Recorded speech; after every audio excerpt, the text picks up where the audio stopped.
Hello and welcome. I'm John O'Hays and you're watching W News, broadcasting live from the Al Arabiya studios here in Riyadh. These are our top stories.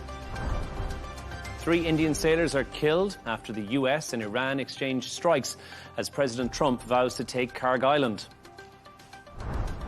Water cannons are deployed and 16 are arrested after another night of violence in Northern Ireland after the stabbing of Stephen Ogilvie. And the 2026 World Cup kicks off in Mexico as one of the 3 host nations take on South Africa.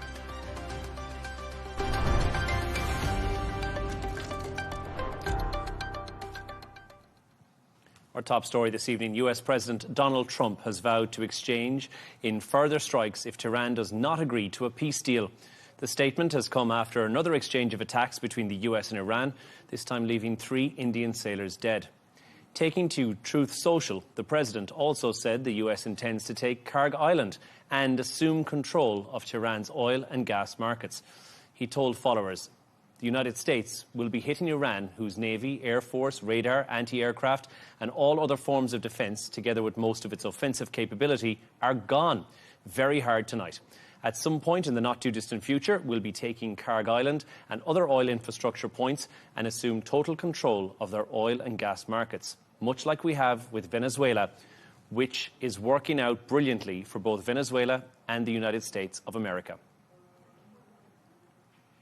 Let's discuss this in more detail. I'm joined by Behnam Ben Telblou, who's Iranian Program Senior Director and Senior Fellow at FDD, who joins us from Washington, and Umar Karim, who's an Associate Fellow with the King Faisal Center for Research and Islamic Studies in Riyadh in Saudi Arabia, who's currently in Islamabad. Thank you both for joining us. Behnam, I want to turn to you first on this evening. President Trump saying that the bombing, if it stops, if Iran signs a deal, that will be the end of that. Is diplomacy being backed by strength here? Or is this another ultimatum that Iran technically would never realistically accept, do you think?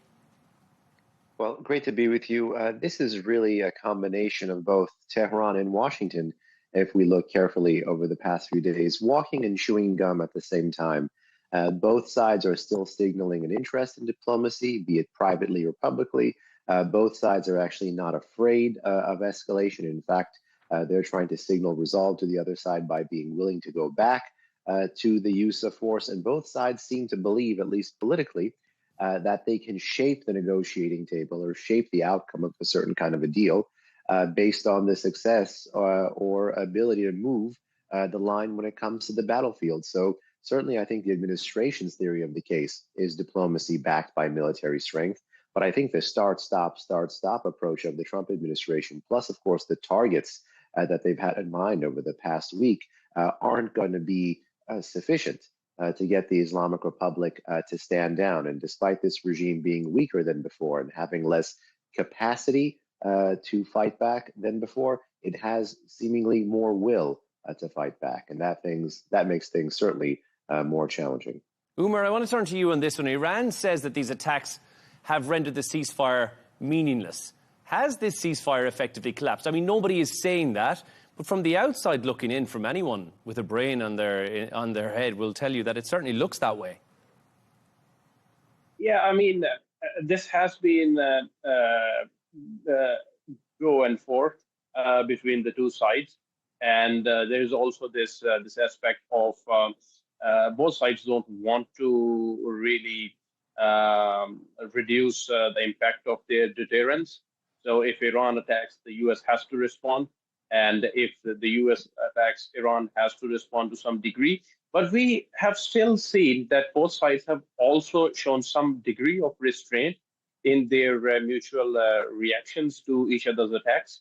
So I think that normatively, if we talk about it, the ceasefire is still there. But both sides are also trying to push each other's limits and also to see each other's vulnerabilities, while also at the same point wargaming for a bigger, restoration of hostilities. And I still think that both sides, both Iran and the U.S., they still understand that hostilities on a war scale would not get them as much as maybe just a diplomacy would. So for now, I think both sides are weighing up their choices but still the preferred choice is dialogue. Behnam, I want to turn back to you on this. Iran, as we mentioned, has launched these attacks against US-linked targets. We've seen Bahrain, Kuwait, Jordan. Surely that in itself is evidence that Tehran is actually not looking for diplomacy here, but it actually wants to widen the conflict. Well, certainly the Islamic Republic has been widening the conflict. In its own parlance, it's been internationalizing the conflict, but this should not be a surprise because they've said precisely this. If you remember in the month of February, which comes after the month of protest, where President Trump drew multiple red lines about how the regime treats its own people and potentially even signaling that there would be a U.S. use of force in the future. And then late February, early March, when the conflict did commence, what was the Iranian government saying? They were talking consistently about a larger war and about widening the radius of fire. And you saw precisely that really during the 40-day war. And you see precisely that even now with the Islamic Republic's infractions against the ceasefire. Unfortunately, it's turned the GCC states, the Gulf Cooperation Council states, chief amongst them much more recently, Kuwait and Bahrain, and previously the UAE, into something of a punching bag. Now it's added Jordan to that as well. This is an absolute historic escalation, given that in the past 3.5, 4 months, the regime has attacked Jordan 3 times, which is unprecedented in the 47-year history of the Islamic Republic. So yes, they're escalating, but it shouldn't be a surprise because this is what they said that they would be doing ever since February. Umar, I want to pop back to you on this. Iran would argue that this escalation is actually a response to the attacks on its territory. My question to you is, at what point does retaliation become escalation?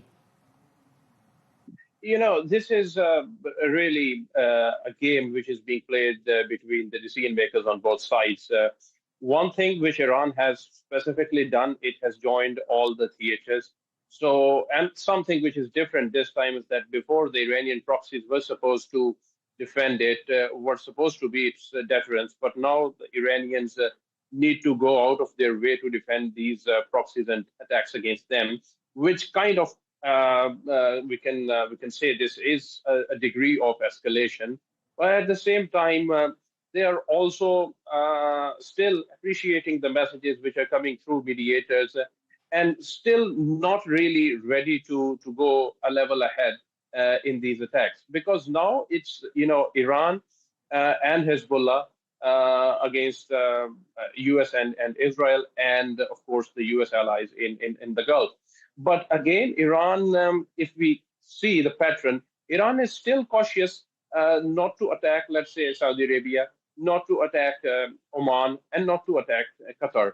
And this shows that the Iranians, while they have done this during the war itself, but they understand that now there are some red lines within the GCC, within the regional environment, which they should better not cross, or which, if crossed, would signal a degree of escalation, which might result into a full resumption of the conflict involving all these actors and maybe their allies within the region, which might not be in Iran's favor. But on the other hand, it also is serious enough to show its resolve in terms of hitting at targets associated with Israel and US and some of its Gulf allies, which it thinks are more close to the US and Israeli side than to their Gulf partners. And I think this is the way Iran is tiptoeing this strategy, kind of deterrence, kind of retaliation, but a managed escalation, if I would say so. Umar, I'm going to come back to those red lines that you mentioned a minute ago with Behnam, but 3 Indian sailors have now been confirmed dead, Behnam, after that US strike on a tanker as well. There's a real risk here, I think, that Washington could lose international support if civilian casualties continue to mount. That potentially could be the red line that the international community will not tolerate. Do you agree with that? Not necessarily, because I don't think there's been much international support for the president's policy or position from the get-go. I think some of the reason for the drama that we have right now in the transatlantic tensions, particularly between the U.S. and the EU and the U.S. and the E3, for example, is still over the Strait of Hormuz and the war in the Persian Gulf. Ultimately, I do see as many of the U.S. actions in the Persian Gulf, in contrast to other parts, as entirely or purely defensive or deterrent. Remember, the American blockade there is in response to the Iranian mining of the narrowest part of the Strait of Hormuz. And thus far, it was really the U.S. That really stepped forward to try to find more creative ways around it. I mean, contrary to major escalation in this body of water decades ago during the Reagan administration, during the Iran-Iraq War, the Trump administration still is not forcing its way through the Strait of Hormuz. So it's actually not taking even those deeper, stronger, more provocative measures, which I think should get the support of the international community, because this is not just one waterway in the world. There's the Straits of Malacca, there's the Bab el-Mandeb, there's a whole host of other international waterways and choke points that would remain in the interest of the international community to keep free and open to maritime traffic. Umar, let's talk about those sticking points from the MOU, or even to get towards a peace deal as well. The US wants Iran to give up this highly enriched uranium. Iran wants sanction reliefs on the frozen assets. It wants those to be released immediately. Is there any common ground, you think, left for a deal here? Do you think we're quite far away from that? You seemed quite optimistic. I think that both sides, they have some sort of a shared understanding on some points. And I think that there are also issues where both sides already perhaps have reached an understanding.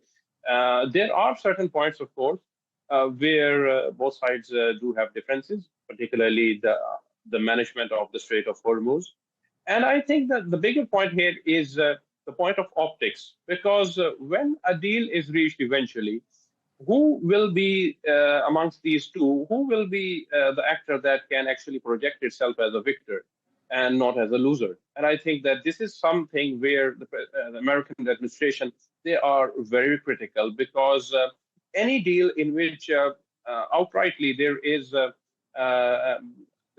an unfreezing of Iranian assets, or there is kind of a projection that Iran has maybe got more than what it should have, then that would be really tricky for the American president and the domestic American politics. Mm-hmm. And I think this is perhaps a bigger sticking point as compared to the actual points on the table which both sides are negotiating. And I still think that the issues related to the Iranian enriched uranium or the Iranian nuclear program, they are not that difficult to a degree, because even before the Americans had negotiations with Iran, and there was a deal, if we remember.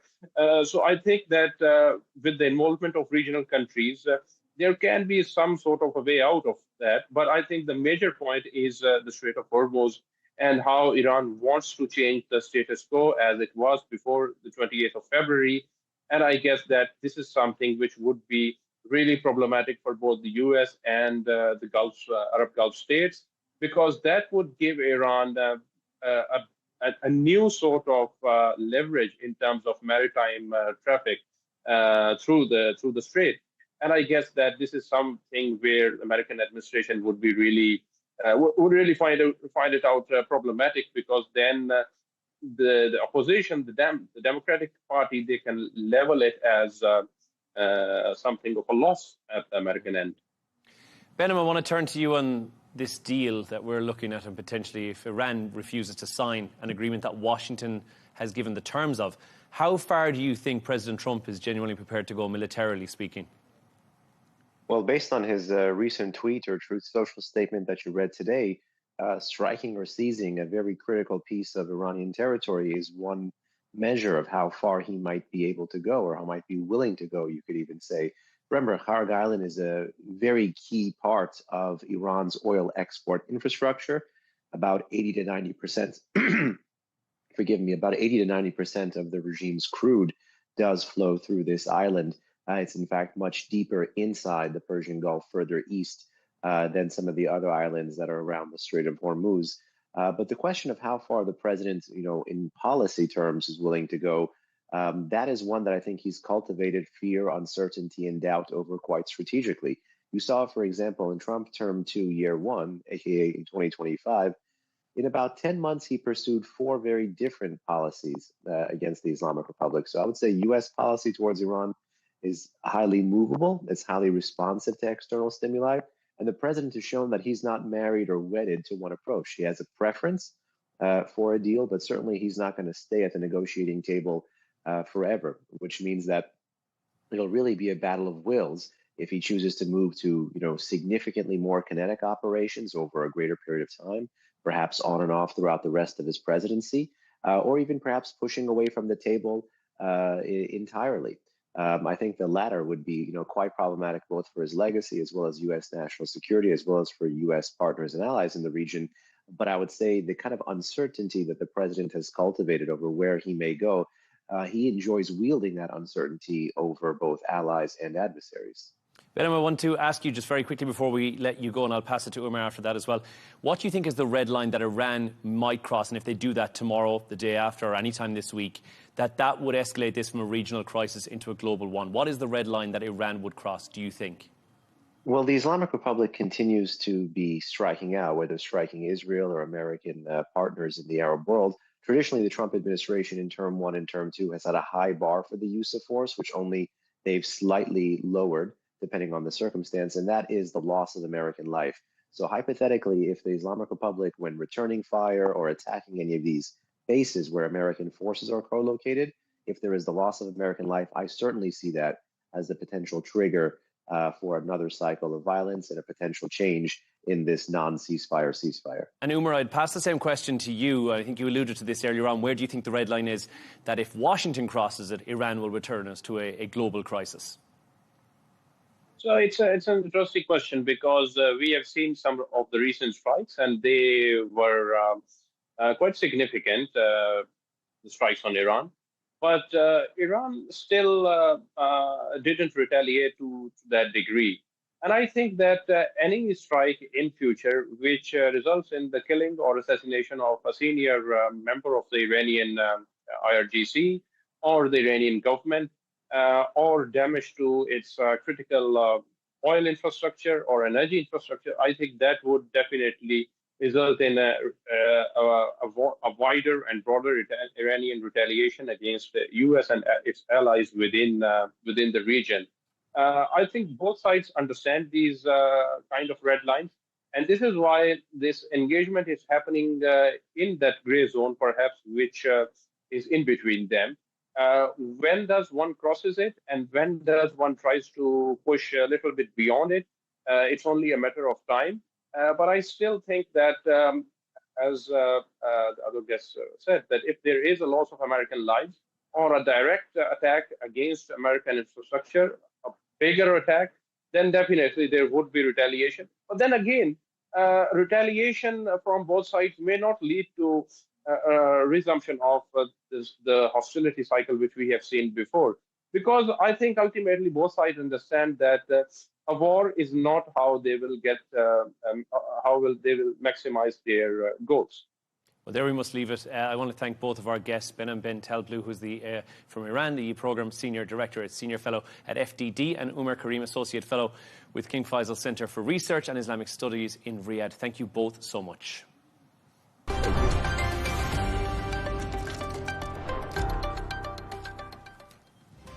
Let's take a look at some of the other stories making headlines today. At least 15 people, including 4 security officers, have been killed in clashes between protesters and security forces in Pakistan's administered Kashmir. The violence was sparked by a march over disputed election seats, with thousands continuing towards Muzaffarabad, despite the government ban on the organising group. UK Defence Secretary John Healey has resigned from Keir Starmer cabinet, blaming concerns over military spending plans, which he says fall well short of what is needed at a dangerous time. His departure marks the 6th ministerial resignation from Starmer's government in the past month alone. Budget airline Ryanair has been investigated over charging parents to sit with children on flights. Regulators are examining whether the fees are unfair or not clearly disclosed during the booking process. Ryanair denies any wrongdoing and says its policy follows the law. And Pope Leo is visiting Spain's Canary Islands, highlighting the deadly journeys made by migrants across the Atlantic. During the trip, he's expected to call for safe and legal pathways to Europe and a more humane approach to migration. The visit also includes a symbolic tribute to those who have died at sea.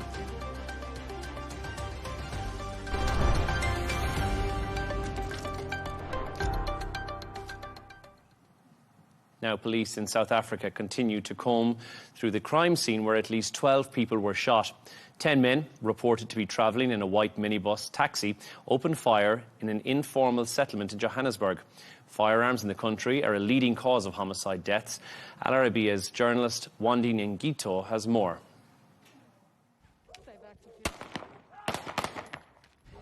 This is an ordinary day in South Africa, where at least 2 people are killed per hour, and by the end of the day, over 60 people are murdered.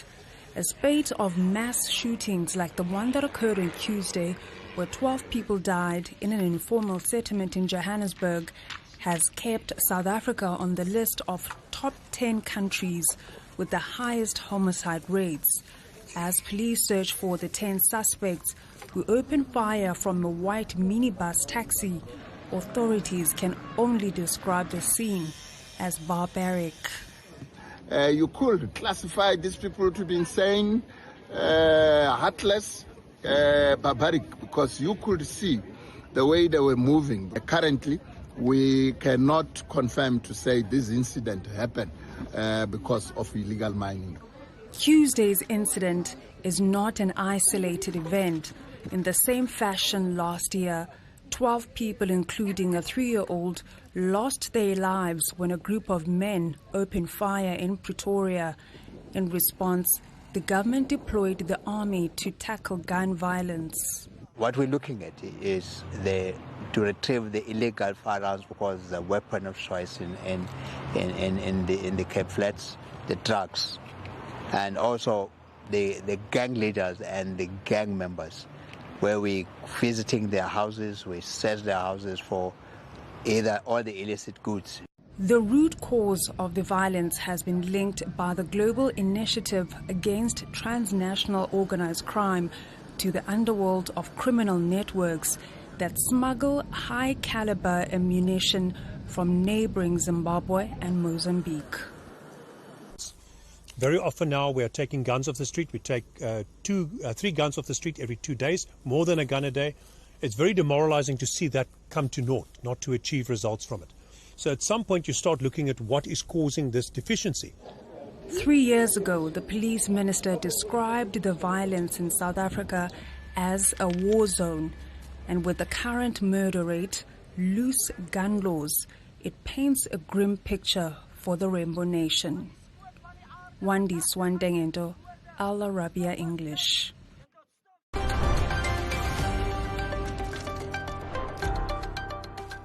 Now, there's been another night of violence in Northern Ireland, with water cannons deployed to disperse the crowds, the rioting over the knife attack on Monday night.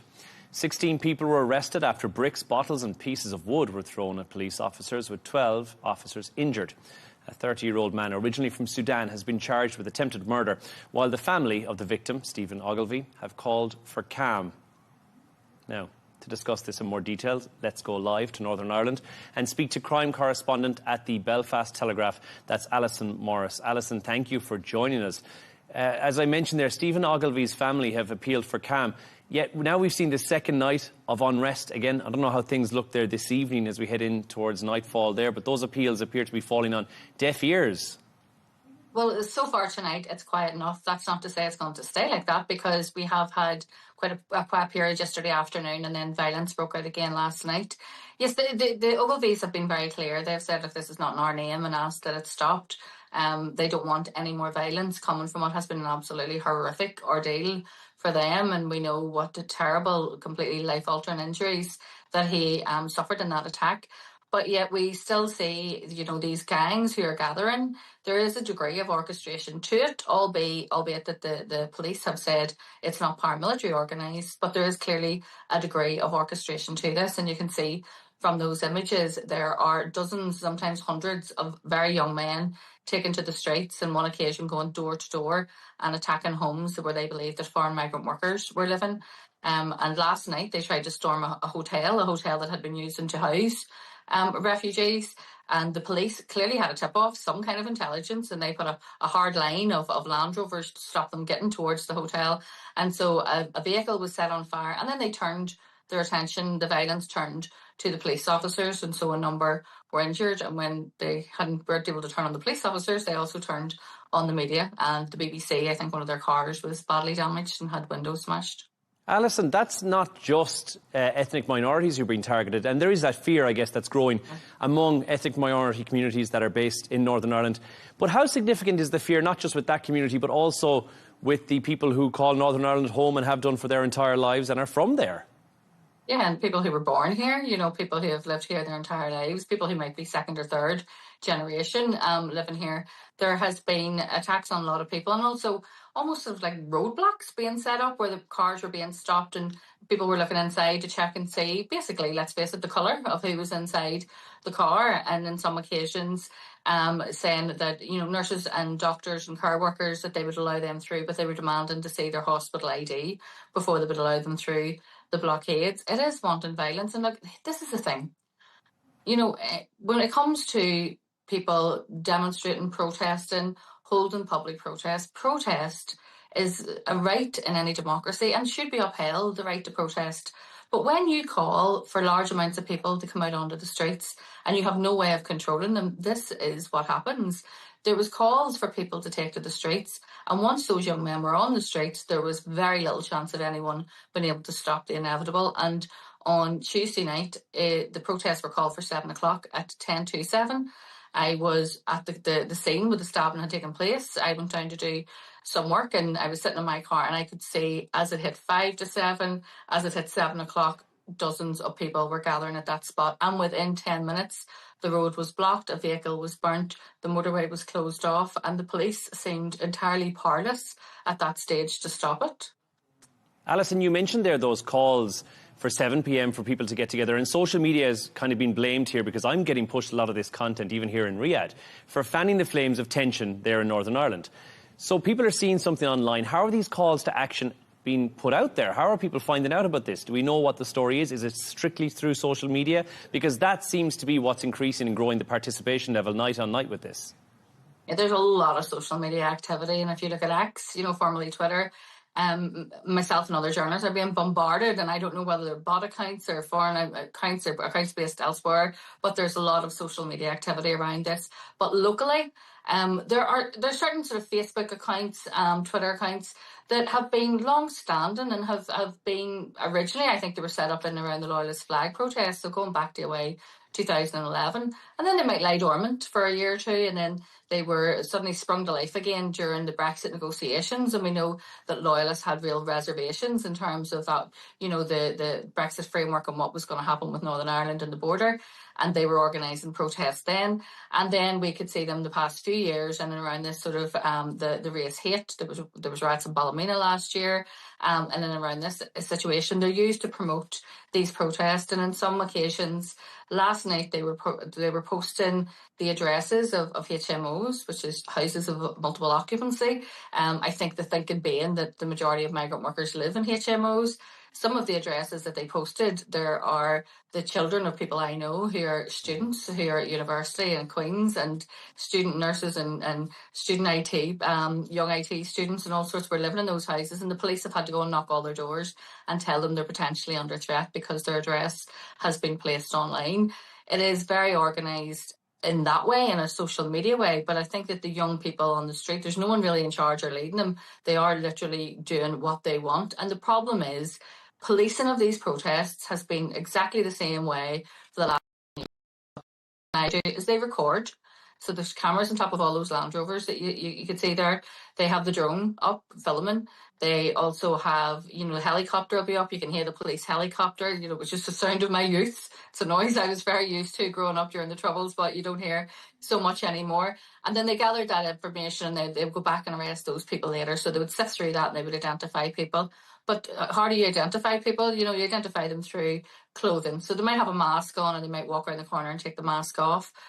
But because those people involved in those disturbances know that's how the police operate now, you can see they're almost all in a uniform practically. They're all wearing plain black trousers, plain black coats, hoods up, masks on. There's no identifiable items of clothing, no identifiable, pairs of trainers, anything that they can then be identified by. So it's going to be very difficult for the police, and then changing tactics really puts officers at risk, because otherwise then you do that sort of snatch squad where you kettle people in and try and arrest them at the scene, and they don't like doing that because we've seen that in protests all over the UK and beyond, that's when you see large numbers of police officers getting injured. Alison, it is, as you say, it's akin to, we're seeing scenes, we haven't seen these on the road since the Troubles in Northern Ireland, so I guess more broadly, this is one alleged knife attack, but it's not about that anymore. It seems to have become somewhat of a flashpoint for that wider frustration within society in Northern Ireland, for the deepening migrant crisis that's there. I just want to very quickly get an answer. Have you heard any echoes of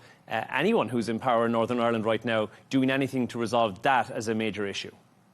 You know, it has almost united the politicians, and they have been coming out in condemnation, and they have been really trying to calm things down. It's unfortunate on Monday there was some inflammatory language used, not just by local politicians, but some Westminster parliamentarians as well, using language that was very inflammatory. And it's very hard then to take that back and to walk that back once you've done that. So, yeah, the social media is a big issue. The language being used by people, high-profile accounts online with millions of followers getting involved in the politics of Northern Ireland, a place where they couldn't find on the map, I don't think. All of that has been an issue. But there is also serious discussions around the common travel area and how that can be exploited and how that has been exploited by people who are seeking to make their way into the UK. And I think that those discussions are perfectly valid and fine to have. What isn't valid or fine is going out and burning people and families out of their homes. Alison Morris, let's hope for a quiet night across Northern Ireland tonight. Crime correspondent at the Belfast Telegraph, thank you so much.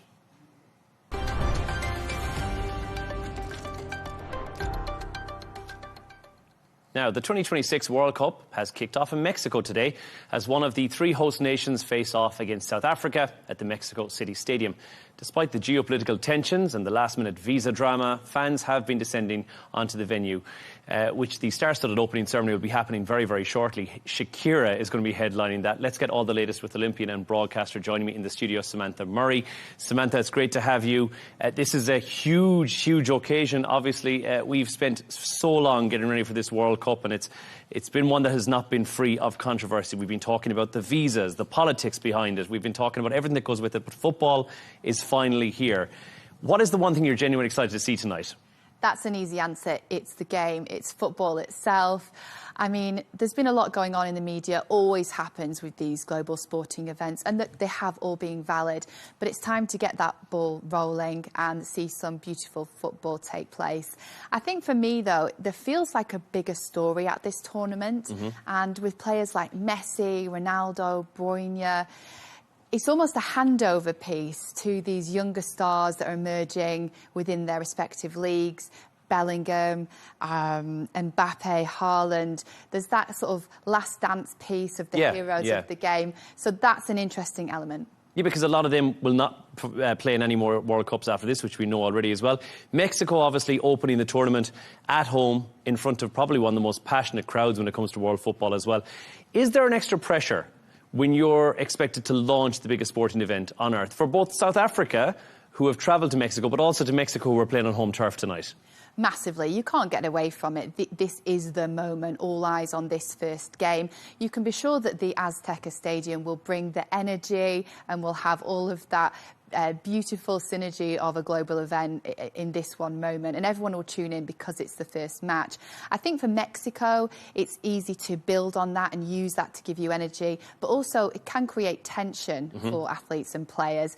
So for the team, it's important to bring it back to basics, which is essential in elite sport. It's about processes, and remember that they're playing South Africa, not the occasion. Yeah, which is and you've been in that situation where you're in that stadium, and I'm sure the tensions are incredibly high. Every World Cup has this unique ability to create these moments that live on forever in our brains, but also create new heroes. Like, a player will arrive into that tournament relatively unknown, and by the end of the tournament, in 5-6 weeks' time, they become a household name, and that is something truly special.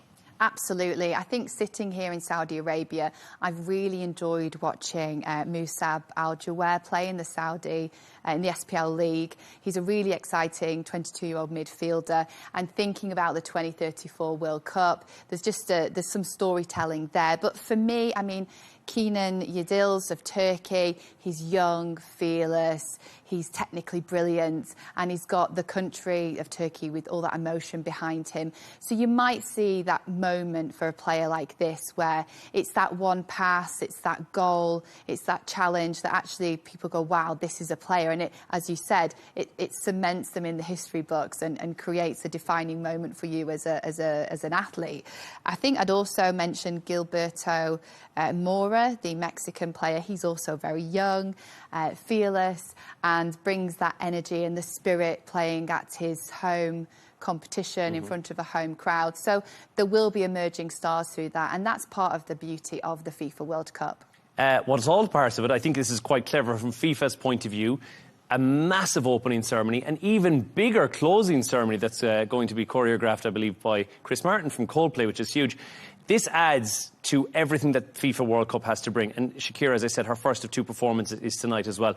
So FIFA's bringing this showbiz element in, trying to win people around. And for somebody who wouldn't normally be a footy fan, they might actually tune in to the world's biggest game to try and just watch a bit of Shakira on the stage. Absolutely. I think FIFA President Infantino has said that football globally is worth $270 billion and that this FIFA World Cup will bring in the most revenue of all time. He said it's between $9 and $13 billion. And something the US does really well in terms of sporting events is scale.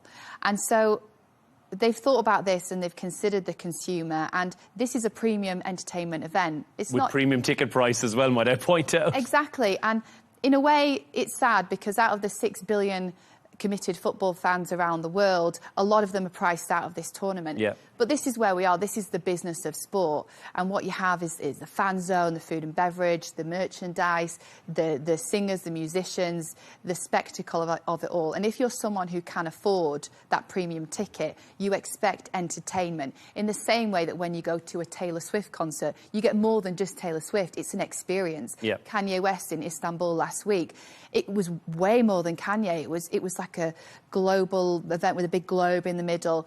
So you could go and watch that and not just be a fan of that performer. It's more now.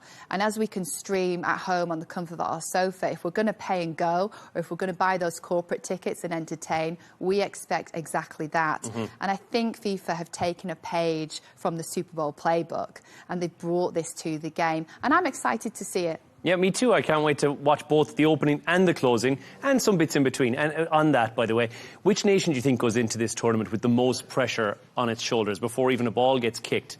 Who's the nation who comes in here saying, you've got a lot to prove here, guys? Well, from a player perspective, being defending champions, Argentina, Yeah. you have to recognise that. And there's a lot going on within that squad. Can they bring it together? Can they defend? There's also the piece of Messi, his last dance almost as that emotional storytelling for him. And in football, there's not always that neat ending that we feel some players deserve. You've also got to mention England. And interestingly, 19 of the 26-man squad play in the Premier League.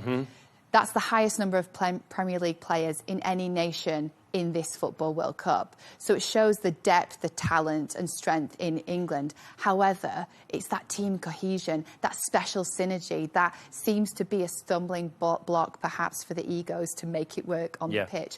But overall, I think with the emotional piece, it's Argentina for me. Who do you think is going to be blown out of the tournament? Because there's always that shock exit. There's always somebody who's blundered somewhere along the way, and then one of the big nations disappears and you think, oh, they were the powerhouse, but now they're gone. Who do you think needs to be nervous this tournament? Germany. And I'm speaking journalistically, not as an England fan there, I want to add. Fair. Okay. I just think they don't have that sense of ownership like they used to. There seems to be something chaotic. And I think if they don't start this with an attacking spirit and own it, big football nations, there's a lot of talk and it can just run away with itself. And before you know it, a big team that you'd expect to easily get to the quarterfinals can almost sink and be that shock exit. I'm going to ask the question, Samantha. I think I've wanted to know since we started talking. A bold prediction. We sit here again in 6 weeks' time, 5 weeks' time. Who is going to be the winner? Who should we be looking out for in this tournament? Well, the bookies' favourite is Spain, and I was on the show last week with Leigh Ann, and I said Spain. I mean, they've got it all together as a team. They're young enough, but they have the knowledge to attack that ball. Yep.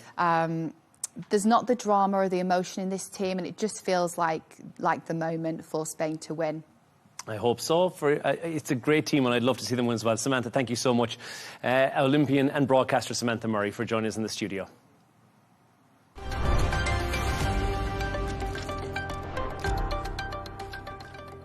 And that's all from us on W News. Don't forget, as always, you can subscribe to our YouTube channel and you can follow us on X. We're back in just a couple of hours with W News Extra. But for now, goodbye.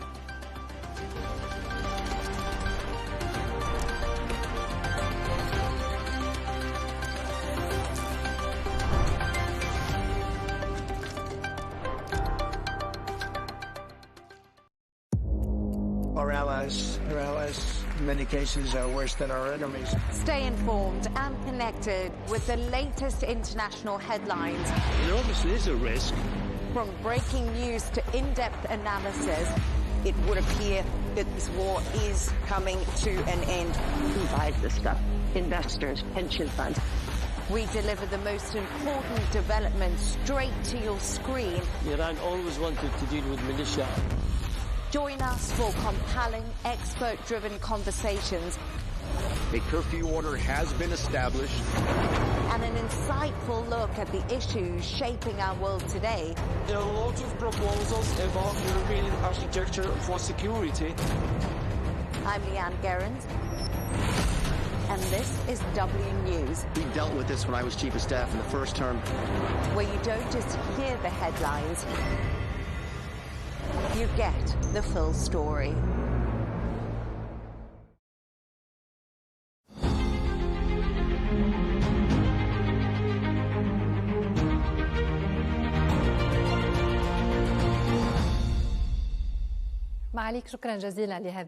Your Excellency, thank you very much for this interview. Undoubtedly, the first question in light of the current security situation is your assessment of the implications of this war on the Saudi economy, as well as on the fund's strategy. Naturally, the impact of the war is not limited to the Saudi economy or the fund's strategy alone, but extends to the global economy as a whole. Oil prices have increased, shipping and insurance costs increased, food prices have increased, as a significant portion of chemical fertilizers passes through Saudi Arabia and other Gulf countries. In addition, helium gas is facing difficulties reaching Taiwan, leading to delays in semiconductor chip manufacturing or increased costs. As for the fund, our strategy is long-term rather than short-term. It spans the next 5 years and represents a continuation and evolution of previous strategies since the fund's establishment in 1971, through the transformation phases in 2015 and 2017, followed by the 2021 to 2025 strategy, and now the current strategy for the period from 2026 to 2030. We will return to the fund's new strategy or its next phase shortly. But specifically regarding the war, Your Excellency, were there any initial commitments to external deals that are now being reconsidered due to the impact of the war? Some deals and investments are being reviewed, whether due to the war or for reasons related to economic feasibility. We continuously reassess our priorities and existing investments. I cannot say that we cancel a specific investment in favor of another, as this process is inherently dynamic, both in times of war and under normal circumstances. However, it is certain that the presence of war places greater pressure on the need to reposition certain priorities. And where do the priorities lie? Priorities are naturally defined based on national needs and aligned with the requirements of the national economy, which constitutes a key priority for us. We do not operate solely as financial investors. Rather, our role extends beyond that. Since the fund's establishment, the objective has not been limited to generating financial returns. While returns are an important part of the fund's goals, they are not the only objective. Financial returns and developmental objectives for the fund. Based on that, how do you measure performance? And what KPIs do you rely on to assess what has been achieved for the Saudi economy? KPIs are significant in light of what has been achieved. To answer this question, it is important to review the fund's stages of development since its establishment in 1971. In its early years, the fund focused on developing the local economy, particularly in the financial sector, the petrochemical sector, and infrastructure projects such as railways, playing a clear role in driving development. In 2015, a major transformation took place. Developmental goals were no longer the sole objective, but became part of a broader framework that also includes economic feasibility. Limiting objectives to development alone would mean overlooking the economic viability of projects. In 2015, following the transfer of the fund from the Ministry of Finance to the oversight of the Council of Economic and Development Affairs, work began on redefining its strategy for the 2018 to 2020 period as part of this transformation phase. During this transformation period, we established several companies and major projects. Among the largest globally were launched, including NEOM, the Red Sea Project, and Qiddiya. The fund also strengthened its partnerships locally and internationally, contributed to the creation of significant job opportunities, and enhanced collaboration with the private sector. At the start of 2021, the fund entered the third phase of its strategic development for the 2021 to 2025 period, marking a stage of expansion and growth while building on the achievements of previous phases. Several national companies were launched, including Roshen, Humine, and Savvy, while existing companies such as ACWA Power, Bari, and Ma'aden were further enabled and developed, with the fund playing a key role in expanding their operations and strengthening their impact. The current strategy, covering the period from 2026 to 2030, builds on this trajectory and focuses on transforming 13 strategic sectors into 6 integrated economic ecosystems. On what basis were these ecosystems selected? To answer this question logically, it is important to explain how the fund's investment structure has evolved. In the early phase of its strategy, the approach was based on a geographic allocation of investment objectives. The fund had 6 investment portfolios, 2 dedicated to international investments, 2 to domestic investments, and 2 to local real estate investments, including a dedicated portfolio for mega projects. We have now moved to implementing 3 main portfolios: the Vision Portfolio, the Strategic Investment Portfolio, and the Financial Investment Portfolio. Each of these portfolios has distinct investment objectives, although all are ultimately aimed at delivering strong financial returns. The Vision Portfolio focuses on enhancing integration across priority strategic sectors for the Saudi economy and the Public Investment Fund. It also aims to maximize value for the fund's companies and support local economic growth through the development of integrated economic ecosystems, numbering around 6. The second portfolio, which is the Strategic Investment Portfolio, focuses on managing and maximizing returns from strategic assets, while also increasing the economic impact of the fund's companies. The third portfolio, the Financial Investment Portfolio, is primarily focused on generating financial returns, both domestically and internationally. Since the transformation, the fund has achieved average returns of around 7%. Are you now targeting higher returns than that? Overall, yes. Let me provide a historical overview of the fund's achievements. The fund's AUM, or Assets Under Management, has grown from approximately 500 billion Saudi riyal in 2015 to more than 3 trillion riyal. Total shareholder returns have averaged around 7% annually. Approximately 750 billion Saudi riyals have been invested domestically, contributing an estimated 910 billion riyal to the GDP. Most importantly, local content has reached around 590 billion Saudi riyal. These indicators contribute to enhancing what is known as economic complexity, as the focus is not solely on GDP growth, but also on the diversification and sophistication of the economy, with local content being a key pillar of this concept. In addition, a number of global asset managers and investment funds have established regional headquarters within the kingdom. Also, from 2021 to 2025, foreign investments exceeding 75 billion riyals were brought into the Saudi market, with support from the fund. Is foreign investor appetite today affected by the war? Certainly, investor appetite is affected across the board, not just among foreign investors. Even European investors within Europe see shifts in sentiment, as do investors in Asia, whether in China, South Korea, Japan, or Indonesia. Everyone is impacted. That is because the war is not taking place in a remote region, but in one of the world's most critical areas for supplying essential commodities, including oil, gas, and their derivatives, as well as industrial fertilizers. As a result, it is only natural that the situation is having a clear impact. Your Excellency, does the new strategy include any changes in the scale of investments to be deployed domestically compared to other investments? In fact, this approach has been in place from the outset and is something we continue to build on.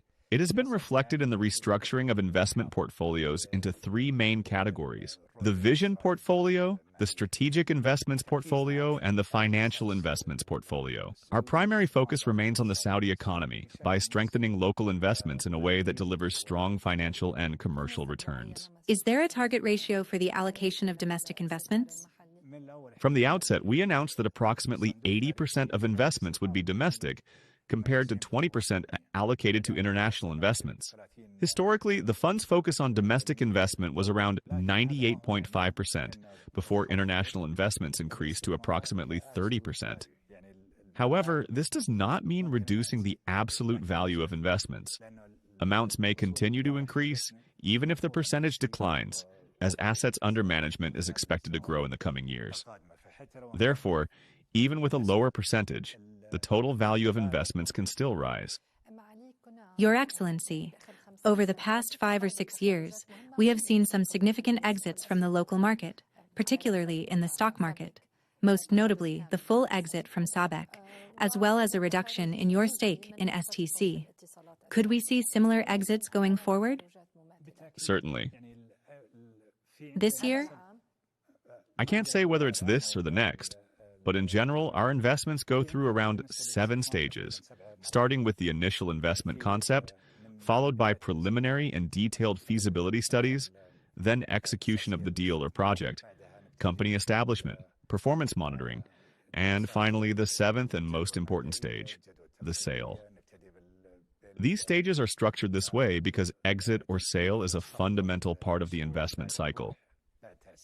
No investor holds a single investment indefinitely. For example, we saw that SABEC had reached a suitable stage for us to exit, and that its transition to Aramco would create greater synergies between the two. As a result, we recycled the proceeds from that exit into new investments. Similarly, in telecoms companies or others, we reduce our stakes and redirect those investments into new or existing companies, with the aim of expanding our investment scope and maximizing returns.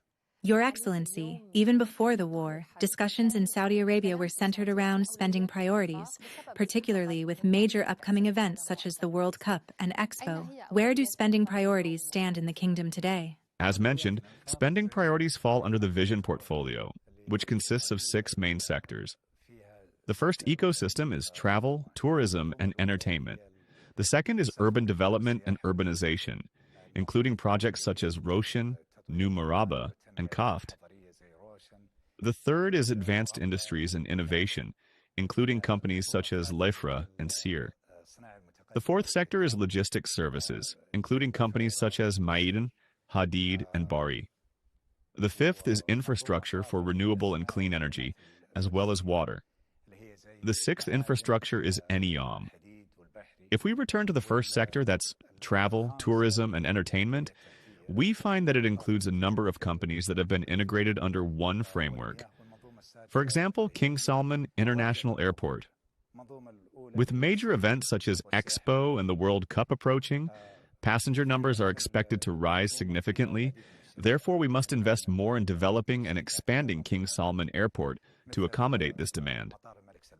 Similarly, Riyadh Air aims to increase the number of routes and connect Riyadh to destinations around the world. Investment in Expo and the construction of World Cup stadiums are also key priorities within this sector. It is also important to note that priorities have evolved alongside the strategy. During the 2021 to 2025 period, artificial intelligence was not as prominent as it is today.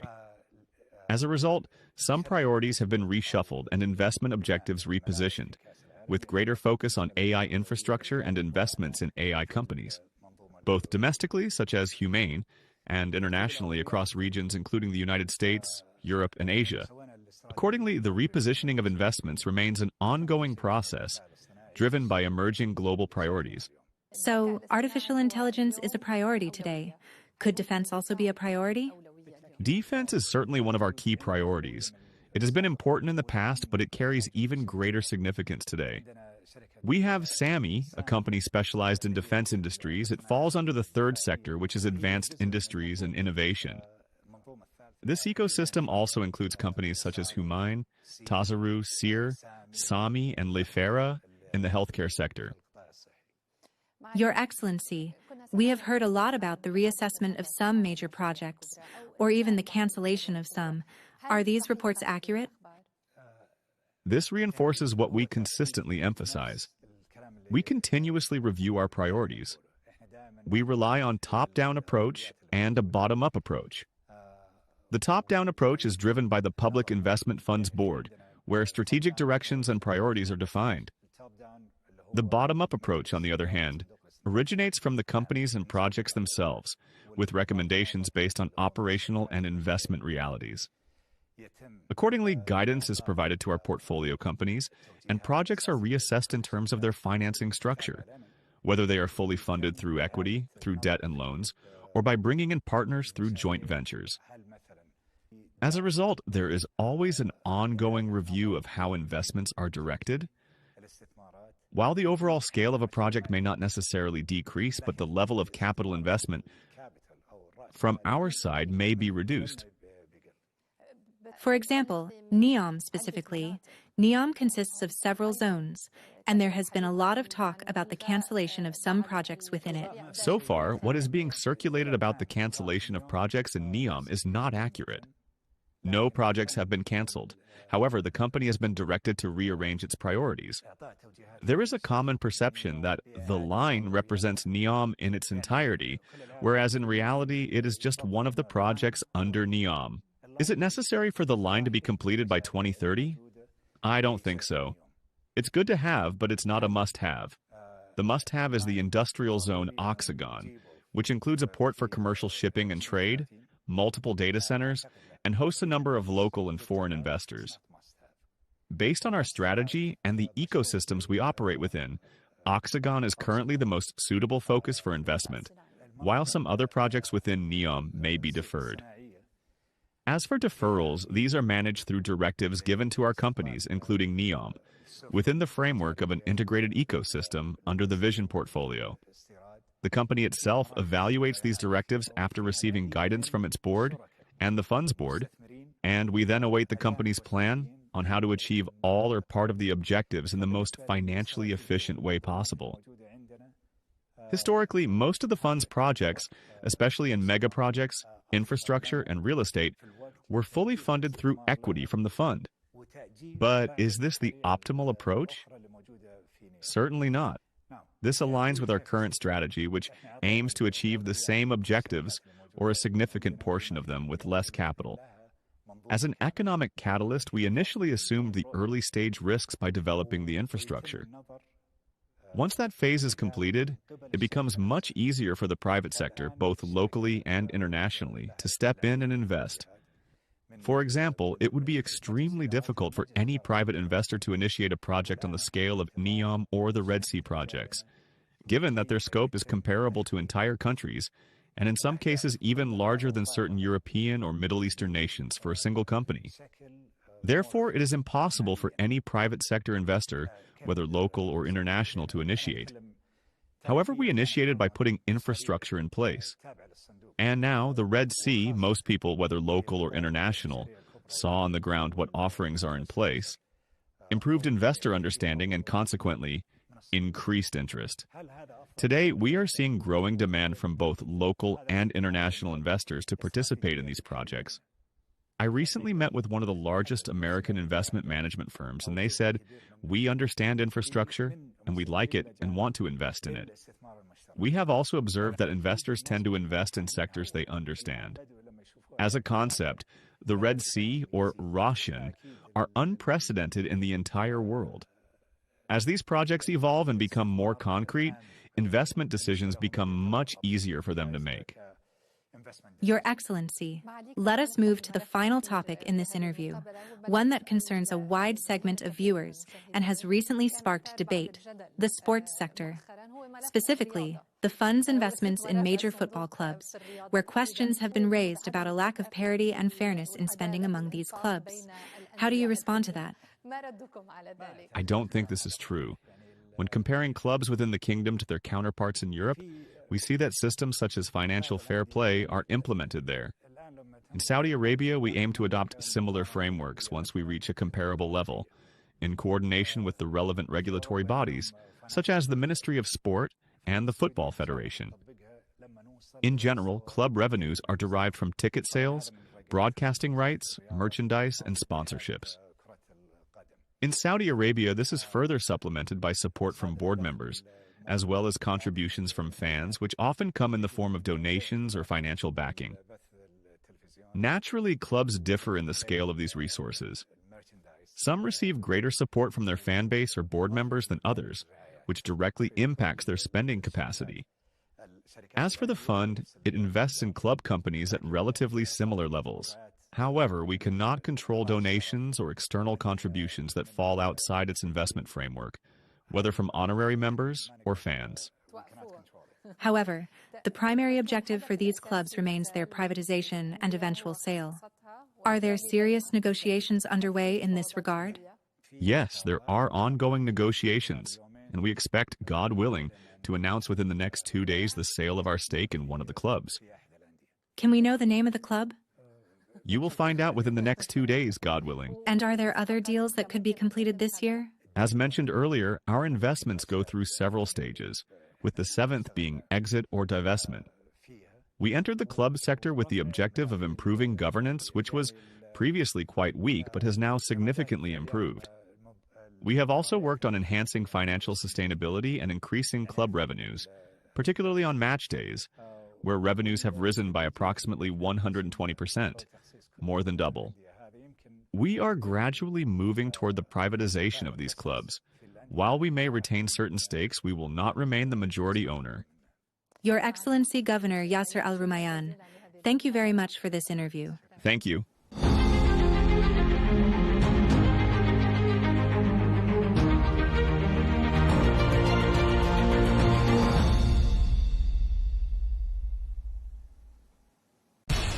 We have to take care of our people, and we're going to take care of our people first. For in-depth analysis and all the latest developments across the globe, make sure you join us every weekday. President Trump is trying to negotiate a ceasefire. With so much happening, so much information, and so much noise, International law will have no part in his administration. It can be hard to keep track. Tariffs will just fuel inflation. We're going to fight these tariffs. But you can count on us to tell you what you need to know. We stand by your side. Join me, Tom Burges Watson, for Global News Today, right here on Al Arabiya News.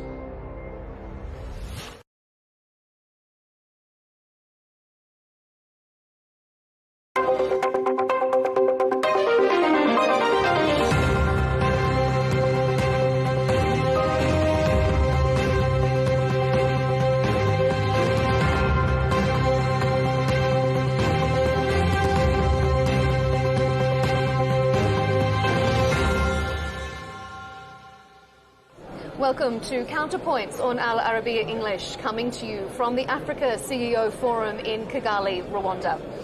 Well, one of the major challenges that this continent faces is access to electricity. Surprisingly, about 600 million people across the continent, that's more than half Africa's population, don't have access to reliable power sources. So to discuss how to turn that challenge into an opportunity, I'm pleased to welcome Walid Sheta, the Zone President for Schneider Electrics for Middle East and Africa. Sir, thanks for being here. Thank you for having me. Why does electricity access remain such a challenge for the African continent? Well, for a long time it was a matter of regulation and also a matter of technical feasibility. But I have to say that in the last 2 or 3 years, both of these issues has been resolved. So I would say now it's just the speed of executing of that plan. But honestly speaking, all the elements are now gathered to go through that transformation and to provide access to energy to these 600 million people. Well, there is the goal across Africa, Mission 300, Absolutely. to connect 300 million people to reliable energy sources by 2030. While many other countries around the world are looking at mega projects, they want these big nationalised or continental-wide mega power projects. You've spoken about the growth of mini-grids or microgrids across Africa. How effective is that unique approach? Yeah.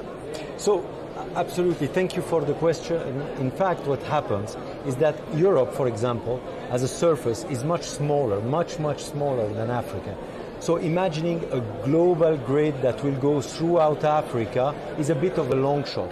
One thing that is more of a quick win is to establish either mini-grid, you said it, or microgrids. And I would like to take an example of a hotel that is remote in some place of the Mara, for example, that would need electricity. They most probably are already using what we call a microgrid, which is a combination of batteries, solar energy, storage, most probably a small genset, and all of that needs to be managed intelligently. So we just need to scale up that in the small villages, small cities, instead of working with a traditional, generation to consumer one-way grid. You can also create this prosumer space. And as I said offline, we can do that. Technically, it's already feasible. So what's the challenge? What's the hurdle to making it more widespread and to getting that scale up? So the first one, generally speaking, is financing. But when we speak about Africa, we easily speak about the difficulty of financing. In this case, the financing, by definition, by construction, is much smaller than a big giga grid. So I'm optimistic on the fact that if the banking institutions realize that this window of small investment, hence small risk, if this window exists, then we can unlock this huge potential. And I want to insist on the fact that many of the competencies and technologies required do exist already in Africa. You talk about the scale up. I mean, I guess that takes me directly to the theme, scale or fail.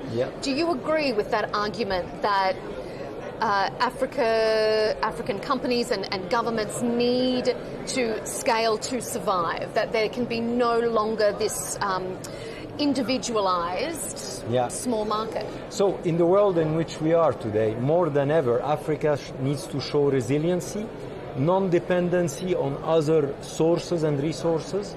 So yes, we need to come together in the continent, definitely, to implement these strategies. That goes without saying through the multilateral institutions.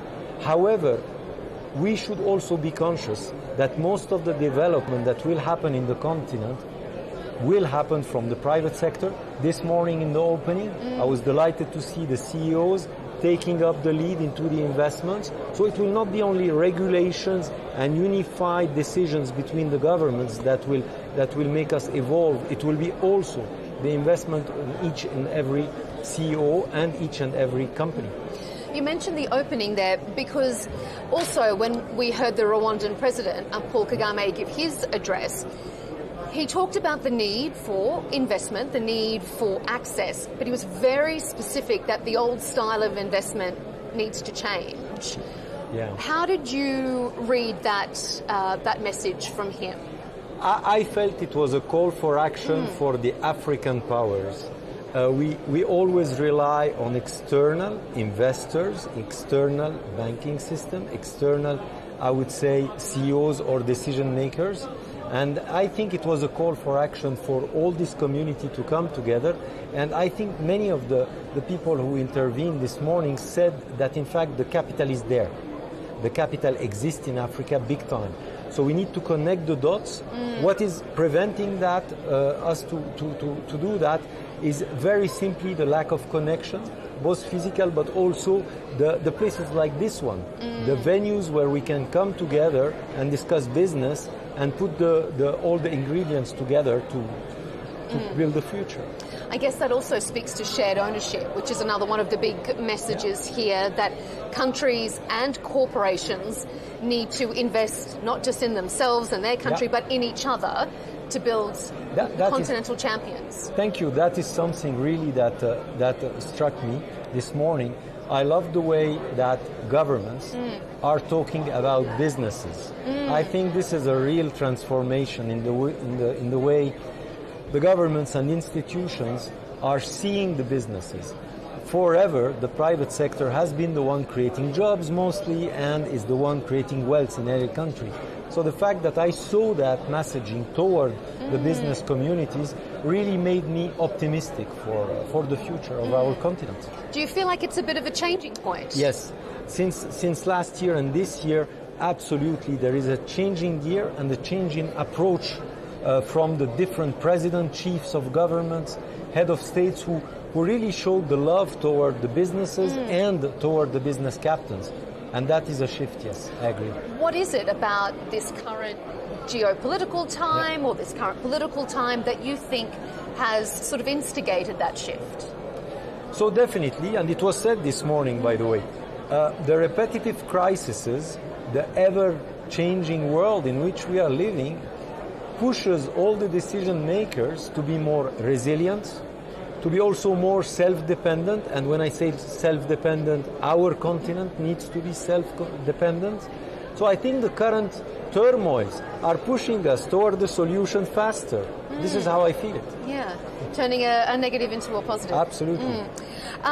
You are speaking at a session on day 2 of the forum. It's called Nuts and Bolts, the Silent Bottleneck Behind Africa's Urban Expansion. What is the silent bottleneck? So today, when you build a new district, a new building, a new house, you import roughly 80% of what this building or residence is consuming. If we don't speak about cement and steel that goes into that building or that factory or that house, a lot of the value is coming from outside Africa.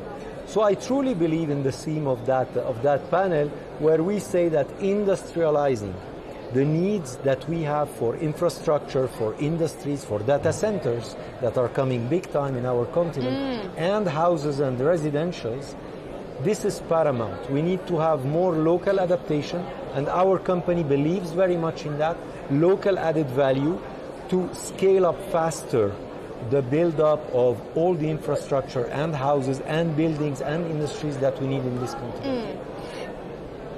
Schneider has a very strong human investment focus as well, through education. The Energy Tech Academy is based in Saudi Arabia. So when you're talking about, investing in a new development, in a new community, how do you also bridge that from just the physical investments to the human investments as well? Yeah, so I see that you read about our new tech university that we have built in Riyadh, and of course we have many of these around the world, and definitely we are aiming to do the same in the African continent. We just signed yesterday in Nairobi a partnership with the University of Nairobi to build up competencies. How do we do that? We just don't bring material and software to the university to get trained on. We train the professors, we also bring the curriculum, and last but not least, our employees love to volunteer to come and teach the young generation about the new technologies, AI for industries, and we do that. So our own employees, and by the way, we are very local, we are 2,000 people across sub-Saharan Africa. All our people, or most of them, are coming from that continent. We're very proudly African, and we deliver these new technologies through our own employees who love to spend time with the universities, with the schools, with the electricians also, to educate them on the new technology. So we do it in our DNA. We of course invest a little bit, but I think the most important thing is the fact that our own employees love to do that for the communities in which they live. It's also a win-win, isn't it? I mean, you're building your employees of the future almost, and in such a young population like Africa, that must be so important. So yesterday we inaugurated our headquarters in Nairobi, And we were very proud to say that it was only the internships. Internship were the one who built up the whole system of management of our offices. So our showroom and our office was built, tested, commissioned by the interns that we recruited last year. And we just like to walk the talk, you know? Yes. And when we showed that to our customers, we said to them, look at them, it's not the experts that we imported from abroad, it's simply the interns that made that happen. So we try to duplicate that everywhere. And just finally, another part of Schneider's corporate ethos is very rooted in sustainable and inclusive future for the continent. Lots of African economies, though, still rely on traditional energy resources. How do you see that changing? It is changing very fast because the cost of clean energy and solar energy is now competing with gas. So what used to be a dream in the past now is very economical, I would say, equation. And what is good for the planet is now good for your wallet. So it's good to have a microgrid on your rooftop. It's very effective economically, and I think that's the key to everything. Indeed it is. Walid Cheta, thank you so much for your time. It's been so interesting to talk to you here at the Africa CEO Forum. Thank you. Thank you.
Poverty spreads along with administrative corruption and domestic violence. Our team arrived in the state of Uttar Pradesh in northern India, home to around 250 million people. Society in this large Asian country is divided into 4 main classes.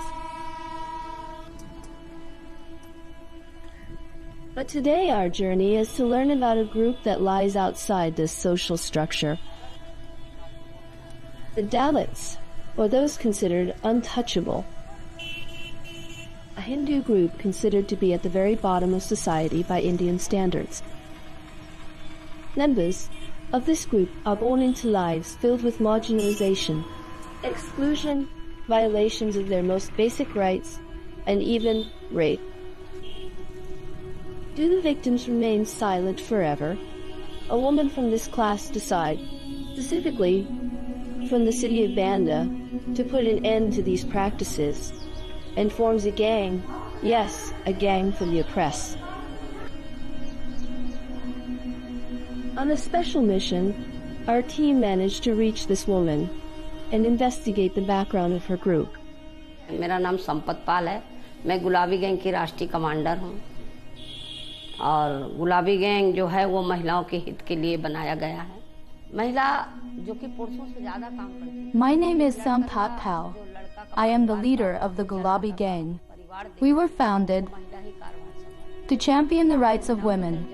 A woman cares for her family and her husband's family, so why shouldn't she be respected? That is what drove me to establish this gang, and it became known as Gulabi Gang in 2006. One day, Sampat Pal saw a man mercilessly abusing his wife and witnessed it.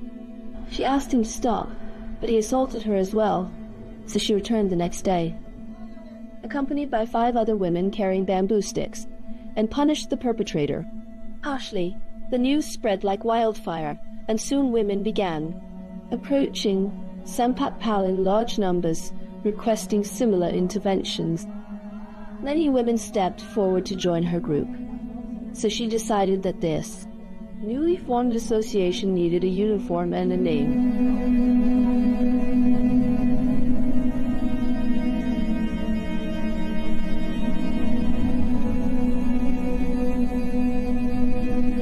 Does the Gulabi Gang truly seek to defend the rights of the marginalized? Or does it have other motives? In the absence of law, does the people have the right to become an independent authority?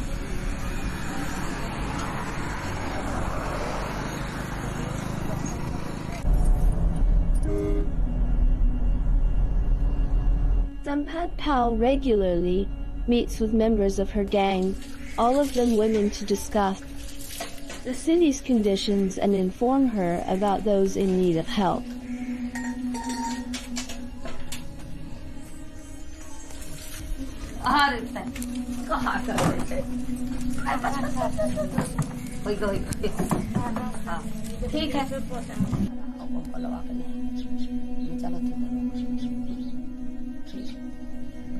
Rajiv Gandhi वो शहीद हुए और You cannot be an activist without facing some challenges. This is how we learned about activists. Gandhi struggled much. Many with him were killed. Indira Gandhi sacrificed her life for society. Rajiv Gandhi was martyred. Even Bhagat Singh was hanged. There are even more names in our community. If we do not face these problems, we will gain nothing in this world.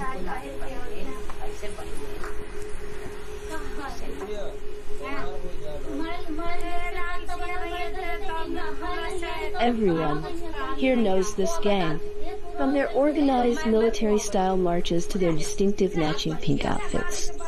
Gulabi in Hindi means the color pink, and this bright color is not a random choice that it had relied on in the past.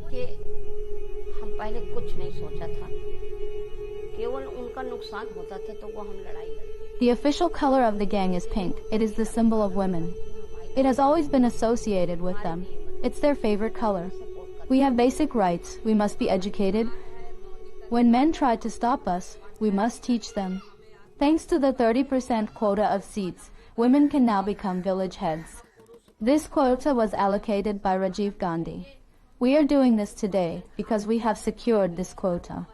In a single day, I will travel between the villages where women hold leadership positions. When we are there, do not address the men. Tell the men, you are not the leader. Your wife is. Let your wives speak up, or you will not find a place among us. Around 1,000 or 2,000 women belong to the Gulabi gang. This is how change is made. An awakening is only possible if we know our rights. With a large number, specifically from the Banda district, in simple steps, we should discuss ideas and not fight with each other. We joined the Gulabi gang for a simple reason. We are suffering from problems, and we want to solve them. I draw my inspiration from my own personal experiences, and that is why I invited and trained women in this organization.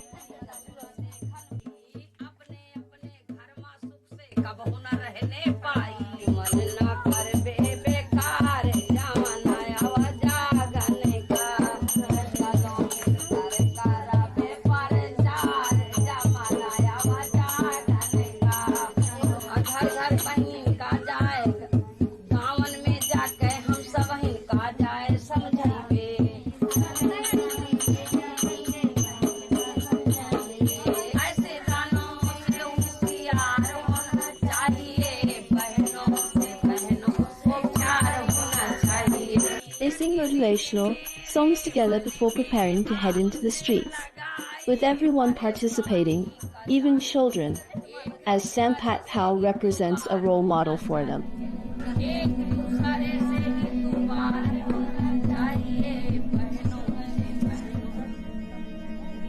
There might be quite a few, maybe 1,000 or 2,000, but that's not the case in our Banda district. There are many people who should join the Gulabi gang. The reason is that when someone shares their troubles, we need to help resolve their issues.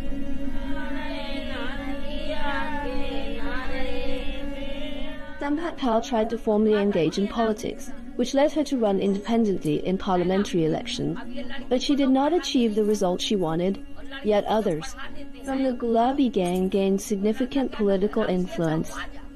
In 2010, 21 members of the gang were elected to panchayat positions overseas. Local issues such as road construction, water sanitation, and agricultural development plans. We started the Gulabi gang to uplift women and confront the system. Be happy whether it's a girl or a boy. Educate the girl, educate the boy, give them equal education. Only then will our society progress.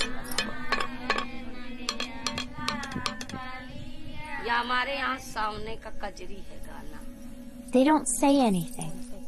What is there to say? They just want to show us a fight, thinking there won't be a fight. Our work will be disrupted, and then everything will be finalized. We don't speak up because our men support us and don't side with anyone else's household. Our men stand by us wherever you go.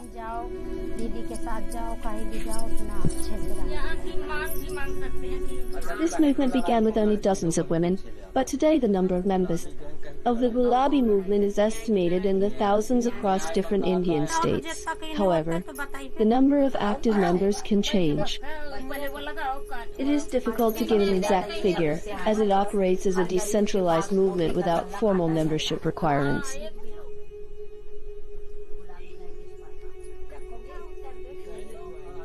Sister, the woman who faces oppression.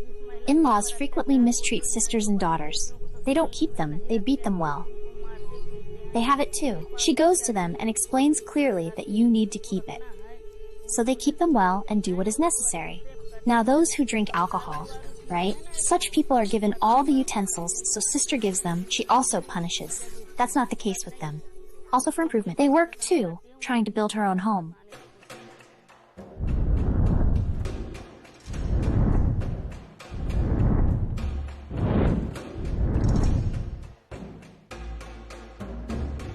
She and her group of women wear pink saris and carry sticks. They did not limit themselves to fighting injustice and corruption, but also confront police officers, corrupt officials, and abusive husbands.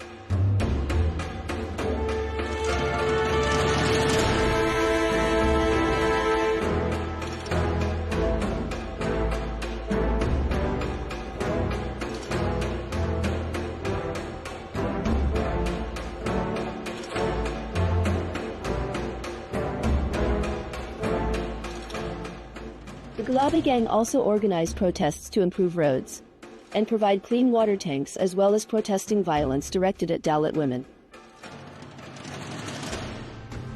Look, whether it's a politician, an official, or a village thug, I am always ready to stand against them, whether they are politicians, thugs, or officials. We are always ready with our sticks. And I believe that if an official behaves like a thug, we have our sticks to deal with them.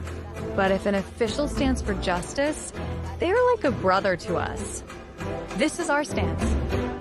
The Gulabi gang asserts that it stands firmly against social injustice and works toward justice and economic empowerment for women, providing shelter for widows, pressuring authorities to fulfill their duties and expand food distribution in deprived areas, and teaching women self-defense skills. It also helps rape victims report cases and obtain justice.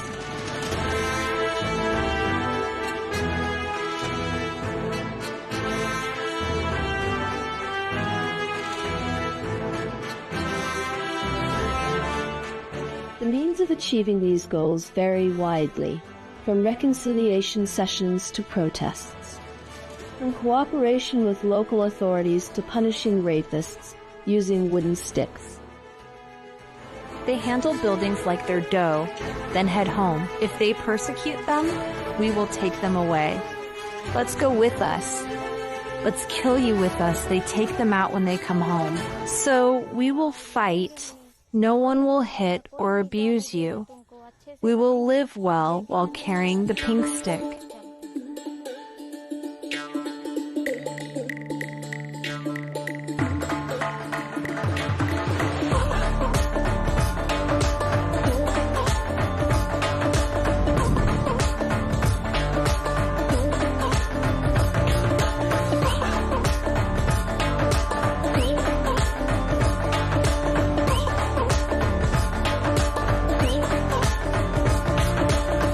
But an important question remains. What is the view of men in this traditional society? To answer this question, we followed the Gulabi gang during its tour of the Central Market.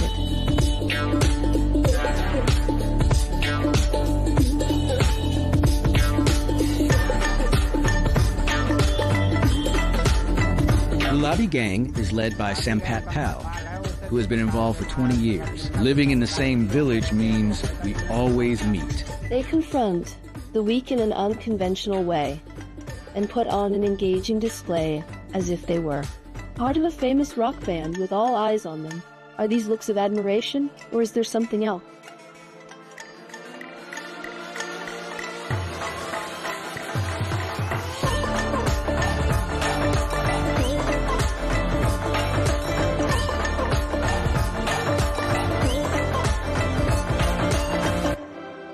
If we seek help from those in power, they can assist us, but it's not guaranteed that they will.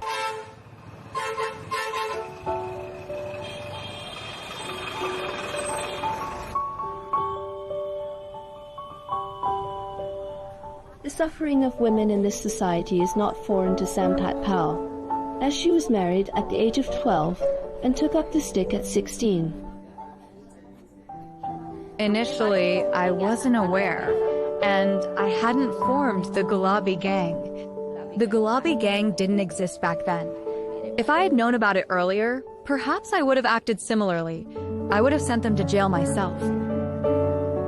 Now, I often think about how our daughter is studying. We educated our son, educated our daughter, brought a daughter-in-law. Everything is going well. Our family is also thriving. So I have 4 daughters and 1 son. This is my son, Kamta Prasad. He's also married now. Look, brother, their daughter is becoming our daughter-in-law, right? The elder boy who talks. Yes, let's go.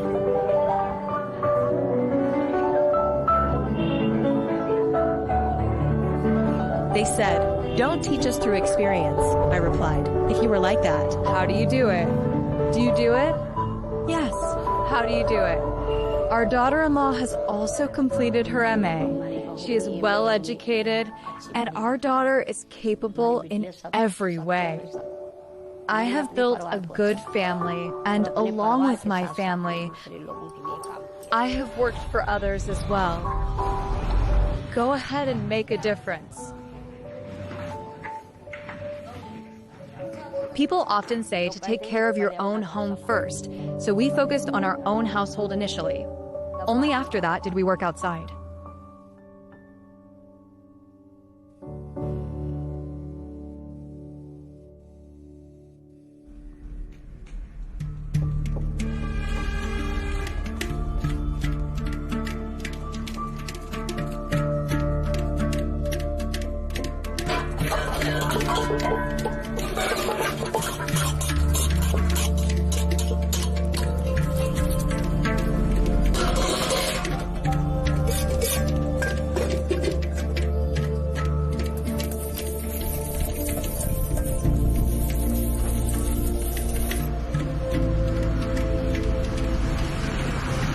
Since last year, the talker and other thugs have been meddling in the land deeds.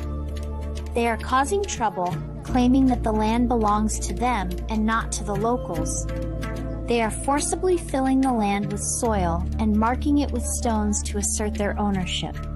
This has been happening for the past 15 days. When Sampat Pal intervened, she put a stop to it. Now that she has intervened, things have come to a halt. But the problem remains with us here.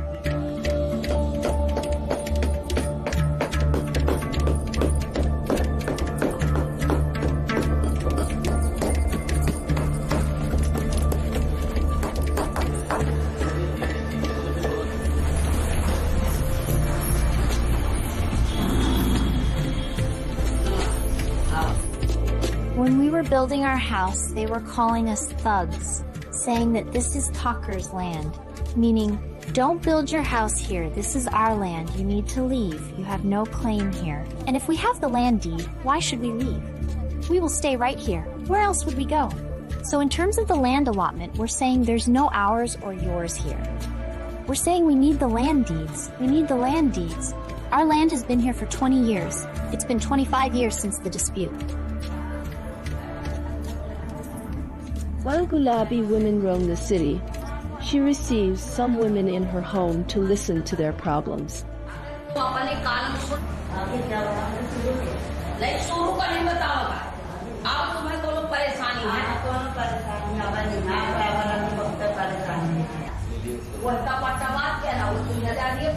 Let me tell you what happened with me. Our goat got loose and started eating the wheat. So the Brahmin's mother came over. She caught the goat and tied it up at her house. When she tied it up, my brother-in-law went over and brought the goat back, tying it up at our place. After tying him up, they started hurling abuses. When they began abusing, his son was also there. The younger one explained the whole situation. From here, they took us there and then started grabbing land, saying, "Tell us, he's a poor man. Why don't you write an application for him? Why not? When you write a report, they say he's a leader. He's a leader. So let him be a leader." What do? The poor man is running here and there out of fear, and they're making him fall there. So if you only listen to them and not to us, then what can we do? That's where the Gulabi gang comes in. Sampat Pal from the Gulabi gang. It was Sampat Pal who helped us. I filed a report.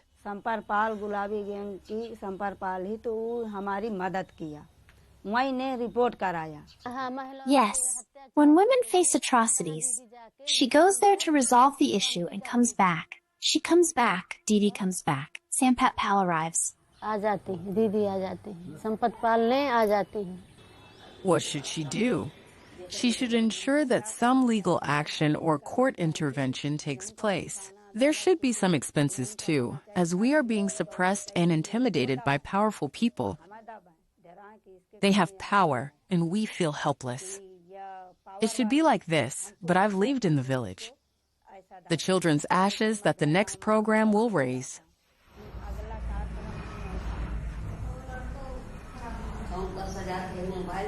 That girl ran away with a man 8 years older, believing he was well off.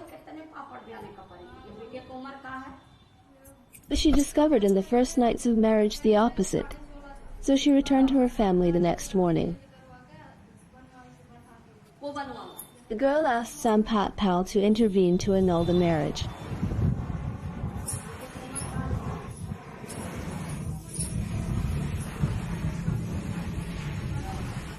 The daughter got her Aadhaar card number increased, just like that.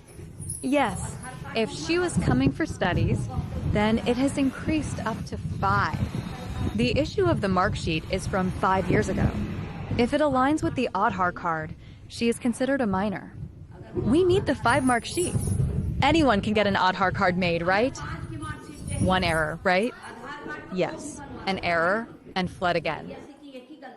In the eyes of many, Sampat Pal may be seen as a woman who rebels against social norms, yet she does not hide her adherence to many traditions. As she does with this young woman trying to determine her age by examining her arms.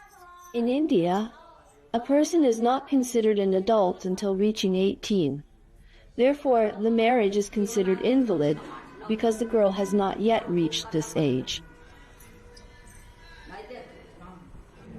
The Gulabi gang may claim that it is committed to achieving justice, but not everyone shares the same view.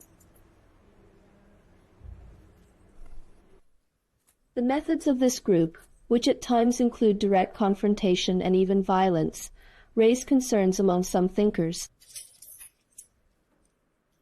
Administration which has a lot to answer, because despite the fact that the government is trying its level best to penetrate into the society, they are still far from the actual issue which needs to be sorted out. And it is at this stage that the government feels little constrained, because Gulabi gang has its approach, had its connection within the family, within the society, and they can manage things rather very easily. They can flag off issues.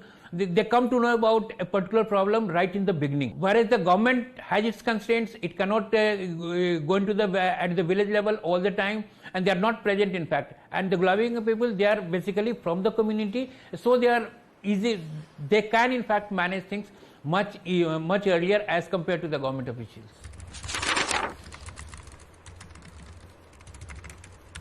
It is a parallel system. It is a system which is not constitutional or which is not legitimized by the provisions of the country. We know that the socio-political conditions of any society can spark off responses in the citizen. And here this was a feminist response which was to the conditions of women in that area. It included things like domestic violence, it included things like lack of rights, privileges, opportunities for women. So we can see that these are very crass conditions, very poor, abject conditions in which women were living. And so they thought it pertinent to come on the ground and take the law in their own hands and improve their own situation.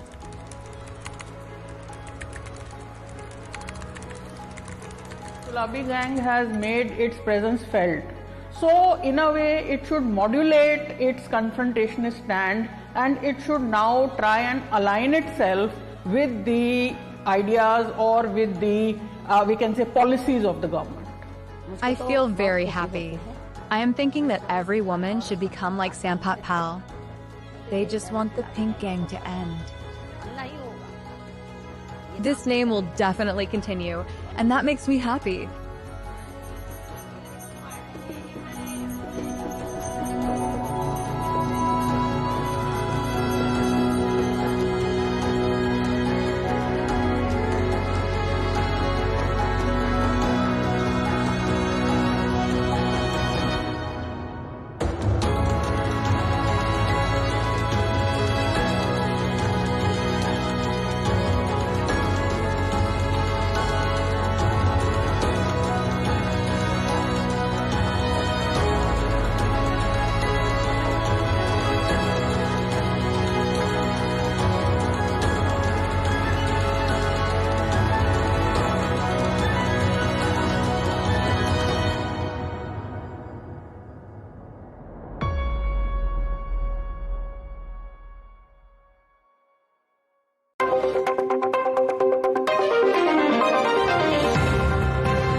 Hello and welcome to this special interview here on Counterpoints with me, Melinda Nucifora.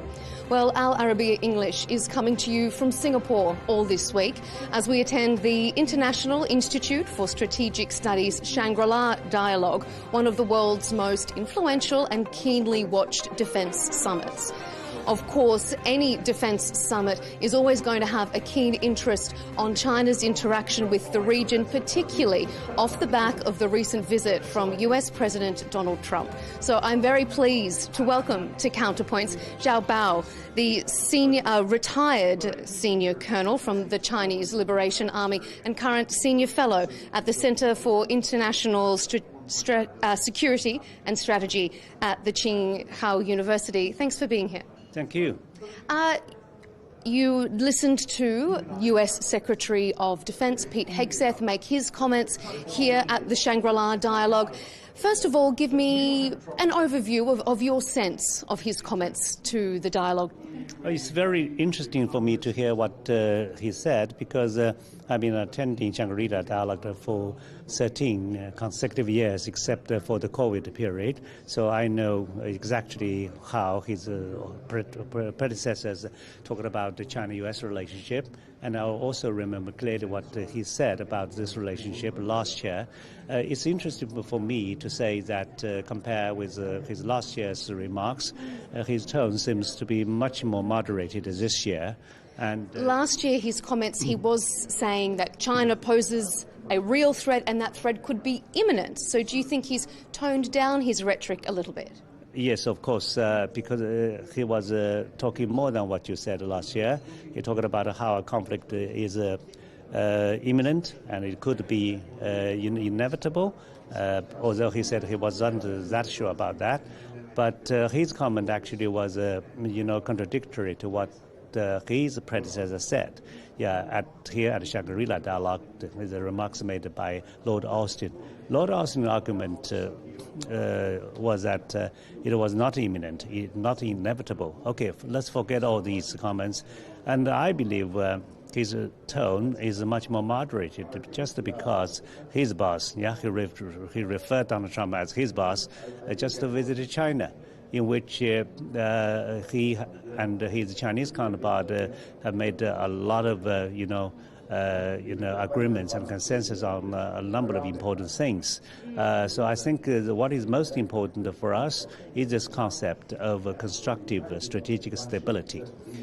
This is most important because stability can only be found between two powers of equal strength. So in this regard, this is the first time that the United States has officially recognized China as a peer power. Before that, all the description starting from Donald Trump's first term about China are all negative in a way, because China is either a strategic competitor or even pacing threat, so on and so forth.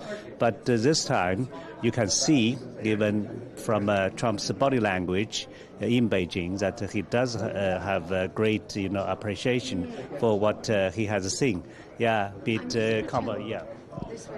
So do you read it then from President Trump's meeting in Beijing, from Secretary of Defense Pete Hegseth's comments, that now the US has been forced to see China as an equal, not as a lesser rival? I think so. I like this word you mean. United States is forced to change its policy. Why? Because in the last 9 years since the first Trump administration, we have seen a number of upheavals in a bilateral relationship, which reached a historical high when Donald Trump tried to, levy 145% tariff on China. This is insane, right? So that is why I'm happy to see actually the establishment of two new, institutions. That is a board for investment and a board for trade. Because with these two new institutions, I believe such crazy things like 145% tariff would have to be regulated by these organizations. Secretary of Defense Hegseth did say, though, a few pointed warnings, I suppose, saying that we can never have a Pacific region dominated by any hegemony. That did seem to be a pointed warning. Do you think China will take it as such? Well, I think he was hinting China, right? Although Trump's visit to China is successful, but this is intrinsically a competitive relationship.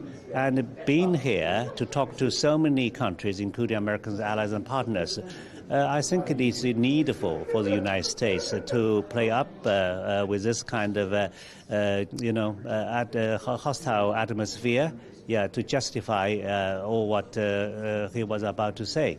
But even that was mentioned, it was not to a great extent. What you read from this conversation is that actually we would not be free ridden by any other countries, and you guys have to share the burden whatsoever. Actually, in so saying, the United States doesn't look like a big brother of the alliance. If you are the big brother of alliance, basically you got to take up the lion's share of responsibilities. If you ask the junior brothers, to share the burden, then what is the point of such an alliance? So I don't know how these countries would respond, but I believe they will have to think. But in this way... So if you think that the US can no longer say that they're the big brother of the alliance, are you suggesting then that the US has lost its leadership role in the alliance? I think in a way the United States is really tired of such a leadership leadership role, especially in Europe. Yeah, so that is why Trump is withdrawing troops from Germany, because I think he was almost heartbroken to see none of his allies would turn up, for example, in the Strait of Hormuz, yeah, to join Americans' military operations. So what is the use of such allies, right? So he has natural reasons to doubt about it. Do you think that that is a result of his strategic decision, or has the US relinquished or lost some of its strength on the world stage, and so this is the president's natural response to that? I think the answer lies in your second question, because right now America's whole strength would not be strong enough to police the whole world. So it has to stay focused. It has to withdraw. And then it has to focus on the Western Hemisphere, which is America's home. And then it has to withdraw to the Indo-Pacific region, which is the most dynamic region in the world. So it has to stay focused. And therefore, it needs, a burden sharing among allies. And to some extent, it would not care so much about Europe anymore. There has been discussion about what was talked of regarding Iran between President Trump and leader Xi in those Beijing meetings. Do you think that China has sway over Iran? Could China force Iran to accept a deal if it wanted to? Well, you see, the question is how the deal would look like, right? I think what China can do is the best possible role for China is actually for Iran to give the uranium to Chinese custody, yeah, because there are already reports about this, but the Chinese government did not say yes or no. But why? Because China should have no problem of being an honest broker, and China certainly have taken knowledge to even downgrade the uranium, even it is needed. Yeah. So in the past, Iran has provided uranium to Russia, but this time Russia itself is in a war, and you see. Iran's foreign minister actually came to China a week before Trump's visit, right? So there should be a lot of behind the door details telling something like that. So I believe this is probably what China can do at the best. Because otherwise, if for China, as Trump wish to give pressure on Iran, Iran can easily say, well, it's the United States that has launched a war, right? So what do you expect us to do? But I think the first thing that can be done about the war is a kind of joint announcement by United States and Iran to reopen the Strait of Hormuz at the same time, because that would meet everybody's interest. But as to how we could just get there, I believe the United States and Iran would have to, have a lot of discussions on it. But it seems that Iran is having an upper hand, yeah, because even the United States has agreed to defreeze the asset. That shows, Iran has some very powerful cards. If I can just turn back to the beginning of your comments there with regards to the uranium, do you think the US would accept a plan that would see Iran handing its uranium to China? No, they won't. And I wish they would, but they would probably be very reluctant, because so far they insist to see Iran's uranium. I understand why, because anyway, this is the very purpose, for them to launch this war, or even the excuse. So if they launch this war and the uranium they have been trying to find end up in Chinese hand, that sounds like a slap on the face, right? But think of this. There's no way that China would, misuse this kind of uranium, and probably this is the best way, to save face for both sides. Because how can Iran give uranium to the United States? This is just like a total surrender. So it's just impossible. No matter what Trump said, it's just impossible. And we could have a discussion with the IAEA, to solve this problem that is good for everyone. Yeah. If we turn to China's relationship with Gulf countries, how would you assess China's strategic relationship with that part of the world?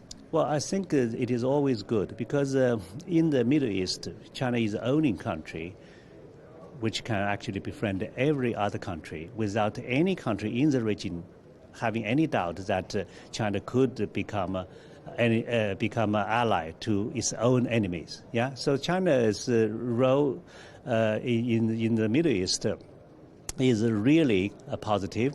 The only question is, there are too many requests coming to China, asking China to play a bigger role. And these kind of requests are contradictory themselves. Yeah, it's just like the war in Ukraine. For us, this is a war between two friends, and both of them want you to help. And how can you help? That is a difficult and most challenging thing. So I believe, I appreciate you ask this question because now time has come for China to think how we can actually play a bigger role than before that can actually show China is willing to show the greater international responsibility. Yeah, because everybody see the United States, like it or not, it doesn't behave as everybody wishes. So then they look up to China to play. And how do you see China playing more of an international role, perhaps particularly in the Middle East? Well, I think Chinese role could be three. One is a facilitator, the second is a mediator, the third one is a security guarantor. Yeah. But sometimes you may have to combine all this role all together. As I said, this is almost unprecedented. Although China did mediate between Saudi Arabia and Iran, which is a resounding success for China. I think this success can encourage China, to do more similar things in the future. But I doubt about the so-called theory of filling the vacuum. Because these vacuums could be traps, right? Yeah, do not try to fill in the vacuum, because in a region, this is just like a forest that is burned. So there are two ways of restoring the forest. One is let it grow back, which takes time. Another is you plant an artificial forest, which could be quickly done, but then you change the environment forever, right? So I think the best way probably is the first one with some humanitarian assistance from outsiders. You just can't let it grow. We don't know how long it will take. But then, in other words, China should play the role of a good Samaritan. Yeah. So that is the only role that is appropriate. Do not do any interventions on the so-called in the name of humanitarian intervention, because we have too many examples of all these humanitarian interventions. Most of them are proven to be failures. Yeah, because every region has its own conditions. So, for example, when it comes to Afghan issue, people say it has to be Afghan-led, Afghan-owned. So, because this is an Afghan issue, so see what the United States has done to Afghanistan, and I believe few people now in the United States would say they have done the right thing, right? And just finally, before we wrap up, you've brought us back to the United States, so I should ask, how do you interpret, how do you think the Chinese leadership is interpreting President Trump's comments, or perhaps lack of comments with regards to U.S. support for Taiwan? Oh, I think that is a turning point already, because apparently he was reluctant to respond to Chinese remarks, on Taiwan issue in Beijing. I believe in Beijing, the remarks from Chinese would be very powerful. So he tried to avoid, making direct response. But he said something on Air Force One on his way back home, right? And there are two things that are important. One is, he would be the one to make a decision, but but it will take him some time. So that means this decision is not made, right? The second thing is the Taiwan would be 9,500 miles away from United States. So fighting a war doesn't seem to be so worthwhile. So even this is not, clear-cut, opposition to future American intervention, but this is almost like opening a window, which has caused a lot of anxiety among Taiwanese authority. So my general assessment is, with China becoming ever stronger, and almost as an equal, power. So the United States would find it more and more difficult to sell arms to Taiwanese authority in the future. They may continue, but they would find it very hard because China simply has more tools in the toolkit, be it sanctions against American companies, or be it, a change of decision to buy, such as a Boeing aircraft, or more exercises around the island. So eventually the United States would have to think about this question. Yes, these arms sales are really lucrative, but is it really worthwhile if they invite a bigger danger, which might cost American lives? We'll have to leave it there because I see one of the sessions is just wrapped up. We're going to be influxed with people. Zhoubo, thank you so much, retired Army Colonel and Senior Fellow. Thanks for your analysis here at the Shangri-La Dialogue, and thanks for joining Al Arabiya English. Thank you, Melinda. Looking forward to talk to you one day on another occasion. I look forward to it as well. Thank you.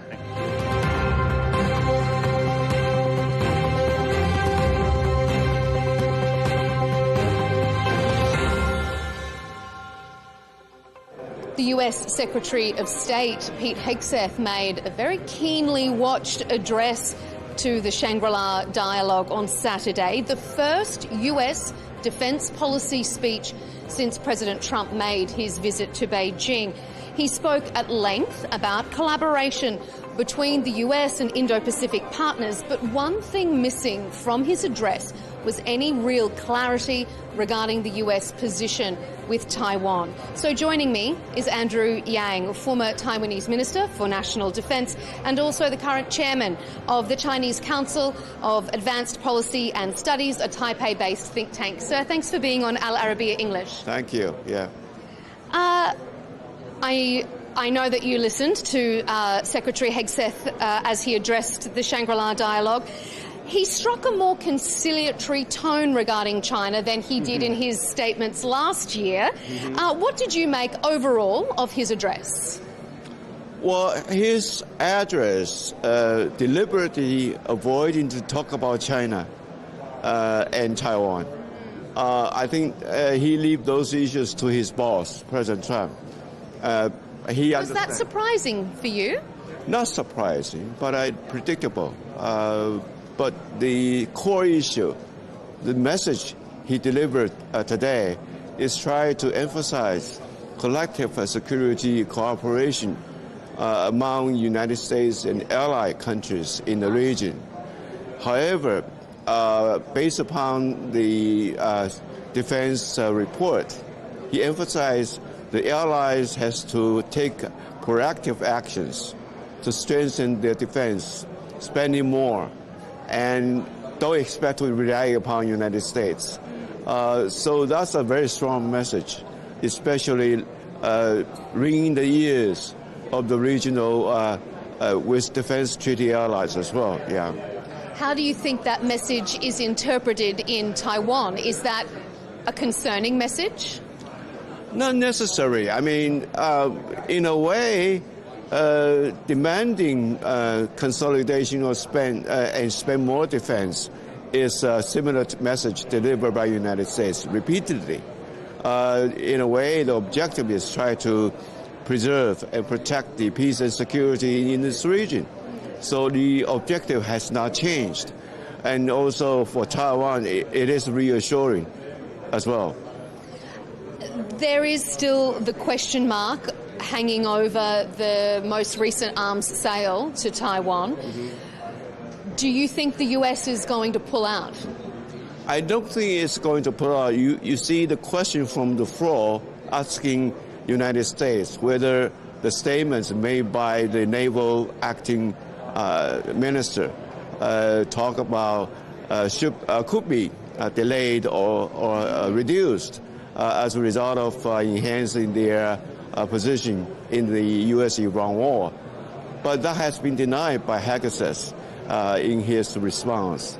However, on the other hand, what would be the real decision made by President Trump regarding the recent allocated $14 billion arms sales submitted to the United States?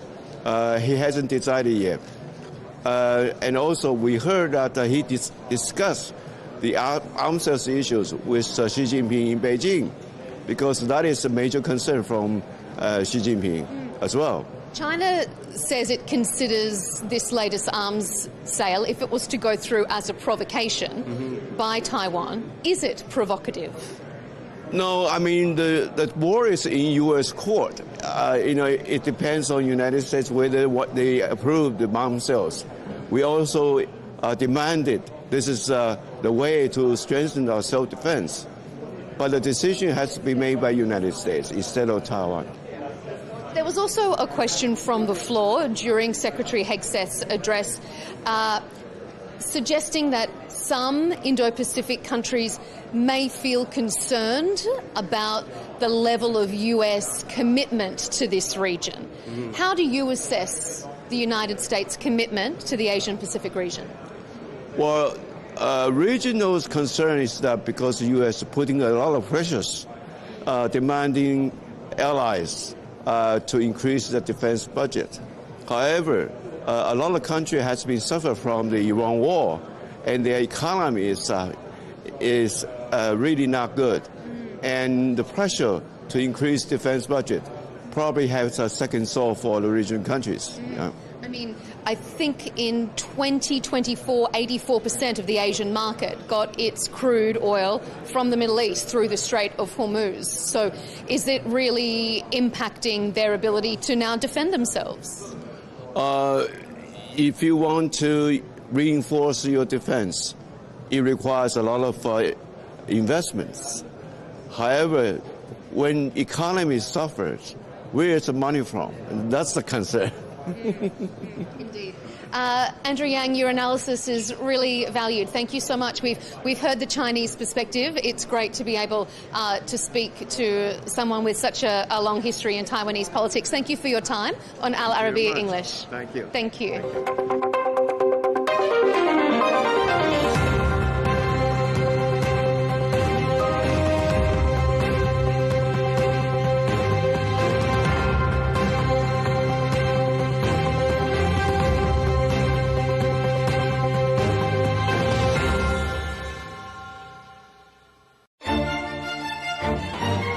Do we celebrate too much? Does it help generations understand history? Does it bring society together? And the idea of turning the first day of summer into a music festival was a brilliant idea because it's a day of joy. We must celebrate summer.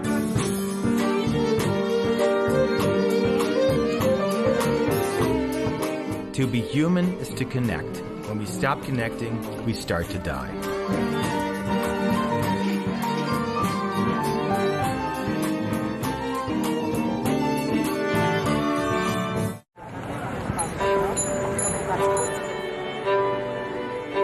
People think that we launder money, but actually we make money black. It's a weird law. They call it gedoogbeleid, like this. That is the law. So they say, okay, bye, but don't let us see you.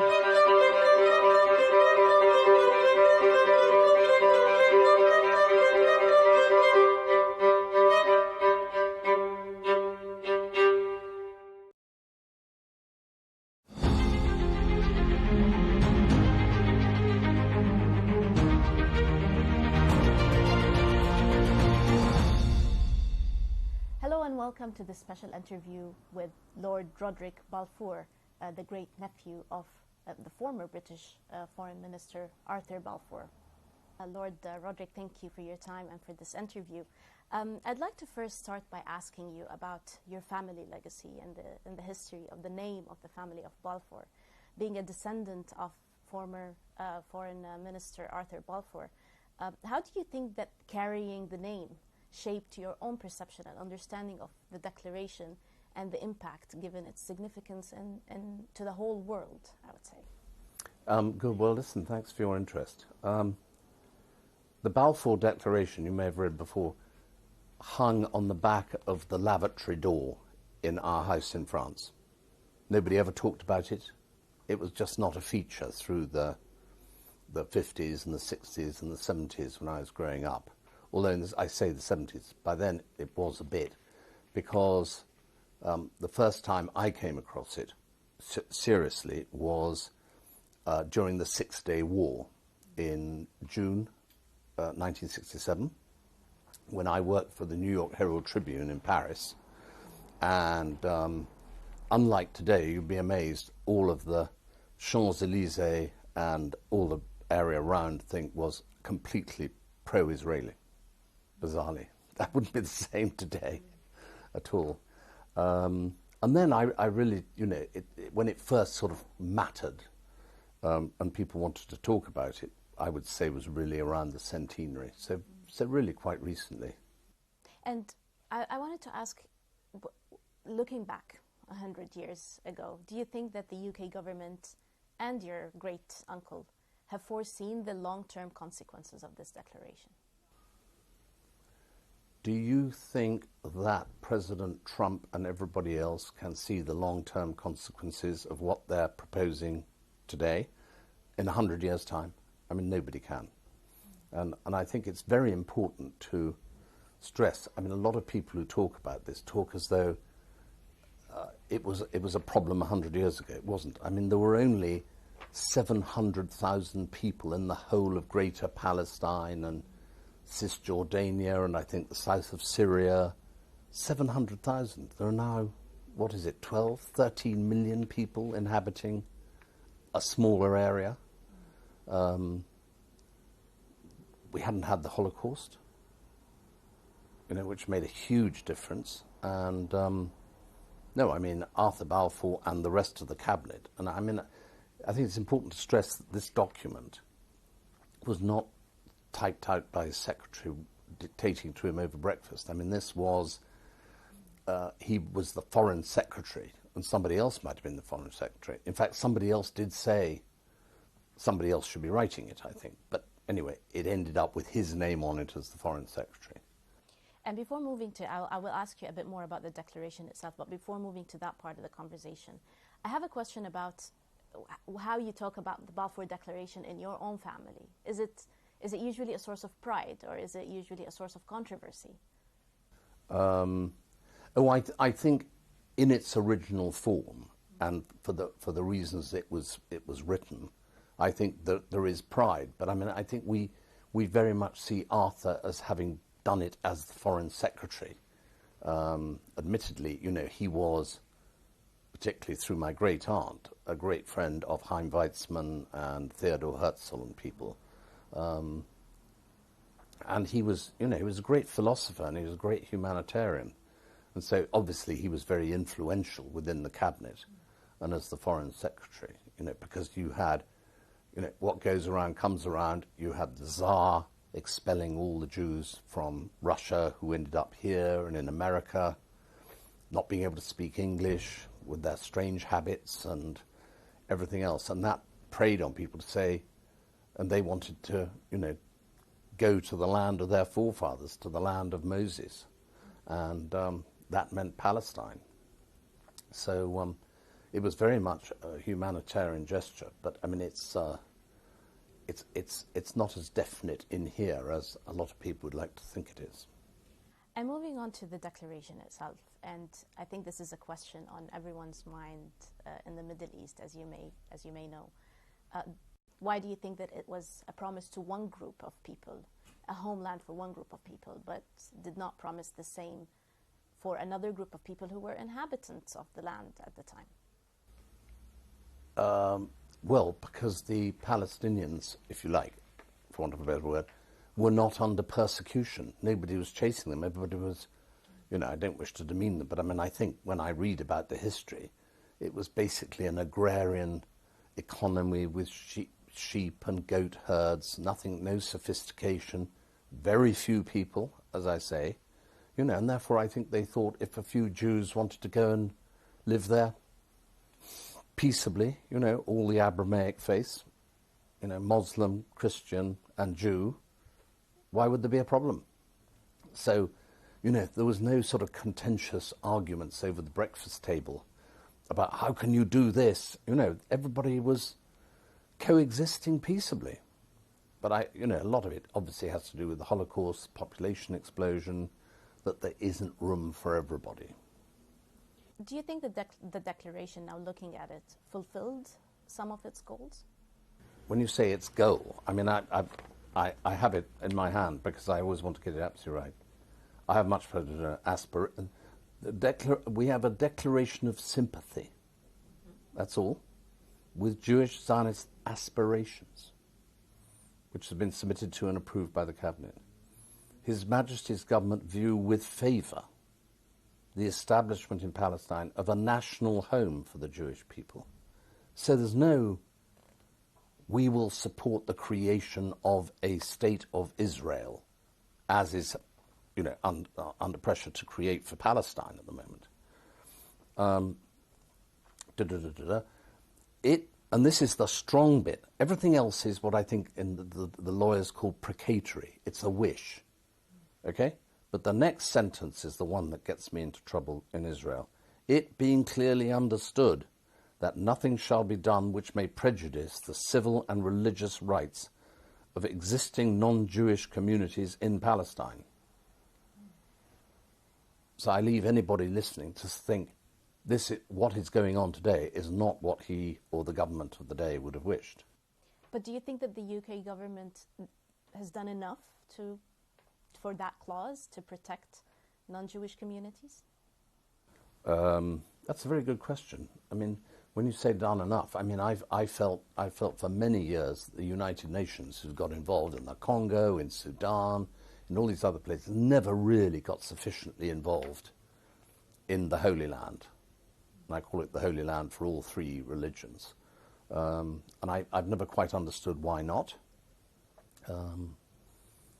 And particularly as, you know, one has to say it, but Israel has never attacked anybody else. I mean, they've gone off and done these missions in recent times, but they've never wanted to wipe out the Palestinians. I mean, the occupation of the West Bank and these settlements under the very right-wing Israeli factions, you know, is not something. I mean, that goes completely contrary to this, as well as to United Nations resolutions and things like that.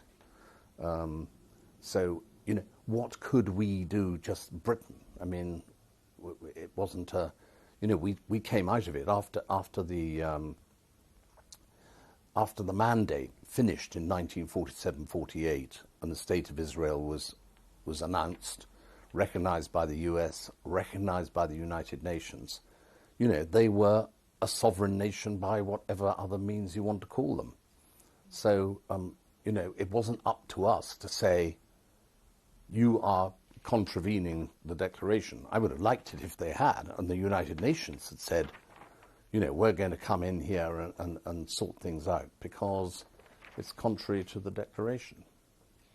I'd like to move to the to UK's historical decision to recognize Palestine last week, and this was an important day for a lot of Palestinians and Arabs in the whole world. Mm-hmm. What do you think of this recognition, and do you think that it was a step taken too late? No, I don't at all. I think that again, with the United Nations help and everybody else, there should have been a far greater effort to deal with the two-state, the two population problem much earlier, whereby there would have been far more democratic regimes in both Gaza and the West Bank, and instead they've just been able to run riot and do whatever. I mean, the West Bank hasn't had elections for 20 years. Gaza has been ruled by Hamas. I mean, are these, in their present condition, are these really suitable entities for us to recognize as a state? I'm not sure. But I mean, it's symbolic. It shows that we are in favour of the two-state solution, but there's got to be a lot more before it actually means anything. And do you still believe in a two-state solution? Do you think that with today's circumstances that it's still a viable solution? Well, clearly the Israelis don't think so. And I don't think Hamas thinks so, because Hamas want to get rid of Israel, and Israel doesn't trust any of the Arab countries while they're run as, the Palestinian enclaves, until they have a reassurance that they're not going to be populated by people who swear death to Israel from the river to the sea. So you've got these two blocks who are implacably opposed to each other. And I suppose that's what, love him or hate him, but, President Trump is actually somebody who at last is not just muttering warm words, but actually getting on and doing something, and I think has realised, and obviously done a lot of talking around the Middle East and with other Islamic countries, who, you will know yourself because you're from there. I understand none of the countries want to have an unstable world there, which is rife with terrorism and murder and everything else. I mean, I think, excuse me, especially Saudi, I believe, very, very keen to have peace. And of course, we were talking earlier about Abu Dhabi, and I mean, these are now commerce has taken over from the theocracy element, which I think ruled a lot of the sort of views of Islamic countries before. And now they're major economic powers. They don't want to see war and terrorism on their doorstep. So I think that's why they're, as I understand it, giving their full support to this effort, the Trump effort. But moving to today's reality, do you have any reservations about Israel's act of violence? Do you think, what is your view on what Israel is committing against the Palestinians today? I think you've got to take that in two halves. I think the West Bank is something that really has got to be stamped on. That is so contrary to the declaration and against the United Resolutions, things which we were talking about. But Gaza, how has Hamas allowed this to happen and not said, listen, please don't bomb all our houses and think we will surrender the hostages? I mean, one feels, and this is evidently what everybody else feels through the Trump proposal, that Hamas, I mean, he said it, Hamas has got to be neutralized because they're the destabilizing force. But I think the West Bank and Gaza are, but I'm no lawyer, I'm not a professional historian, so these are just my personal opinions, but you've got to separate the West Bank problem from the Gaza problem. And how's your relationship with the Palestinians and the Israelis, if you have any? Well, I've not really come across too many Palestinians per se who live in Palestine, but I have come across a lot of the Arabs who live and work in Israel. And of course they don't like it either, because they've peacefully coexisted in Israel, done a lot of business with they're integral part of the business landscape. And I just want to ask two more questions. One of them is, when you reflect back at the declaration, for you personally, do you feel that it's a source of responsibility? Do you feel it's a burden that you carry the Balfour name and you do these interviews? And that's interesting. I mean, I suppose that really why I accept sort of the invitation to do these interviews is it gives me an opportunity to defend the declaration and point out what it actually says. I've read up quite a lot of opinions on the declaration, and one of the things I find, which I think are provocative to the Palestinian side, is all sorts of people have read this and said, oh, this is definitely an official document. This is, we will create the Israeli state. And it doesn't say that, but it's been seized on by sort of the more I suppose you'd call them extreme or right-wing in this day and age, elements who want to say that this has a force of law. As I say, I'm no lawyer, but when I read it as it says, and I'm not trying to interpret it like a scholar. I have one last question, just because a lot of people did take this as an official document. Well, it's official in the sense that it came out of the British government and was expressed a wish with a particular reservation. Yep, official. But then what do you say to the millions of Palestinians? Some of them are still refugees in some countries.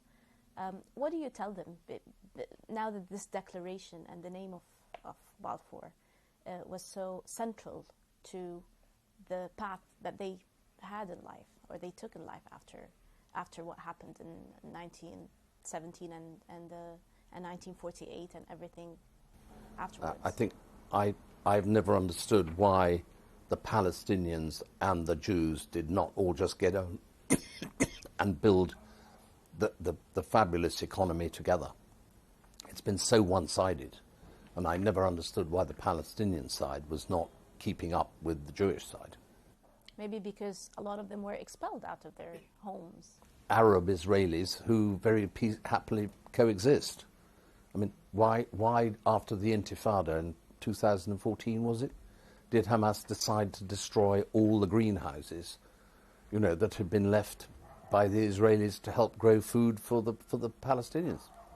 As I understand it, Hamas didn't want their population to be happy. They wanted them to be constantly fed an anti-Israel mantra.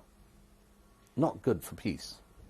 Thank you, Lord Roderick, for granting us this interview and for your time. Thank you for watching. This was an interview with Lord Roderick Balfour, the great-nephew of former British Foreign Minister Arthur Balfour. Thank you for watching.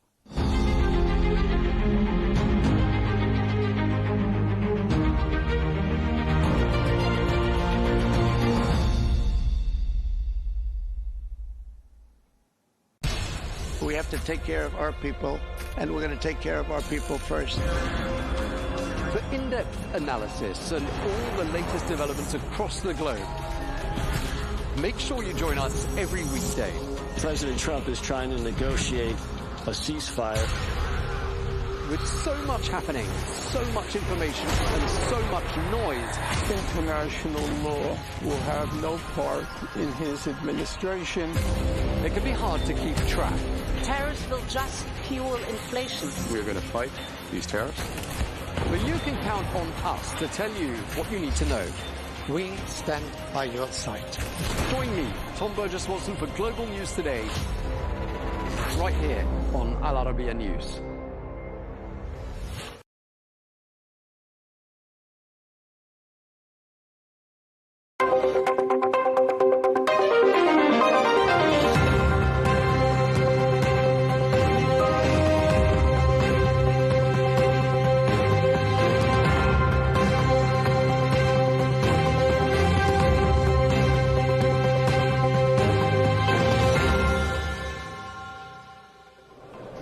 Welcome to this special coverage of the Africa CEO Forum on Counterpoints for Al Arabiya English. I'm Melinda Nucifora.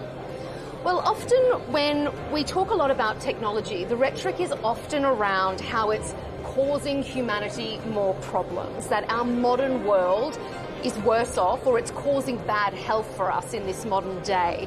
But one firm is flipping that argument on its head at Zipline when it comes to access to medicine. They say the opposite is true. The company is operating life-saving drone delivery systems across Africa, and excitingly, joining us is the Zipline Africa Chief Executive, Caitlin Burton. Caitlin, thanks for being here. Thank you for having me.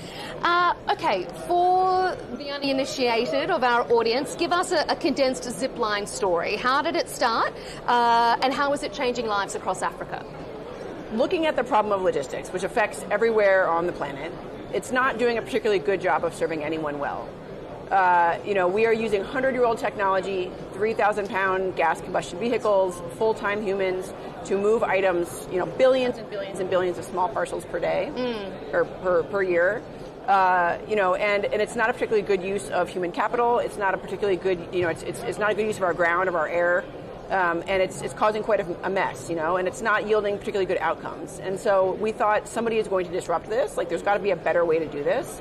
If we could make this faster, cheaper, zero emissions, we could have a profound effect on trade, commerce, livelihoods, you name it. We would be able to impact a very different kind of economy, a very different kind of lived experience. And so that's what we set out to do 10 years ago. Mm-hmm.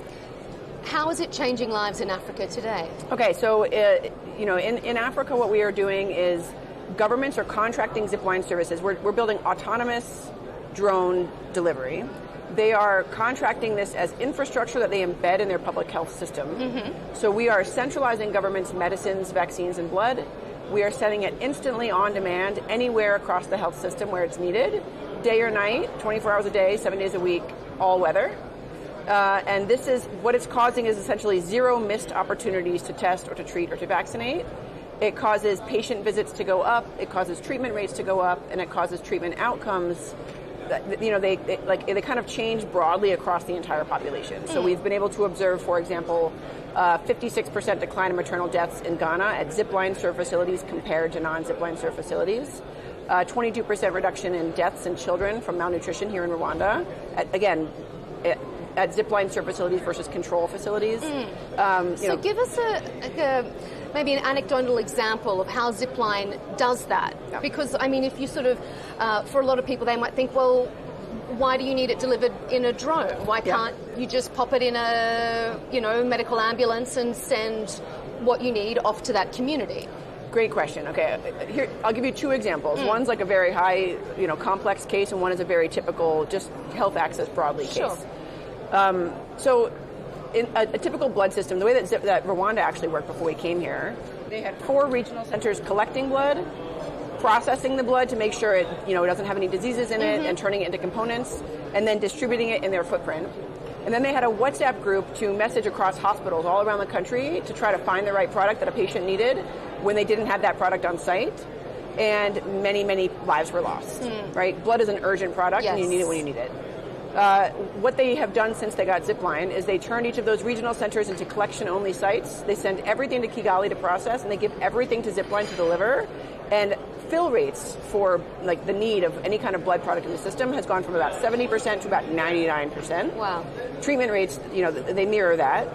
And as a result, health outcomes are dramatically different. People are surviving childbirth, they are surviving severe anemia from malaria, from malnutrition, these sorts of things. Now, on the flip side, I think all across the country, you don't necessarily need to have a complex emergency case. Health access broadly, it's a real struggle to get the right product where it needs to be in the right condition at the right time.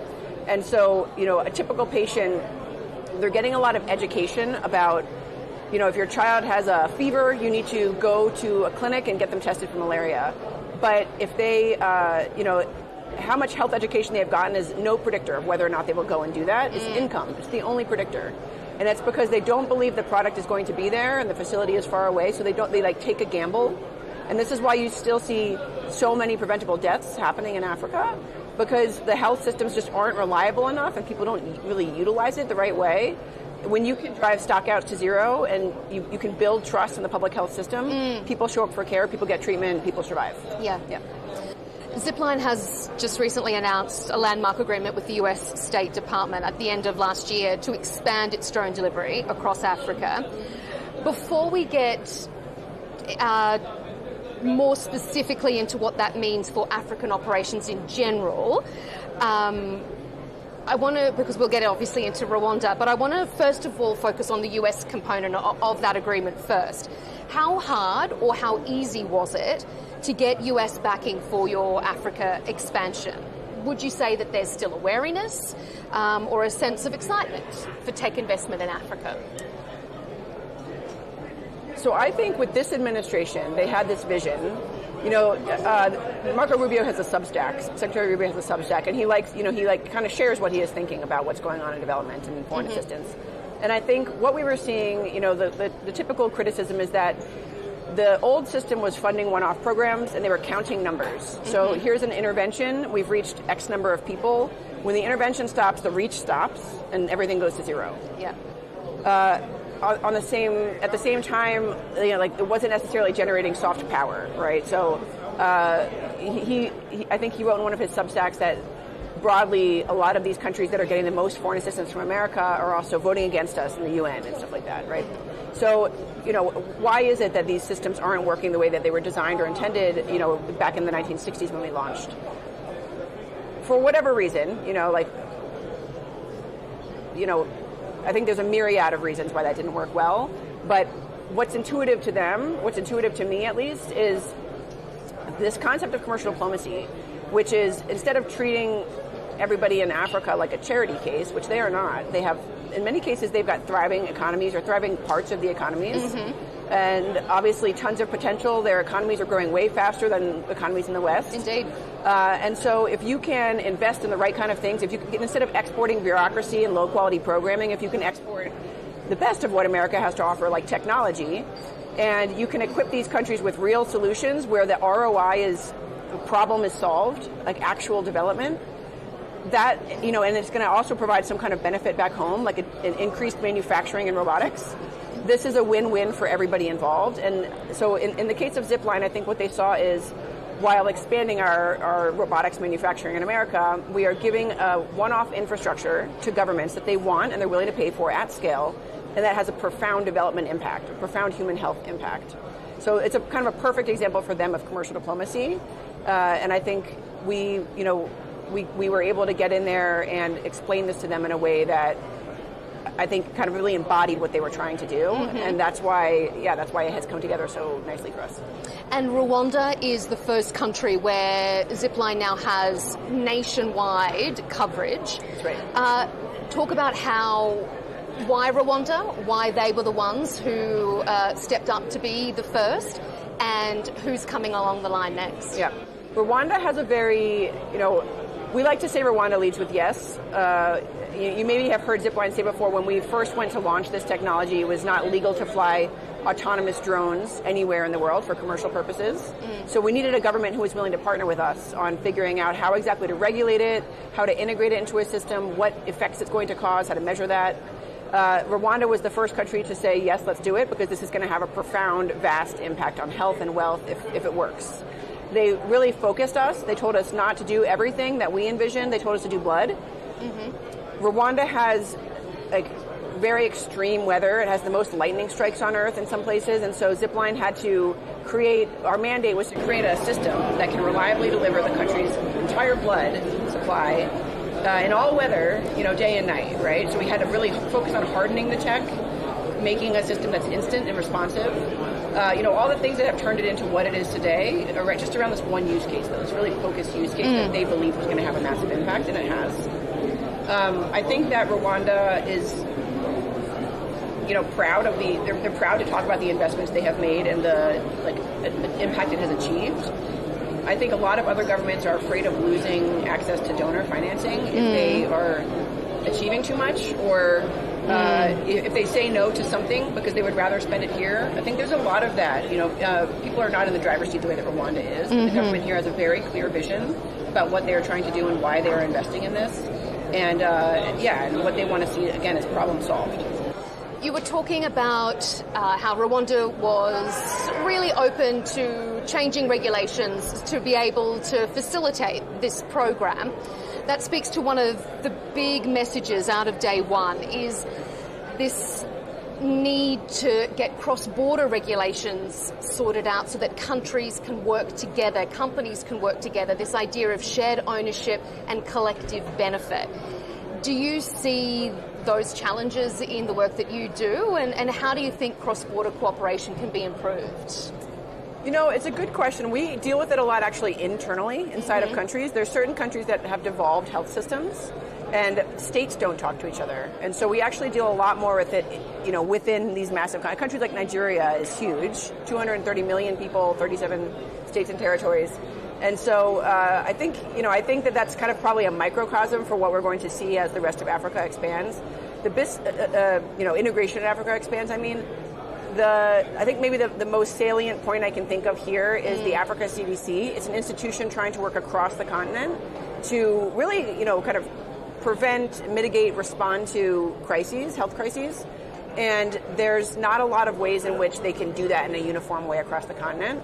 So what we have envisioned together is when Zipline is covering an entire country, we have a real-time signal of what doctors and nurses are ordering, which tells us a lot about what symptoms they're dealing with. And it can actually help us identify epidemiological events as they're happening. And if the Africa CDC could see that, there's no patient data. It's simply, delivery data on product. They can actually use that to identify, emerging epidemiological trends or events. And we also have an instant response system to everybody in the country. And so how can we help institutions like the Africa CDC that are trying to work across borders and see across countries and really make this continent more responsive on a health security front? How can we use information that we have in our network to serve their needs? So. You have said that the technology is ready, but leadership is the bottleneck. What needs to change? I think that, the speed of adoption is not fast enough. I think that there are a lot of countries that don't necessarily envision themselves as being this way. And there's also a lot of pressure, honestly, coming from the financiers in the ecosystem, especially for global health. There's a lot of donor money. And donors more or less tell them what they should get, what they should do. And they pay for implementers to come in and tinker with the health system, tinker with the status quo, and they kind of disincentivize any kind of change. They are literally paying for the status quo to be there. And so I think that we need people to be thinking that if technologies like Zipline exist now and have scaled, and the impact is irrefutable, and it's affordable, it's faster, cheaper, it's more responsive, and it causes, it actually, the ROI is actually the solved problem. Do they want evolution and development to happen in a 3-year time span or in a 30-year time span? Which of them are going to move fast and realize prosperity sooner? Which of them are thinking in terms of lives saved and money wasted? And which of them are thinking in terms of kind of status quo evolution over the course of decades, which is, a lot of the kind of thinking that's been applied to healthcare to begin with here. So, I do think that more Rwandas are going to help a lot. And I have to call out Nigeria, Cote d'Ivoire, and Ghana. They have really been fast followers of Rwanda. They have really invested in this technology to bring it to scale in their countries. And I think what we're going to be able to observe in about 3 years is a before Zipline and an after Zipline effect on population health in these countries. Yep. Oh, we'd love to come back to you in 3 years' time and see what that looks like. Me too. Yeah. I'm going to put my name on this. Amazing. Just finally, Caitlin, that's your message to countries. What's your message to other companies and tech disruptors who may be a bit risk averse when it comes to investing in Africa? What would you say to them? I think that most people are thinking about Africa as, maybe unstable, highly risky. I don't think that evidence really bears that out in many places anymore. I think it's an outdated kind of trope. When I look at Africa, I see, like we talked about before, much higher GDP growth. I see a huge young population that is going to be the workforce of the future. Really high quality tertiary institutions where people are getting great education. I see, I see a need to solve really hard problems. And so if you have the grit and resilience to solve hard problems, you're going to succeed here.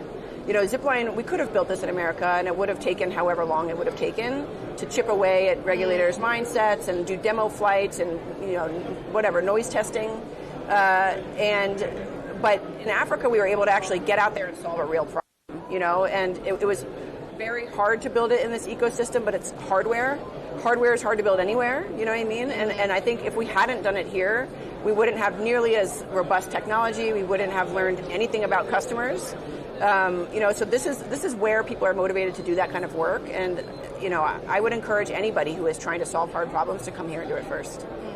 Hope they take you up on that challenge. Thank you. Yes. Caitlin Burton, thanks for being here. Yeah, thanks for having me. Thanks again.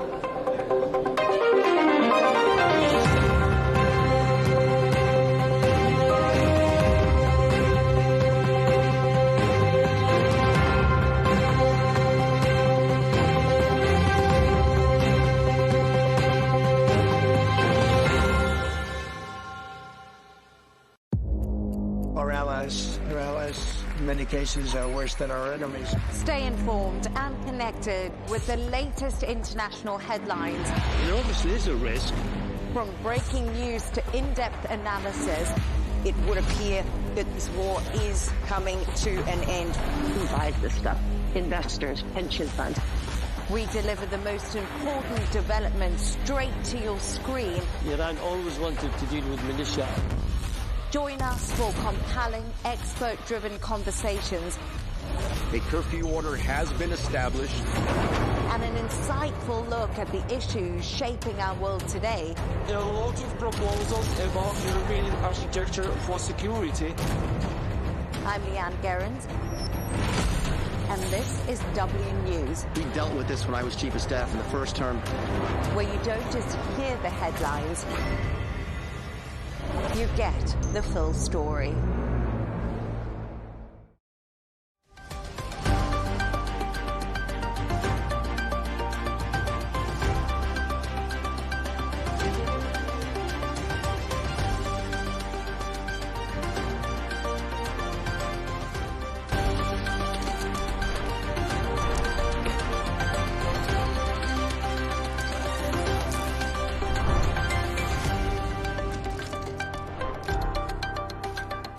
Hello and welcome. I'm John O'Hays and you're watching W News Extra, broadcasting live from the Al Arabiya studios in Riyadh. And these are our top stories this evening. President Trump cancels planned strikes against Iran this evening and says a deal might be signed shortly. But Iranian media sources say Tehran has not approved any text for an initial US deal. Water cannons are deployed and 16 people are arrested after another night of violence in Northern Ireland after the stabbing of Stephen Ogilvie. And the 2026 World Cup kicks off in Mexico as one of the three host nations take on South Africa.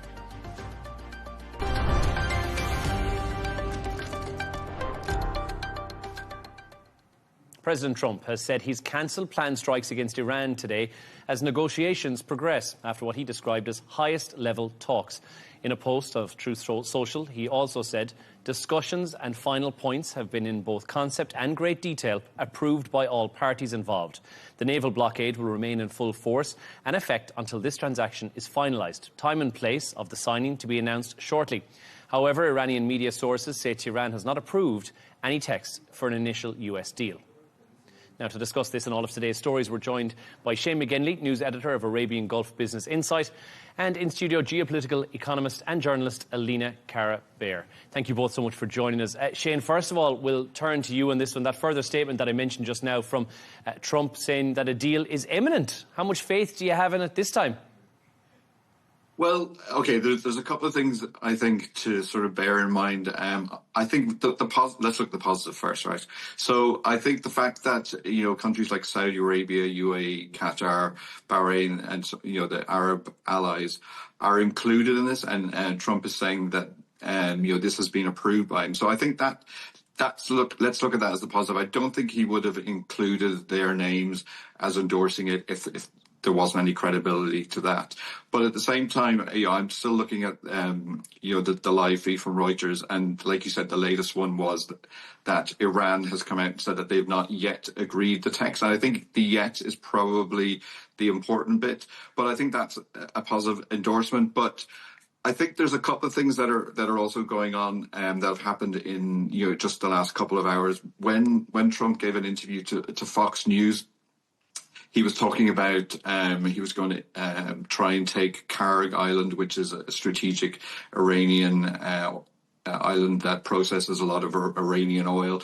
And he said that his preference was that they would take that. But he also then went on to say, I don't know that America has the stomach for it. So I think that was a very, very telling comment by him, where it kind of shows that he wants to end the war because he's probably perceived that it's not very popular with the American public.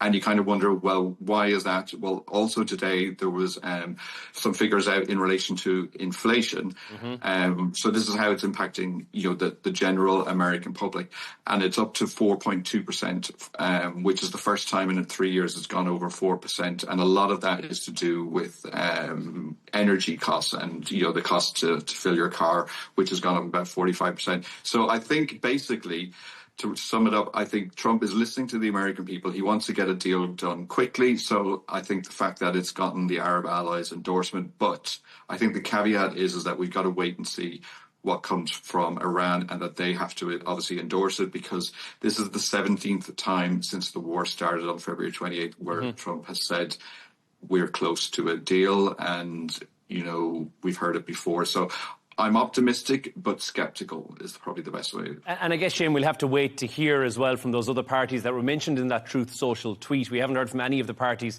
that were mentioned there in terms of the countries. They have yet to make a statement in relation to this as well. Alina, I want to turn to you on this one. How likely do you honestly think that a deal is near? Because, like Shane said, we have heard this rhetoric a few times before. I didn't realise it was quite as many as that. Yeah, true, but I think it's quite interesting that the Qatari negotiators came home from Tehran this morning. They had a long, over the whole night they were talking in Iran about this topic. Apparently that's what we know. This is one point. I think they wouldn't do it if it wouldn't be that serious and close to a deal.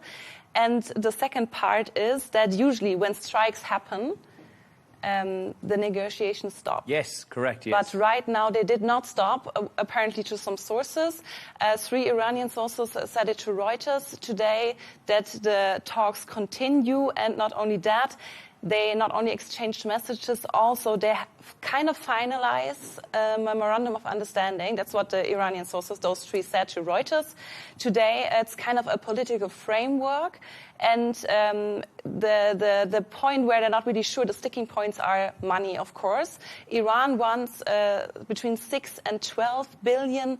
They are currently frozen. This is like money they gained by selling oil to different countries. It was legal, but due to the sanctions, it got frozen, and they want to have it back.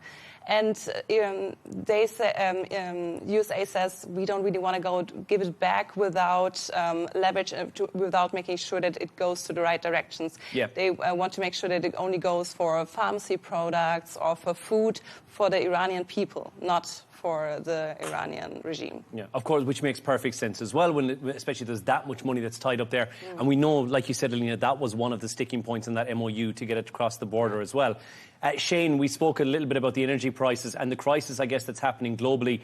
And every single time a statement is made from the White House when Donald Trump says, like he did today, that Carrick Island is on the cards, we see the oil prices soar again, 5 to 10%. Today we did see them drop. Once this statement has been made in the last hour or two, we've seen them drop down by a similar amount, between 3 and 5% as well. So promising signs as well. But when he mentioned that today, was that potentially the card on the table with Iran that made them go, we need to get back to the negotiating table here, we need to do some sort of a deal? Do you think that's what edged it ever so slightly over? I think possibly. I think Carrick Island is sort of seen as a symbolic, and it's seen as a strategic. It would be seen as a strategic win, because previously to the war, it controlled 90% of Iranian oil. But I think there was an interesting comment that I saw from the former commander of the U.S. Central Command, and he had said that because of the blockade, that a lot of Iranian oil wasn't getting out through the Straits like most other countries as well. So the economy was already being impacted. So to take the island, you know, it wouldn't really impact them economically or their oil movements that much, but it would be a huge symbolic move, and it would be troops that would have to go onto the island to take it, you know, up to 800 to 1,000 then to maintain it. So that would be, you know, a massive switch in the conflict, because we would have American troops directly involved if that plan was to go, which I think that's possibly linked to what Trump said, that he wasn't sure America had the stomach for it, and to have that, you know, hundreds of troops involved. So I think possibly, yeah, Iran would not have liked to see it escalate that much. But I think there's a lot of other things that happened as well. I think there was a very, very quite serious attack on the Kuwait airport, which got a lot of coverage, and it seemed to be quite impactful. There was a couple of ships that were attacked off the Gulf of Oman, and there was a lot of Indian. I think there was 3 Indian sailors. So I think those things collectively would have put a lot of pressure on Trump and the Iranian side. And I think, you know, again, be optimistic but skeptical that there will be a deal by the time we all wake up tomorrow. Shane, Alina, thank you both for your thoughts on that so much. We're moving on to our next story. Budget airline Ryanair has been investigated over charging parents to sit with children on flights. Now, regulators are examining whether the fees are unfair or not clearly disclosed during the booking process. Ryanair denies any wrongdoing and says it follows policies and they follow the law. Alina, this is a controversial one. Should airlines be allowed to charge families for sitting with younger kids, especially when it is young kids that are involved here? Yeah, so the law by Ryanair says it is for children between 2 and 11 years. They must sit next to their parents. This is according to their terms and conditions. Now the question is it unfair that parents have to pay the seat, even though it's according to the laws of Ryanair? Mm-hmm. And this is what the discussion is about. For me, actually, it's only $8 or £8, so it's not really the big fish in this case. Yeah, and again, I think if you're paying £19 for your flight, or €19 for your flight, paying the €8 as an extra service charge seems like it's a reasonable thing to do. And if you compare it to luggage is like £40 or even more. Okay. So I think that's a so you think it's fine to charge? So you're giving Ryanair as much as they want to charge, let them charge it? Yeah, I kind of actually find the reaction of Ryanair really interesting when it comes to that, because they said this is all just a big political show and the government should just fix the real issues in the country, and they refer to taxes. Yeah. Michael O'Leary, CEO of Ryanair, has very clearly said in the past that that's the reason why prices are increasing. Of course, now there's a fuel shortage as well. That's going to add to it, so £8 or €1 doesn't seem that much. Shane, this low-cost airline model, has it gone a bit far? Because everything is an optional add-on fee. We've heard previously in the past from Ryanair as well, surprise, surprise, things like wanting to charge people to use the loo on board, to potentially have stand-up seats, which we know are in the final phases of looking at approval on those now, according to international authorities. Is this going one step too far? I don't think so, really. Like, you wouldn't want kids being unsupervised on a Ryanair flight, because it can be like a zoo on there sometimes. So you don't want unsupervised kids, like I said. But I think the main thing is transparency. People think we've all seen the ads, like £10 for a flight from, say, like, I don't know, London over to Europe, and then when you add it up, it comes a lot higher. But I think, if you look at the cost of trains in the UK or in most Western countries, they're nearly more expensive than flying on Ryanair. So I think you get what you pay for, really, at the end of the day, and people know it's really, really cheap, and everybody knows at this stage whether you add on a couple of extras. So I think the people who are complaining about this, I think they're being a little bit ridiculous. And if you're complaining at that level on a Ryanair one, then maybe you just shouldn't fly. I guess it's cheap until you add in all these optional extras, and that's when it starts to become a very, very expensive flight. Alina, I think Ryanair have done something here whereby they've tied it in and I think played into people's emotions, whereby they've said it is €8 or £8. You have to pay it because for safety reasons you have to sit beside your child. And then when you put the word safety and your children into the same sentence, you're almost guilt-tripping parents into them believing that they must pay this fee in order to ensure their child's safety on board the flight. Yeah, but it's not only that, it's written in the terms of condition of Ryanair, so parents cannot even choose that. They have to sit next to their children. But would you not think that perhaps you've said, right, you've actually forced them in order to pay this fee, even though, like you said, it is in the terms and conditions? Is that not flying in the face of it? And should Ryanair not just levy this fee specifically for parents who are travelling with kids to say, right, it's free because you're travelling with, you have effectively booked 2 or 3 other seats as a result of that? Do you think there's any argument to be made for that? The Competition and Markets Authority is now looking into exactly that.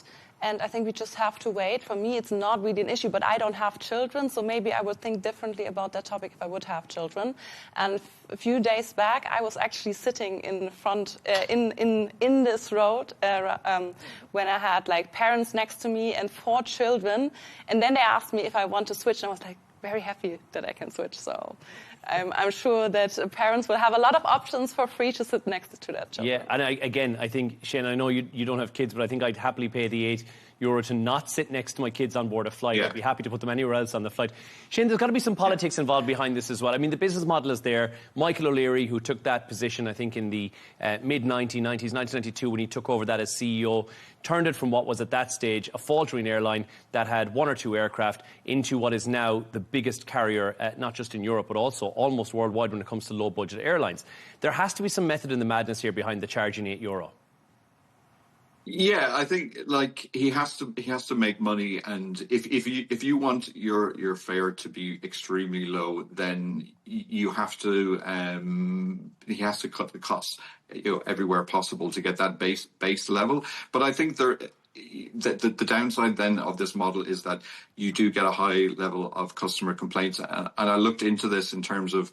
There's a website called Air Help which looked at 117 airlines around the world, and number one was actually Qatar Airways. It's a luxury airline, so that's hardly surprising. But Ryanair came in at number 84, and anyone who's ever had to call Ryanair customer service probably will agree with that. So I think it's like anything. If you go to McDonald's, you can't expect a Michelin star service. So I think people need to be slightly realistic and realize that if something is low cost and it's cheap, then there's probably a reason for that, and you have to adjust your expectations accordingly.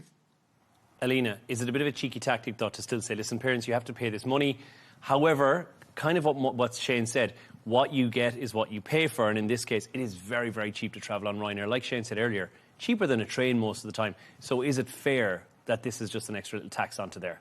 For me, it's fair, but I think we definitely should look at the taxes. I think there's a bigger problem, and I think Ryanair in this case is completely right. Right. I didn't expect everyone to agree with Ryanair or something like that, to be honest with you. Thank you both, Alina and Shane, for your thoughts on that. We're moving on to our next story. There has been another night of violence in Northern Ireland. Water cannons have been deployed to disperse the crowds who were rioting over a knife attack which happened on Monday night. 16 people were arrested after bricks, bottles and pieces of wood were thrown at police, with 12 officers injured. A 30-year-old man who's originally from Sudan has been charged with attempted murder, while the family of the victim, Stephen Ogilvie, have called for calm. Shane, I'll turn to you first on this. What's your take on this situation right now in Northern Ireland? Because the videos that we're seeing are harrowing. Yeah, I think it is sad to see violence in Belfast erupting again, and I think I personally believe that it's being opportunist, and because I think I've seen the pictures on the TV of buses that have been set alight and cars, and I think if you're protesting against migrants, setting public services like buses on fire is not going to achieve anything, and it's not really going to get the government to address the migrant issue, which you claim to be the reason that you're out supposedly protesting. But I don't really see these as genuine protests. I think it's just being hijacked by people who want to riot and be, disorderly behaviour, and this has been latched onto as an excuse. Like you said, the family of Stephen Ogilvie have called for people to call for calm, but I think this has the potential, which is more worrying, to develop into more of a political issue. And the Irish Taoiseach Prime Minister Micheál Martin is meeting with his British counterpart Keir Starmer, and there has been a lot of disagreement across the political divide in Northern Ireland on, is this because of the Irish border between Northern Ireland and the Republic, and whether it's because people can move freely between them. And there has been, I did see reports of that, there was advertisements saying that if you're a migrant and you want to get to the UK, fly to Dublin, and then you can just go straight up to Northern Ireland and get access that way. So I think there's 2 points. One, I don't think these people who are rioting, and the 16 who were arrested and 12 policemen who were injured as a result, I don't think they're genuine protesters. I think they're just looking for an excuse, and this has been hijacked. But also I hope there is calm so that it doesn't escalate into a political situation, which is the last thing you want in Northern Ireland. Exactly. We've come on so far, and it seems like that whole conversation about a border between the north and the south was something that we had during Brexit, and then when something like this happens, it brings it to the fore once again, and it feels like we've taken so many steps forward just to take all these steps back again. Alina, I want to turn to you on this one.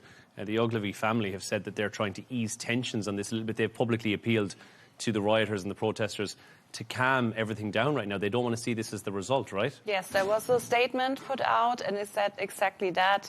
They made an intense effort to try to calm the tensions. They said they're devastated, of course, because of the attack. He lost one eye during that attack. this is also something worth mentioning.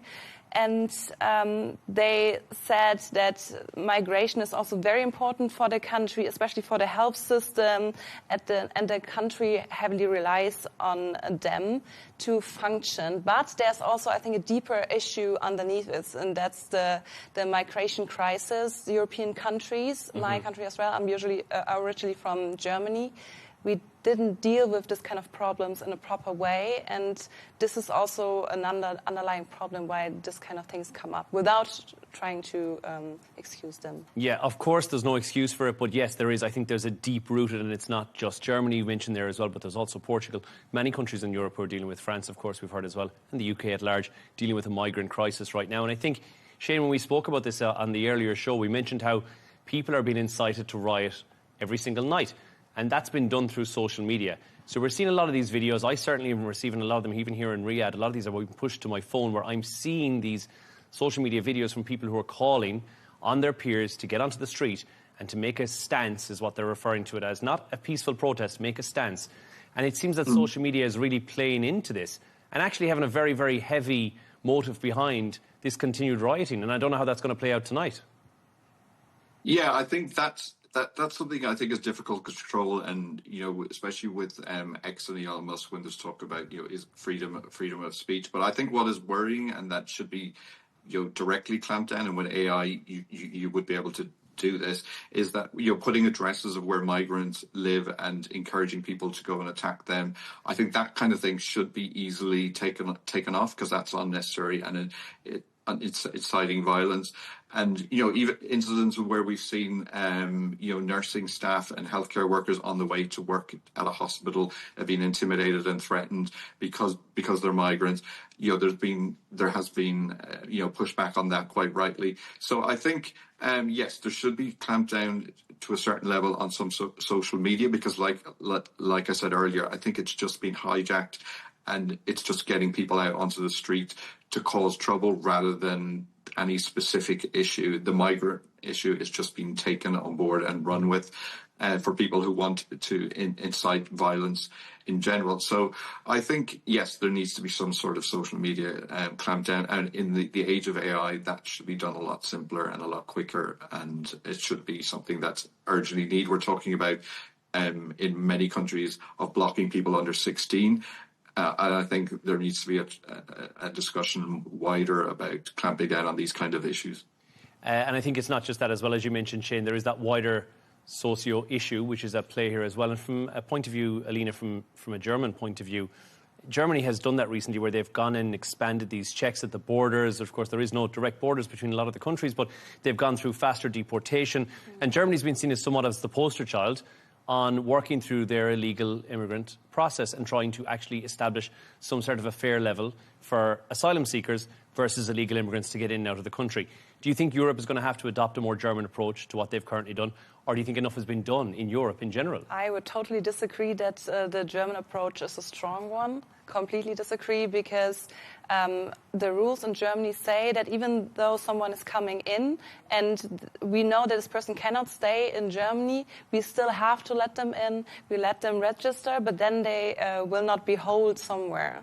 They move freely in the country. They get money from the German state, and it's very hard, the longer they stay, to get the people out, even though they don't have a right to stay in Germany. And this is a huge issue in Germany. And this is also one of the reasons why people in Germany are very unhappy with the government right now. Are any politicians saying this is the change that we need? Is there any politician who's coming to the fore saying... Only the right hand, the right wing, and nobody wants to vote for them in Germany. That's the only reason why we have the government which we have right now, but it's the most unliked chancellor in the whole world. Can you imagine, Friedrich Merz? Yeah. Well, and again, I think that's something that's echoed through Europe as well. Shane, and we'll know that from UK and Ireland perspective as well. The same thing, the right is very much seems to be the one who's got this strong hardline stance, if you look at Reform UK, on the immigration policy, but people don't want to be seen to be voting too far to the right, but that's the only one that seems to have the solution here. Well, I think, you were talking about Europe, but I was just thinking about, we live in, the UAE or Saudi Arabia, where the model is, you come to the country, you contribute to the economy, then if you lose your job or you can't stay any longer, you go home and, you know, I've heard frequently said about how there's like 200 different nationalities living in Dubai, you know, quite harmoniously. So I kind of agree with the probably capitalist model then, and the opposite of what you were just talking about earlier, which happens in Germany and happens in Europe. Like, when these migrants come and they're giving like a lot of money, then there's no incentive, and in some countries they're not even allowed work, but they're giving free accommodation. I kind of think, yeah, it sounds extremely capitalist, but I am a business journalist, that you go to a country, you find a job, you contribute, and you know, you should make your own way. And it might then put off some of the more opportunist economic migrants who come all the way to sort of Belfast, at least. A sway to the right for Shane. Another surprise from tonight's show. Stay right there as we move on to our next story.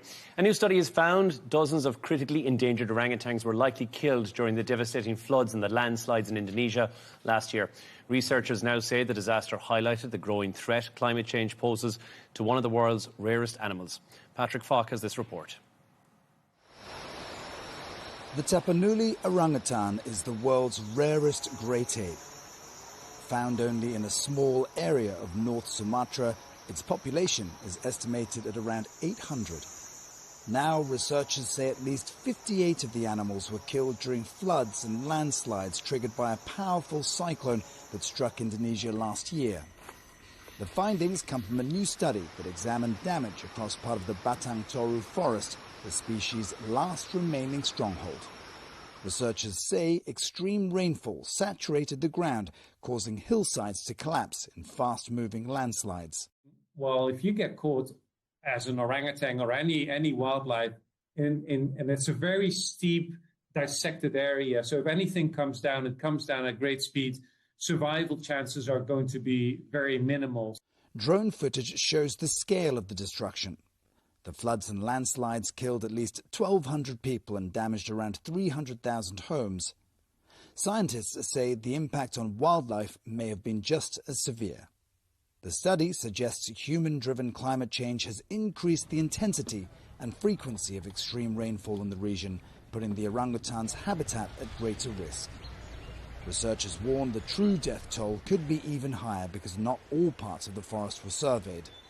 For a species already on the brink, the losses are significant. This is a huge event, and that's why it's of such a concern, because it's an added event with extra mortality on top of mortality that's already so high that they're under threat already. The Tapanuli orangutan reproduces slowly, with females typically giving birth only once every 7 years. Researchers say decades of deforestation, hunting and habitat loss have already pushed the species into decline. Now they fear increasing extreme weather could make its recovery even harder. Patrick Falk, Al Arabiya English.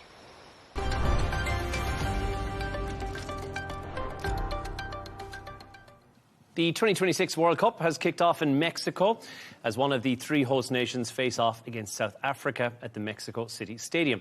Despite the geopolitical tensions and the last-minute visa drama, fans have been descending on the venue to watch the star-studded opening ceremony, which has been headlined by Shakira. Shakira, thank you for saying her name twice. Alina, it's finally here. I mean, it feels like we've been talking about this for a long, long time. There's been a lot of momentum building up to it. What is on the agenda for tonight's opening ceremony, which has just happened? The opening ceremony is just finished. It just happened, and it took place in the Azteca Stadium in Mexico City. And it was opened by Shakira and Burna Boy. Burna Boy is from Nigeria. Mm-hmm. And they performed the official tournament song together. It's called Die Die. Mm-hmm. It was a really big show, impressive customs, and they then were joined by many other international talents on the stage, just to show that we are all international, we are all united, and football can hopefully finally unite us. Well, and Shakira's, that's her first of two appearances. I believe she's going to be back again for the closing ceremony in that show that's been choreographed by Chris Martin from Coldplay. And they've got a stack of BTS is going to be there as well, and Madonna. So there's going to be a closing ceremony that's pretty equivalent to the opening ceremony. Not just one opening ceremony, we're going to have more than one, all right? We're going to have another one in the US. It's one of three. Okay. So we're going to see one in the US, another one in Canada as well, but no idea who performs at those. Shane, it has had a lot of controversy. There wasn't even a ball kicked in, and there was protests Bit of controversy in the UK as well going down about this at the moment. Yeah. Yeah, so in the UK, it's over, can you guess, and the St. George's Cross, which is the England flag with the white and the red cross on it, because that has been heavily associated with the far right. So some councils in the UK were asking people not to put up the flags, which I don't... Oh God, I'm going to sound really right-wing again now. But I don't agree with that. I think it is the official flag of England. They're playing a World Cup, so fans and people in general should be allowed to put the flag up. So I think that is really ridiculous, and I don't agree with Nigel Farage on much, but I agree with him on that. So, but in terms of protests you were talking about in Mexico, the reason this is that they're hitting out at the cost of security for the games and the opening ceremony and the finals that are going to be in or the games that are in Mexico. And there is a high degree of people who've gone missing or disappeared in Mexico, and the families of these are claiming that this money should be put into finding Mexicans, not into security, which I think that is fair enough, but I kind of think in the world that we live at the moment, with countless wars going on and conflicts, security is a big priority. So I think you can't scrimp on that. And there's a lot of nefarious elements that you need to be kept out, and I hope they do be kept out. And I think the cherry on top would be that if Trump can announce there's a peace deal at the first match or something. Yes, that yes. would be. I think that would be the ideal scenario. That'd be the dream for him. Just to give you an update on the match right now, Mexico won, South Africa 0. I've got so many South African friends of mine who've said that South Africa will probably get trounced in this game, because the last time they took on Mexico in a World Cup was in South Africa, and that didn't end so well that time either. Alina, this is the biggest World Cup that we've ever seen. We've got, I think, the most matches, 104 matches, but the most teams as well, like 48 teams taking part this year. Does bigger mean that it's going to be a better World Cup in this case? According to FIFA, yes. But I think there's one thing that's very interesting. Football always is trying to unite us, and it should not be about politics. But every time it gets more and more about politics, and this time especially, there's one thing that stuck to my mind, that the Iranians, it was a very big discussion, can they even come or not? But right now, USA said they are not allowed to stay in the US. So what happens is they have to go after the game. It's on the third day. The first one is really interesting. They have to come from San Diego border, from Mexico. Then they travel by bus 7 hours to the game, play the game, and then they travel 7 hours back across the Mexican border. Shane, even hearing that, a team that's been made to travel for 14 hours to play 2 hours of a match, I mean, you've now got a team who are not going to arrive rested as well. They're up against New Zealand in the first round of these games. That in itself is a challenge for any team who are coming in to play, what is arguably one of the greatest moments of their lives. Yeah, I think it's ridiculous to start with, to have it in 3 countries across one of the huge continent, and I think whoever approved that, it was just absolutely ridiculous. And we need to go back to when it was in Qatar and all the stadiums were within easy distance of each other. Or I'm sure, John, you remember Italia 90 back in the day. But the thing is, well, it's not just the teams. One of my colleagues at AGBI looked into some research where it showed that the average fan, for 2 people going to the games, if their teams get to all the way to the final, the average it will cost is £47,000, which is just absolutely ridiculous, because sport is, like you said, it's supposed to be unifying. But if it becomes not even slightly, if it becomes elitist and that people who only have money can go, then I don't agree with that. And the worst is for actually Iraqi fans, where it's going to cost them 56,000 British pounds, which is 6 times the annual average salary in Iraq. So those kind of numbers are just absolutely ridiculous. And I think FIFA needs to rethink, and I'm not saying it should become a non-profit organization, but that would be nice. I think the cost of it is just getting astronomical, and they need to rein that in. Alina, I want to ask you very quickly before we move on, your predictions on who you would like to win the World Cup. Germany have had a really good track record. They've been the champions 4 times on this as well, which is a lot more than England. The last time being 2014, where they beat Argentina, who were, of course, the reigning champs as well. So your home team could be in a good chance. Is there anybody else who you've hedged your bets on or you'd like to see doing really well in this World Cup? I would actually like to see Germany very powerful. Yeah, that'd be nice. You'd need that. And Shane, other than that, Shane, I will have to ask you as well. Who are you rooting on for? And if you say England, Shane, I want you to be aware you're off. No, my colleague who I was just talking about is Scottish, so I think most Irish people are going to go with Scotland. Don't you think? Yeah, we'd hope. I mean, I know it's thrown a good wasted chance away, but still, we'll throw it at Scotland. Guys, I'm going to break with this very quickly. Trump is speaking right now. I'm going to just read this, and he has said, finalisation possible in the next few days, and documents in the pretty final stage. Now, that's what Trump is saying from the White House just now. We will, of course, have more on that on our Instagram, and you can follow us at Arabiya English, and we'll get you full updates on that throughout the evening. Now it's that time of the show where Shane and Alina have chosen two of the quirkier stories of the day. Shane, we're going to go back to you first of all. You've found a restaurant where customers can technically eat for free, although I find if you complain, that's every restaurant, to be honest. Yeah, it's in Minneapolis, and it's called Pay What You Wish, which, says exactly what it is. So basically, when you go there, you can order what you like, and then you decide how much you think that meal or the drink is worth. Half the people who go roughly don't pay anything, which I think is quite bad. But I think, whenever I go to America, I do think the tipping culture is a little bit sort of out of, needs to be kind of reined in. But what I think is interesting as well is this restaurant was previously loss-making, and now with this new policy, even with half the people not paying, it's now become profitable because the number of people coming in and the tables that they've turned over has risen significantly. And also, which I think is, as a business journalist, I really love this, because they've declared themselves a charity, they don't have to pay any tax. So that is really, really smart. So I think this is a great model, and I'd love to see it expand globally. Alina, I want to turn to you because yours is also food orientated as well. I'm not going to ask you how much you'd pay. You're German. I don't want to get into it. But yours is about food, and specifically, that lovely moment when you reach over to somebody's plate and you take a chip off it and you eat it. There's now some science behind why that might taste better. Yes, there was a new study been published, and it's published by the journal Food Quality and Preference, and they had 120 adult participants, and they made them try French fries.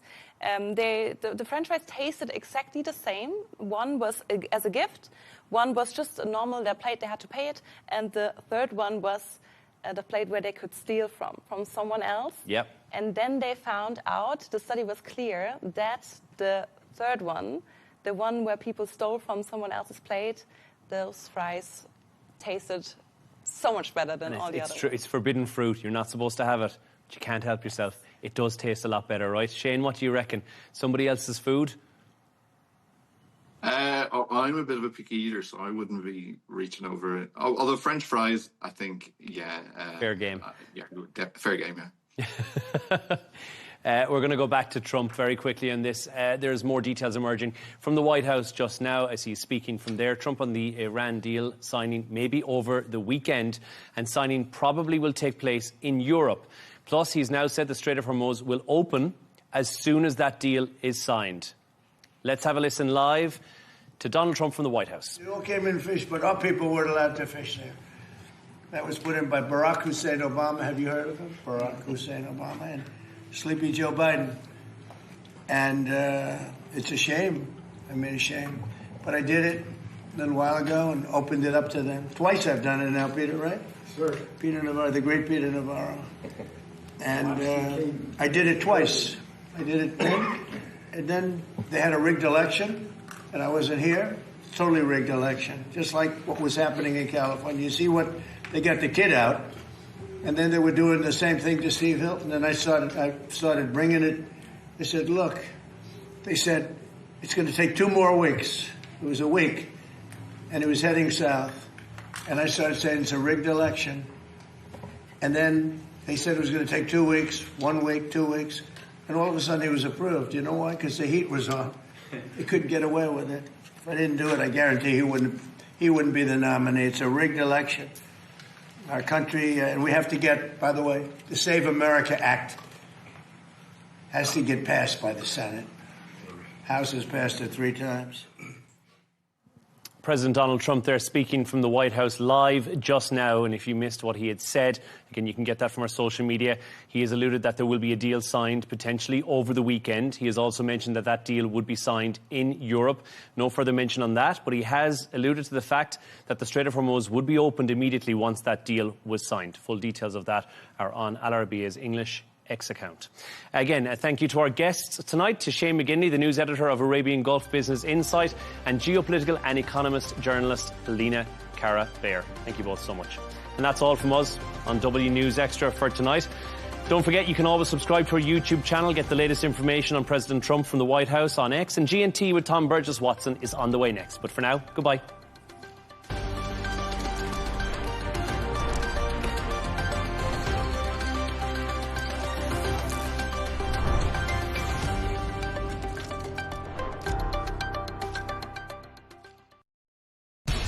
We have to take care of our people, and we're going to take care of our people first. For in-depth analysis and all the latest developments across the globe, make sure you join us every weekday. President Trump is trying to negotiate a ceasefire. With so much happening, so much information, and so much noise, international law will have no part in his administration. It can be hard to keep track. Tariffs will just fuel inflation. We're going to fight these tariffs. But you can count on us to tell you what you need to know. We stand by your side. Join me, Tom Burges Watson, for Global News Today, right here on Al Arabiya News.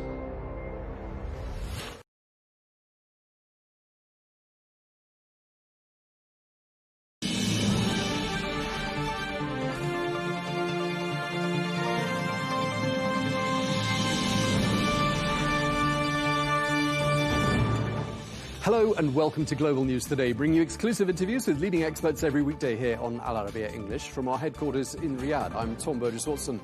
Coming up today, for a second straight day, the US and Iran trade air attacks, with President Trump threatening much harder strikes tonight if Tehran does not immediately agree to a peace deal. But with Tehran sources saying that talks on a preliminary deal with the US have intensified, we ask, does this mean that President Trump's threats are having the desired effect? Plus, we're going to be taking a look ahead to next week's G7 summit in France and asking the French Foreign Ministry how high expectations are ahead of that summit and what they expect will dominate the discussions there. All of that to come on Global News Today.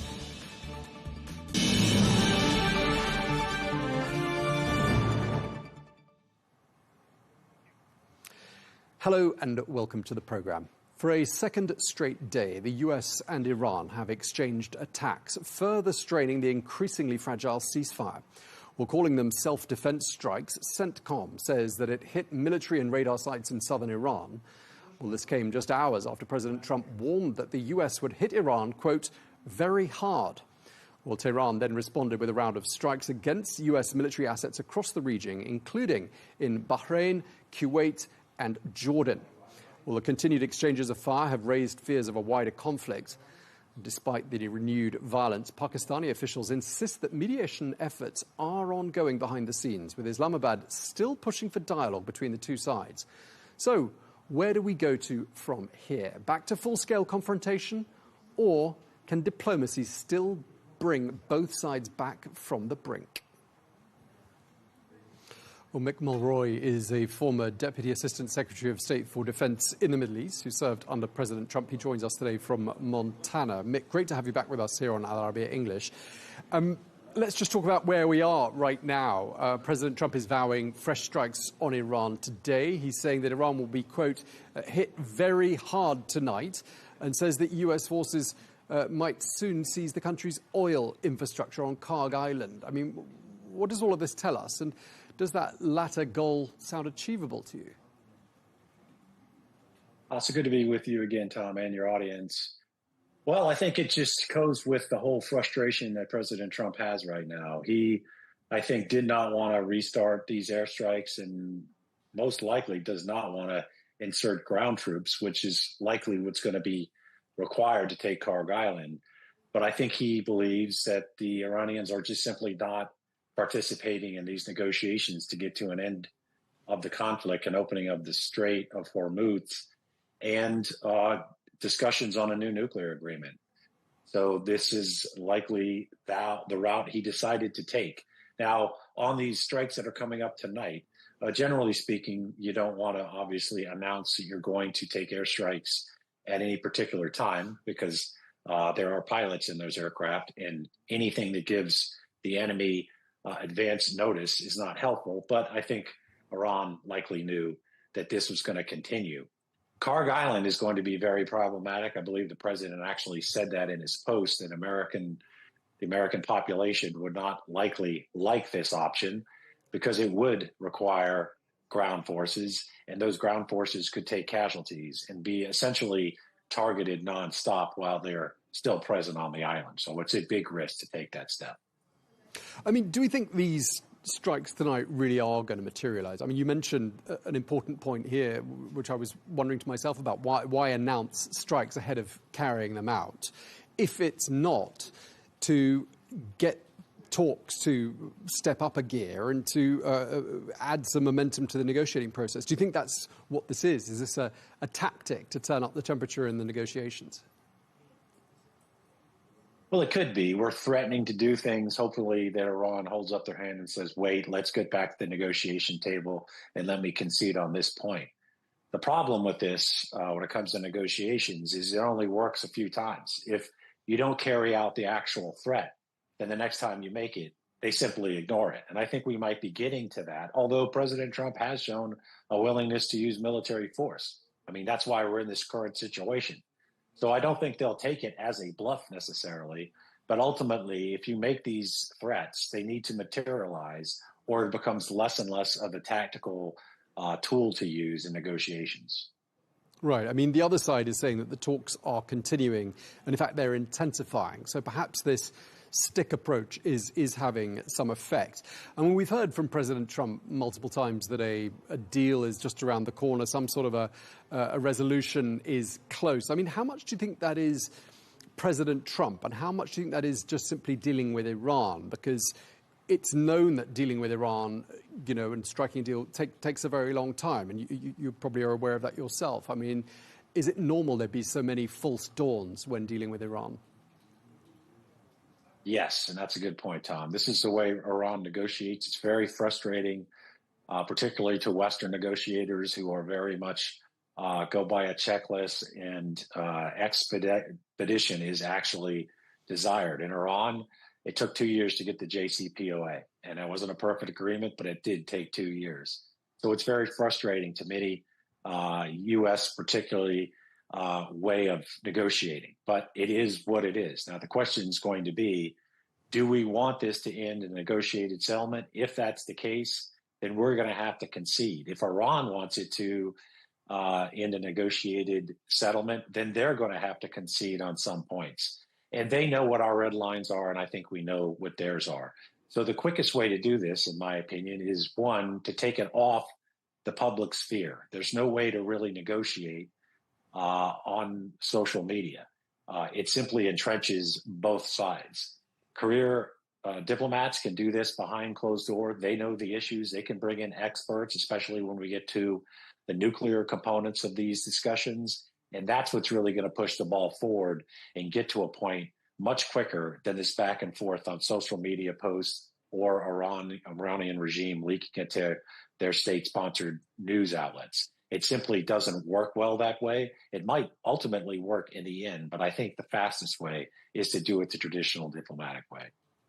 I mean, how much of a hurry is the US in to strike some sort of a deal? Because, I mean, it doesn't seem that Israel's in a particular hurry for a deal, and Iran certainly doesn't seem to be in a hurry either. So does it look like it's just the US that's in a hurry here? That's a good point, Tom. That's what it does look like. It looks like Iran, yes, they want to talk. They want to act, especially with their Gulf neighbors, like Qatar just was in Tehran. They want to make it look like they're doing things, but they're not doing things that would indicate they actually want an end to the war. They are not even talking about permanently giving up the Strait of Hormuz, which under UN, policy is an international waterway. It's basically the Convention on the Law of the Sea. And they know that. So they're asking for sanctions relief and unfreezing of assets just to give up something they don't possess, knowing that the U.S. can't do that strategically or diplomatically. And if the U.S. did do it, they'd have nothing to offer to get into a new nuclear agreement. So it just indicates to most, I think, analysts that they just don't want to end this in a negotiated settlement. And of course, they demand regional peace as part of their agreement to get into this settlement. And then they do nothing to rein in Hezbollah. They can talk about Israel, but they do nothing to rein in Hezbollah, to include pushing them to join the ceasefire with Israel. So everything they're doing indicates that they don't want to see a ceasefire. And I think you are right, Tom. A lot of what Israel's doing indicates that they don't want to see an end to this conflict. They certainly don't want to see a new nuclear agreement with the terms that are being reportedly discussed. So the only party in this that seems to want this to end and end in a nuclear agreement that would do a lot to stabilize, I believe, the Middle East seems to be the United States. Yeah, I mean, President Trump clearly frustrated in saying these talks are going on far too long. I think a lot of people would agree with that. But from Iran's perspective, one of the things, and you've just mentioned Lebanon there, one of the reasons why, they're extremely aggrieved is because of these ongoing, they say, Israeli attacks on Lebanon, massive violations of the ceasefire, more than 3,500 of them. I mean, it's hard not to see Iran's point of view in this regard, because if there's a ceasefire in Lebanon and Israel keeps pounding Lebanon, then that ceasefire is pretty meaningless. And it does raise some quite important questions about what Israel's intentions are here.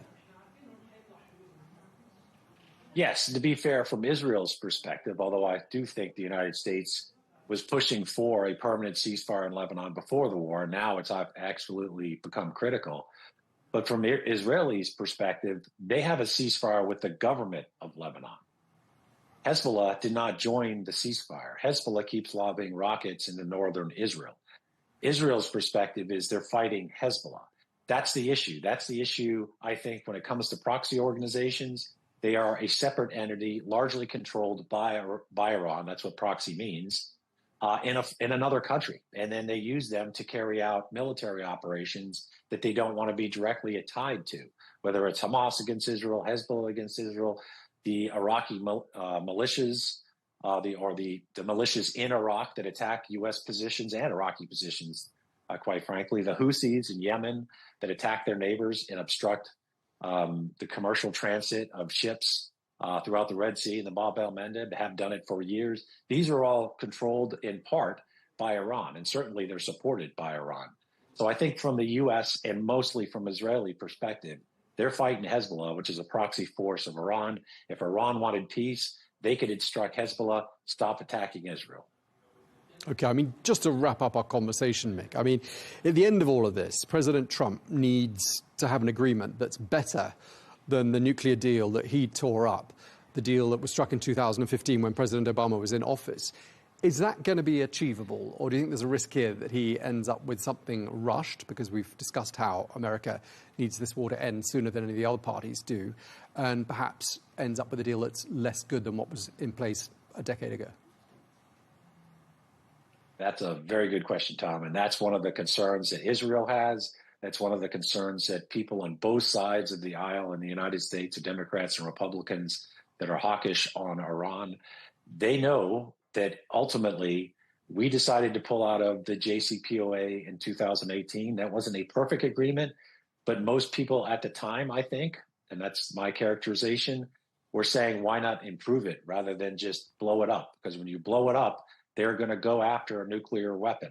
And we saw the indications that they did. They now have 1,000 pounds of 60% enriched uranium, far above the 3.67 that was listed in the JCPOA. So President Trump, I think, for strategic reasons and political reasons, needs to get into a new nuclear agreement that's more restrictive than that, or there's going to be a lot of questions, not only current questions, but historical questions of why we decided to get out of agreement we essentially went back to after wars and them coming close to a nuclear weapon and proxy operations, by the way, increasing tenfold after we left. I mean, Hamas attacked Israel after we left. Hezbollah attacked Israel after we left. So there's going to be a lot of questions if we don't get back to an agreement that's more restrictive. And the other criticism of the original one was it didn't address ballistic missiles, the restrictions on ballistic missiles, and proxy operations. We're not even talking about that right now. So there's going to be a lot of questions on how we're going to get back to an agreement that was more in line with the reasons why we got out of the first one. But that's going to be very difficult. And right now, Iran's not even interested in talking about ending the conflict, in my estimation, in means that are acceptable to the United States. Okay. Well, we really appreciate you taking the time to speak to us. As always, a pleasure to have you with us. Mick Mulroy, former Deputy Assistant Secretary of State for Defence in the Middle East. Thank you for your time, sir. Thank you, Tom.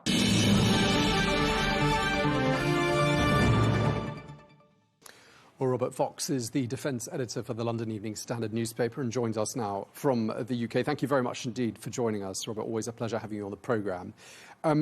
It's very hard to know exactly where we are, and I'd love to start by asking your opinion. I mean, Pakistan, which is, of course, mediating the talks between the two sides, says, it's very hard to be optimistic in light of this current escalation. And I want to start by asking you whether it looks to you like we're on the brink of a return to full-scale war here.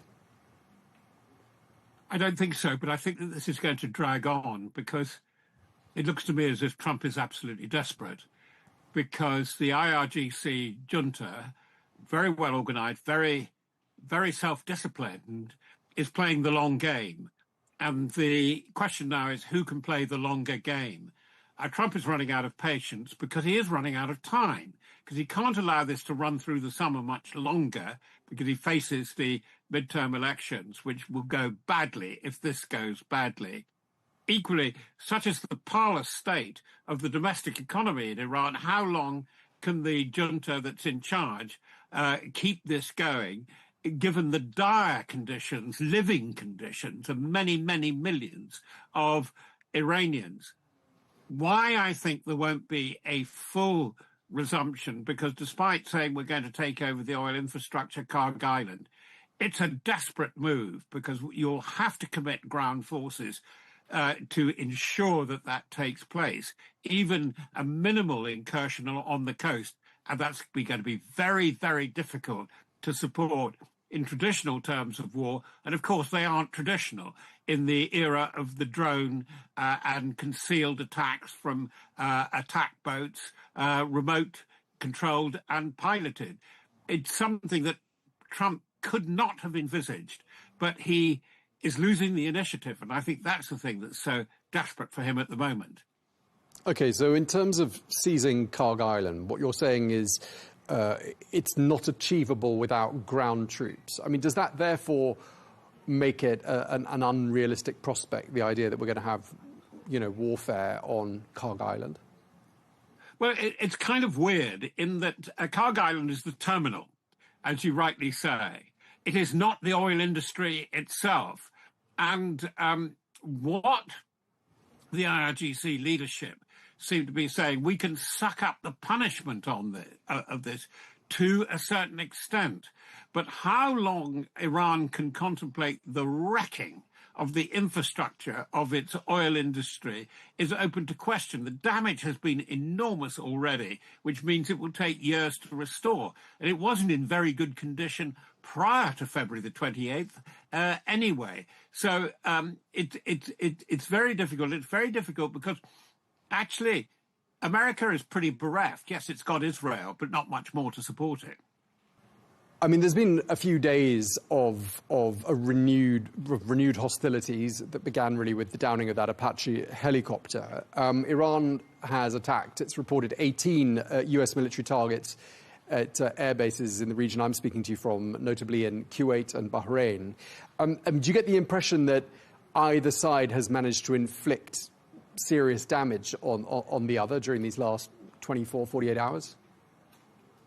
Serious damage, yes. Because you cannot contemplate this. Forget about the Apaches, because really that is very important. They are the casualties of war, sadly.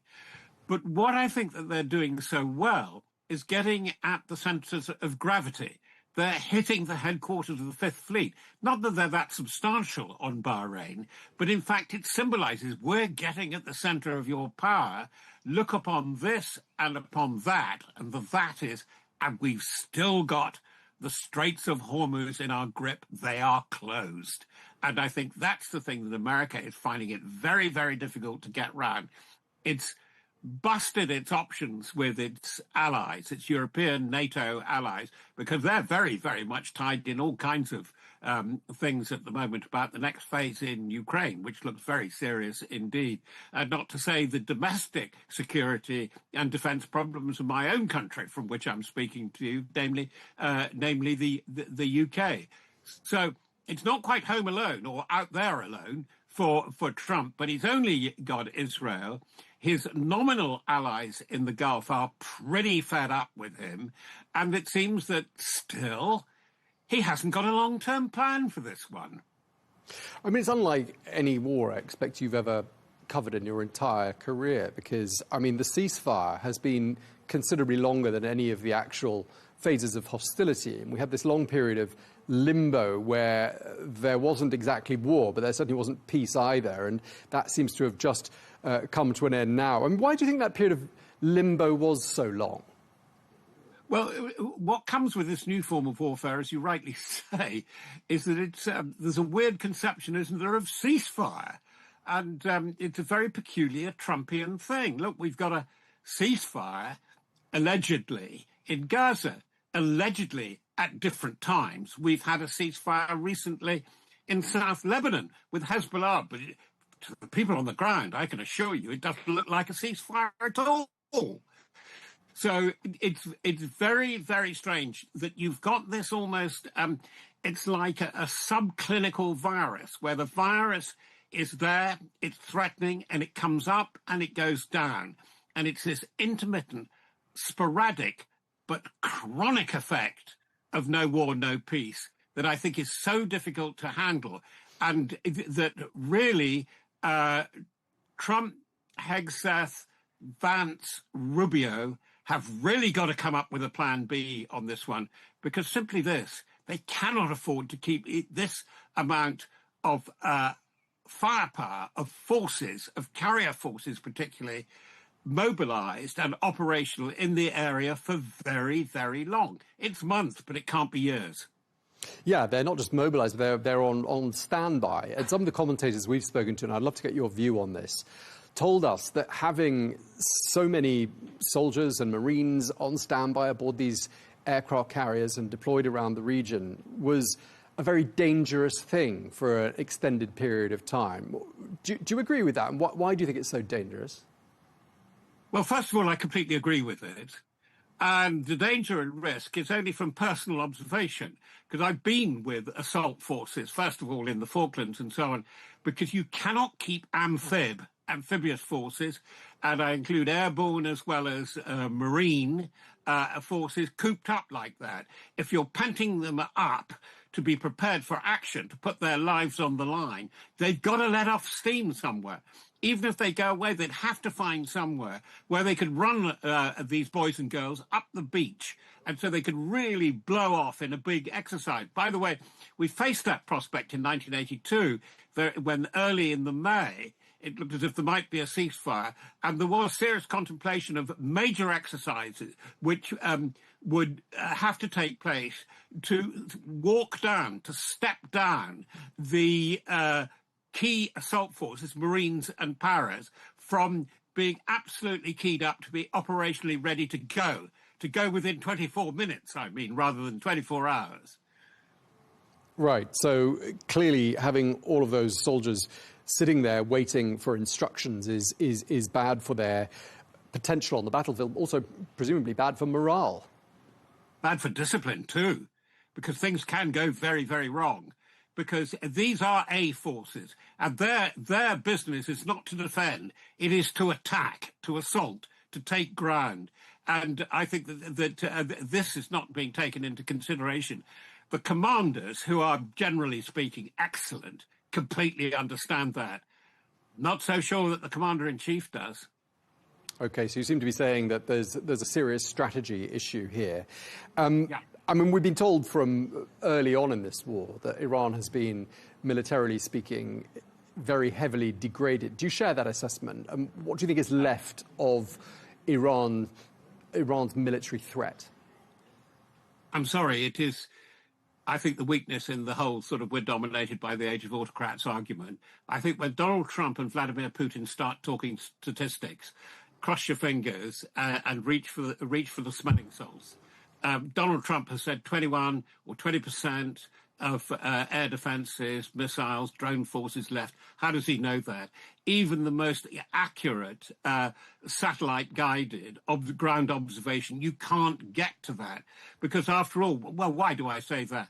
The 440 kilograms of 60% refined uranium, they have no idea where it is really in truth. And you cannot see everything. Nothing is all seeing in this particularly complex kind of terrain, rather, that you have both in Iran and in Ukraine. It's a boast. Equally, Putin comes up with, we've taken up 250 square kilometers of ground in the last 5-6 weeks, as he said before the Petersburg Economic Forum. No, there's no proof of that at all. They're whistling in the dark. They're boasting. So, back to your point, Iran is a lot more capable than we ever expected it to be. It's managed to keep going. It's kept a very high level of mobile launch facilities for short-range ballistic missiles. The drones are pretty copious, despite taking out drone factories. You have to count them in the hundreds and thousands that they've got left. And they still can bring surprises, as we saw by launching on Israel from their allies and proxies, the Houthis, only the other day. It's very worrying. We have no idea, really, of the full capacity of the IRGC forces and the Iranian regular forces now. We're not really any clearer than we were in February. And there was a terrible underestimate.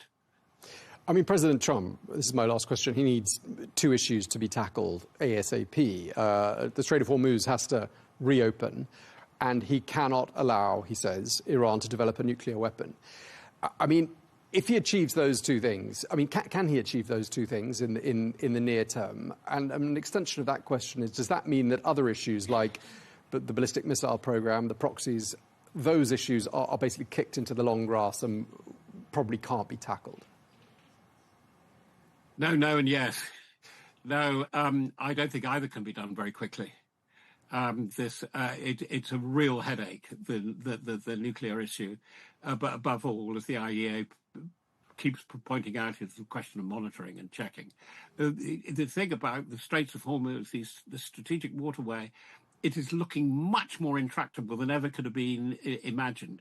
It's very clever. It's the now you see me, now you don't approach. We're now going to do mines, we're now going to do attack boats, we're going to do aerial drones. No, we're not going to do anything at all. And then we're going to attack something. The way the IRGC is operating its blackmail on the Straits of Hormuz is extremely complex, and I think is only susceptible to a comprehensive treaty and peace agreement. That ain't coming soon. And the problem with Iran, it's an even bigger menace because, as we know now, that it's learned from the playbook of the Russians, it's very good itself at running cyber warfare, of running information warfare, sponsoring, for example, a lot of the anti-Semitic propaganda coming into Britain, fueling, it's thought by the security authorities here, up to 40 of the attacks, the anti-Semitic attacks over the past year. It's a formidable foe. A foe it is, though, and it looks to persist. And it can't, dealing with it, can't be left to America now because of the degree of incompetence shown by America. Not lack of capability. Of course, the military capability is terrific, but incompetence. And it's something that Europe and the European allies will have to address, along with China. OK, we're going to have to leave it there. Really appreciate you taking the time to talk to us. Always a pleasure having you on the programme. Robert Fox, Defence Editor for the London Evening Standard. Thank you very much indeed for your time, sir. Thank you.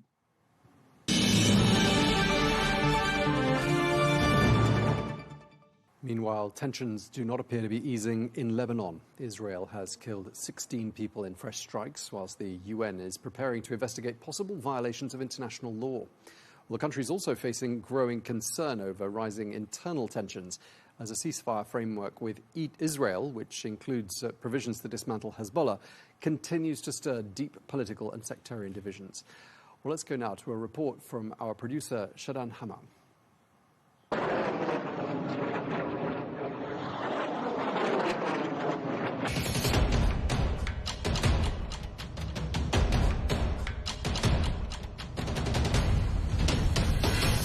So what would actually happen if Lebanon and Israel stuck to the ceasefire? Despite recent announcements aimed at stopping the fighting, both sides have continued to exchange strikes in recent days. But if the violence does stop, the reality on the ground could start to look very different, and a plan behind the scenes already exists. At the center of this plan are the so-called pilot zones, designated areas where both sides have agreed to test a new security arrangement that could eventually pave the way for a broader and more lasting truce between Beirut and Tel Aviv. So let me talk you through this plan.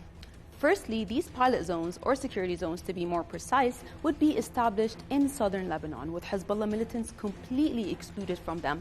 The idea is that Hezbollah would leave these areas, towns, villages, etc. entirely. Then secondly, in its place, the Lebanese army would then gradually deploy and allow displaced families to return safely.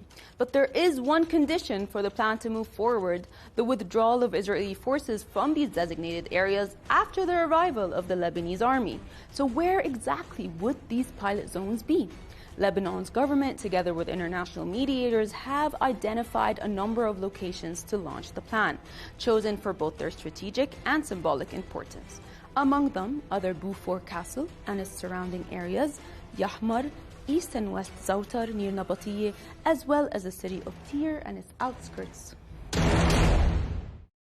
Now, the wars in the Middle East and Ukraine are expected to dominate next week's G7 summit as host France seek to project unity and at the same time avoid direct confrontation with US President Donald Trump. Well, the summit is going to take place from the 15th to the 17th of June in Évian-les-Bains, which is close to the Swiss border. Well, the meeting will bring together European leaders alongside the UK, Japan and the United States. Leaders from Saudi Arabia, Egypt, Qatar and the United Arab Emirates have also been invited to participate. Well, Pascal Confavreau is the spokesperson for the French Foreign Ministry and joins us now from Paris. Thank you very much indeed for joining us once again here on Arabiya English.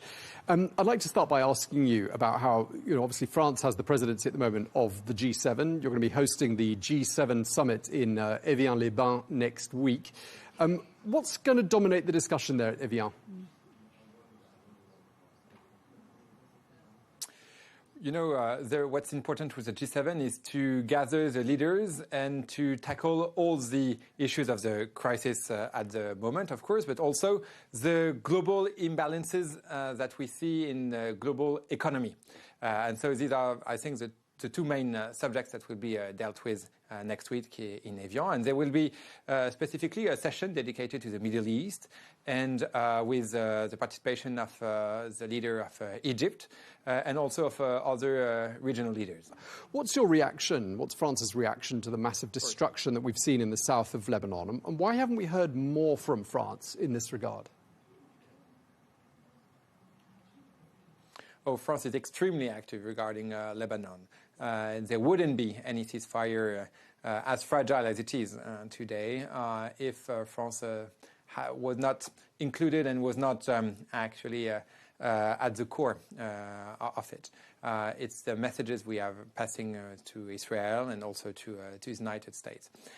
What did we do? Lebanon has to be excluded for any war which is not its own war, meaning that Iran has to stop to manipulate Hezbollah and to stop, include and push Lebanon into a war which is not its war, and Israel has to stop further escalation and further presence in South Lebanon for a simple reason, which is the more there is a kind of destabilization in South Lebanon, the more it's going to give arguments for Hezbollah.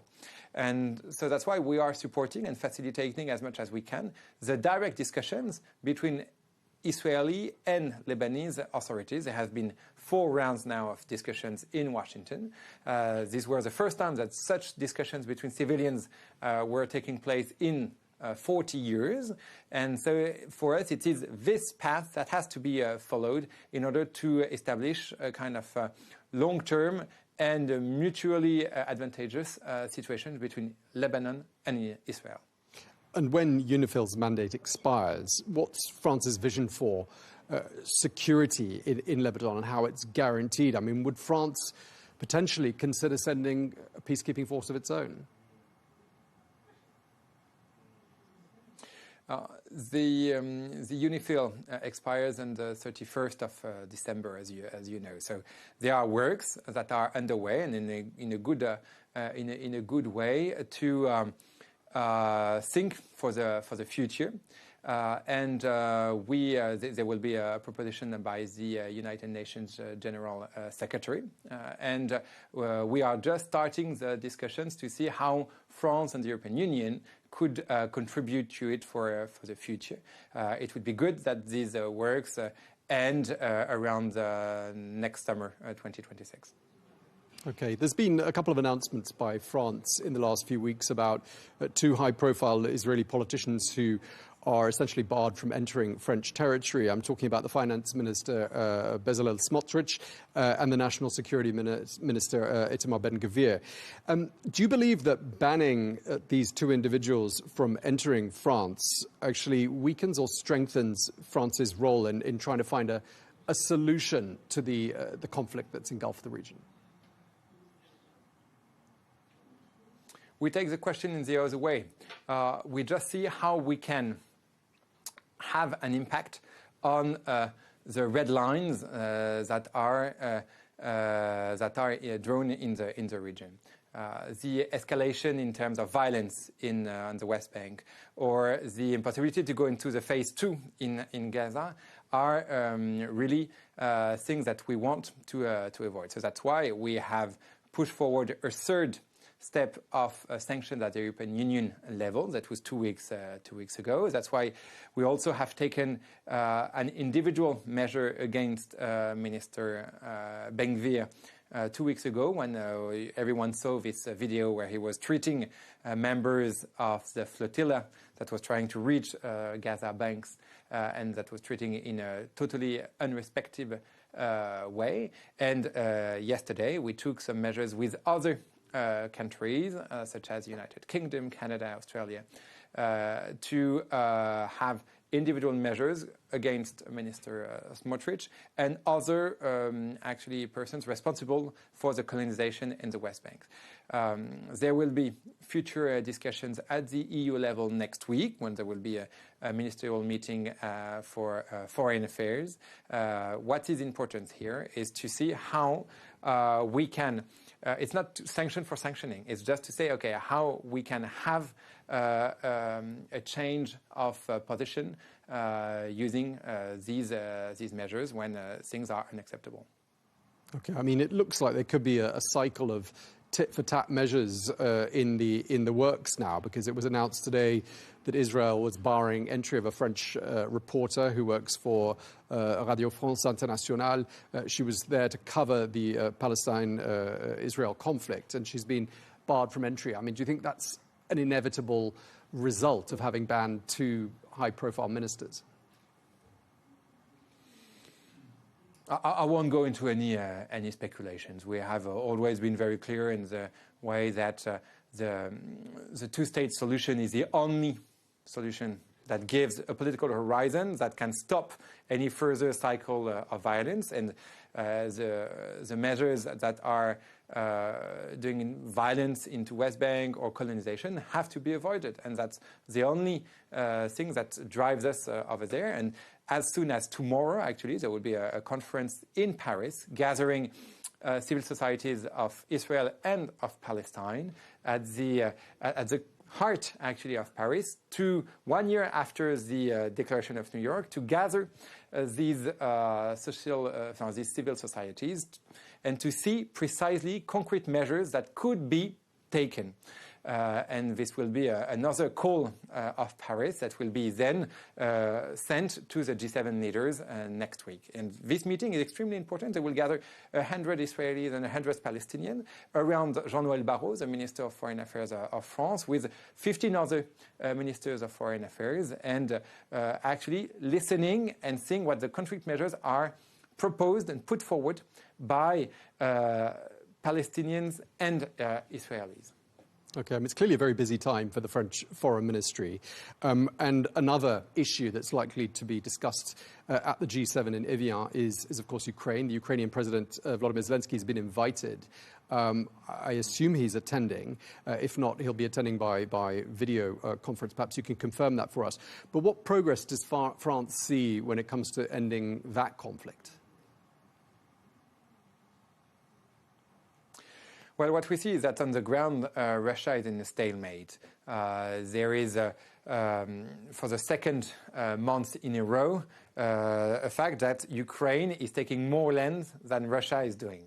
That's why the Russian authorities are taking some escalatory measures in terms of drones or in other countries, and are sometimes using, for instance, the Oreshnik missile, which is a nuclear, possible nuclear missile in this conflict. So what was actually said by the leaders in London on Sunday with President Macron, Prime Minister Starmer, and Chancellor Merz in discussions with the Ukrainian President Volodymyr Zelensky is that we are supporting the direct dialogue proposition made by Ukraine to have a direct dialogue between Ukraine and Russia, including the Europeans and the Americans, so that we can go towards a ceasefire and a peace agreement. What we see so far is that the Russian regime is not ready to enter these discussions, but we are pushing as much as we can to have these discussions as soon as possible. Do you think that a meeting between the leaders of Ukraine and Russia is that something France would encourage, and do you see that as something that's likely to happen anytime soon? It's for actually Russia to say on this. Okay. Since you're talking about the discussions that took place in London at the weekend, we've seen the emergence of what's being dubbed the E3, France, Germany and the United Kingdom, as a sort of a new trio. And I wonder what the rationale was behind that trio, and whether you see that as being a sign that the UK is in fact gravitating back towards Europe and perhaps reversing quite a lot of its earlier sort of Brexit policies.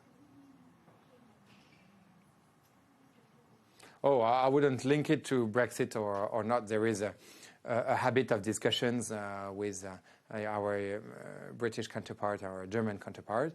It actually also includes other members. As you know, there is a coalition of the coalition of the willing, which is a coalition of more than 35 states that are standing ready to give security guarantees and to support Ukraine against the Russian aggression. So you have different formats, including this coalition of the willing, which is also preparing, planning politically and militarily to see once the ceasefire is set up, once there is a discussions of peace ready, about how can we give security guarantees to Ukraine. And this was also one of the main political, I'd say, proposition initiative made by France with the United Kingdom in the last year. And there will be an important summit of this coalition of the willing on July 13th, on the eve of French Bastille Day, which you know is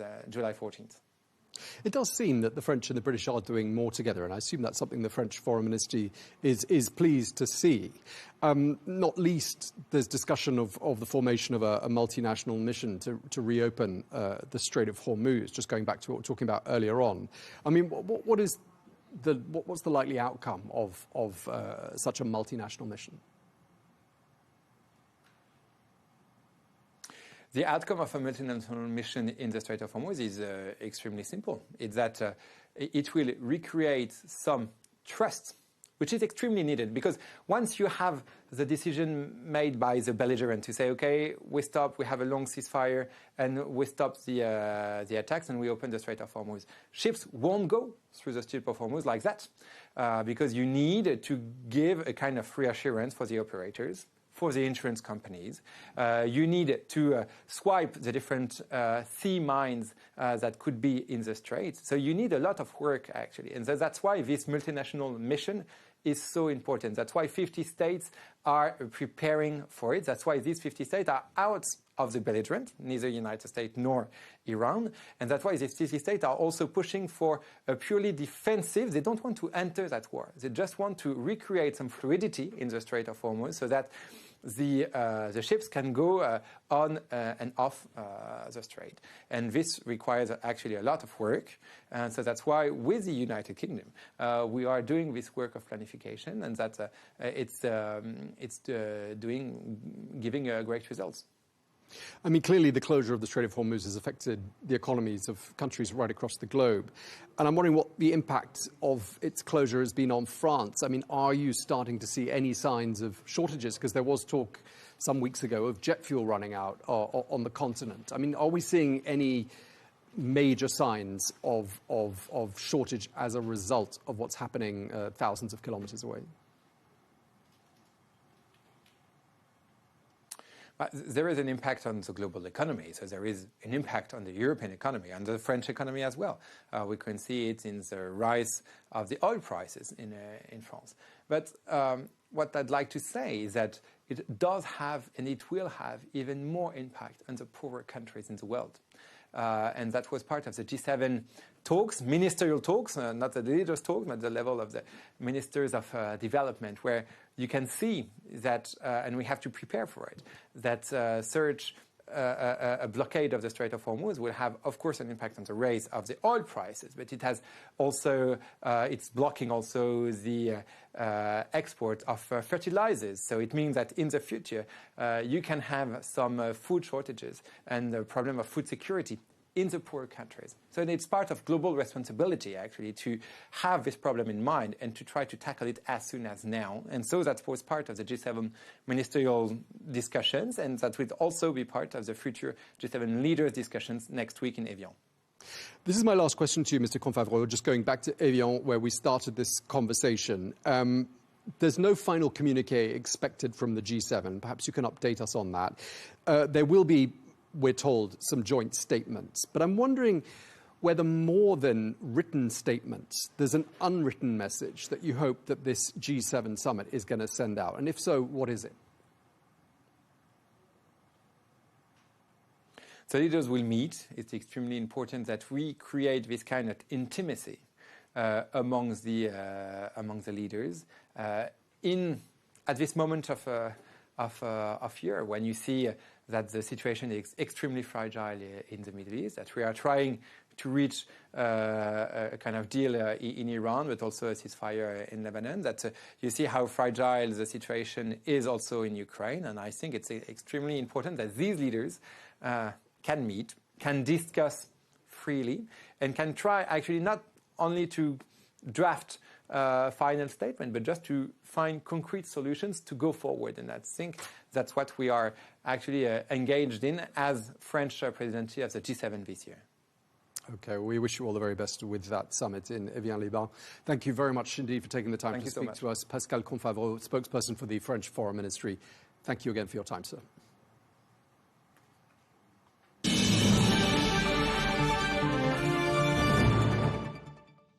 Well, that's all we have time for on Global News today. Thank you very much indeed for watching. Do join us again tomorrow for more exclusive interviews. Until then, bye-bye.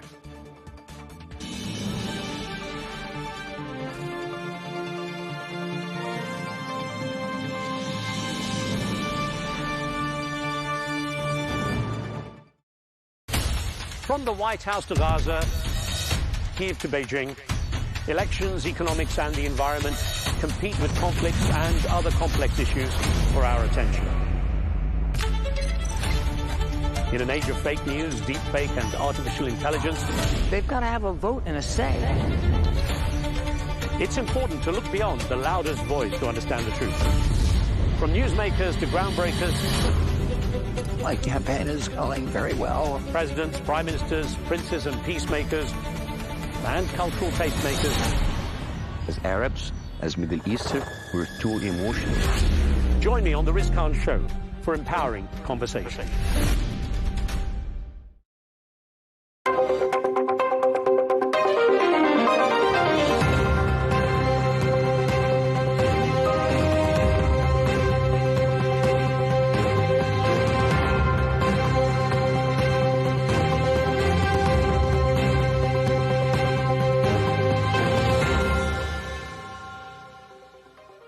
Hello and welcome to this special interview here on Counterpoints with me, Melinda Nucifora. Al Arabiya English has been coming to you all week from Singapore, from the International Institute for Strategic Studies Shangri-La Dialogue. It is one of the world's most important and influential defence summits. So I am very pleased to be able to welcome our guest today, Kao Kim Eun, the Secretary General of ASEAN. Sir, thank you so much for being with us. Thank you. The Association of Southeast Asian Nations brings together 11 member countries throughout the region, including Indonesia, Malaysia, Singapore, Thailand. So many big regional players that find themselves having a very interesting balance at the moment between two of their perhaps largest security and economic partners, the US and China. How do you read the current situation for ASEAN, given the strategic balance it needs to strike? Well, ASEAN is not new to all of this. We have been here in the past 59 years in existence. So next year will be our 60th anniversary already. US and China are our comprehensive strategic partners now. And we've been working with both major powers, the US already in the past 49 years, China in the past 35 years. Both are our key partners in many dimensions, in terms of trade, investment, tourism, connectivity, and of course also in the defense cooperation as well. So I think we work with both great powers in terms of all the areas of cooperation that we have with each one of them. And of course, also through the ASEAN-led mechanism where we involve both US and China, as well as other powers, will include India, Russia, Japan, and so forth. As you say, the 60th anniversary is coming up. Do you feel like this is a particularly pivotal time, a particularly strategically difficult time for ASEAN? Or, as you say, they've been here before, but has it felt like this before? Well, of course, there are more what I call strategic issues now on the table than before. And what I say strategic issues could be economic issues, could be energy, could be security, could be transnational crime, for example. There's all sorts of issues that we'll have to deal with. But of course, out of all of them, the strategic rivalry is ultimately the key issue. With that in mind, how did you interpret US Secretary of Defense Pete Hegseth's comments? He made a very keenly watched address on Saturday here at the Shangri-La Dialogue. How did you take it? How do you think your ASEAN partners took his comments? Well, of course, we have to read every speech or every message coming out from all our partners in the context, in the broader context. How does it all factor in? I think we should not be reacting. We have to respond strategically to what's been said, the message conveyed in the world context, particularly in the relations that we've been working with, in this case of course, the US. For us, we are a strong believer in open, rule-based multilateralism. We are a pillar of regionalism. And we believe that ASEAN is at the heart of the Indo-Pacific. And we have to deal and we have to engage with all the major powers, big and smalls, those who are more immediate to us, and of course those are far away from us. But we have equal treatment for all of our partners. There is a global sense of sort of growing political nationalism, my country first, America first. You say, as you rightly put, that ASEAN is a strong regional pillar. Does that nationalistic political leaning ever come into rivalry with ASEAN's need to really encourage this regional cooperation? We have to, because regional cooperation is a matter of our strategic interests. It's a matter of not just survival, but how to thrive in this increasingly fragmented, divided world. How do we make sure we cooperate with one partner that does not upset another partner, for example?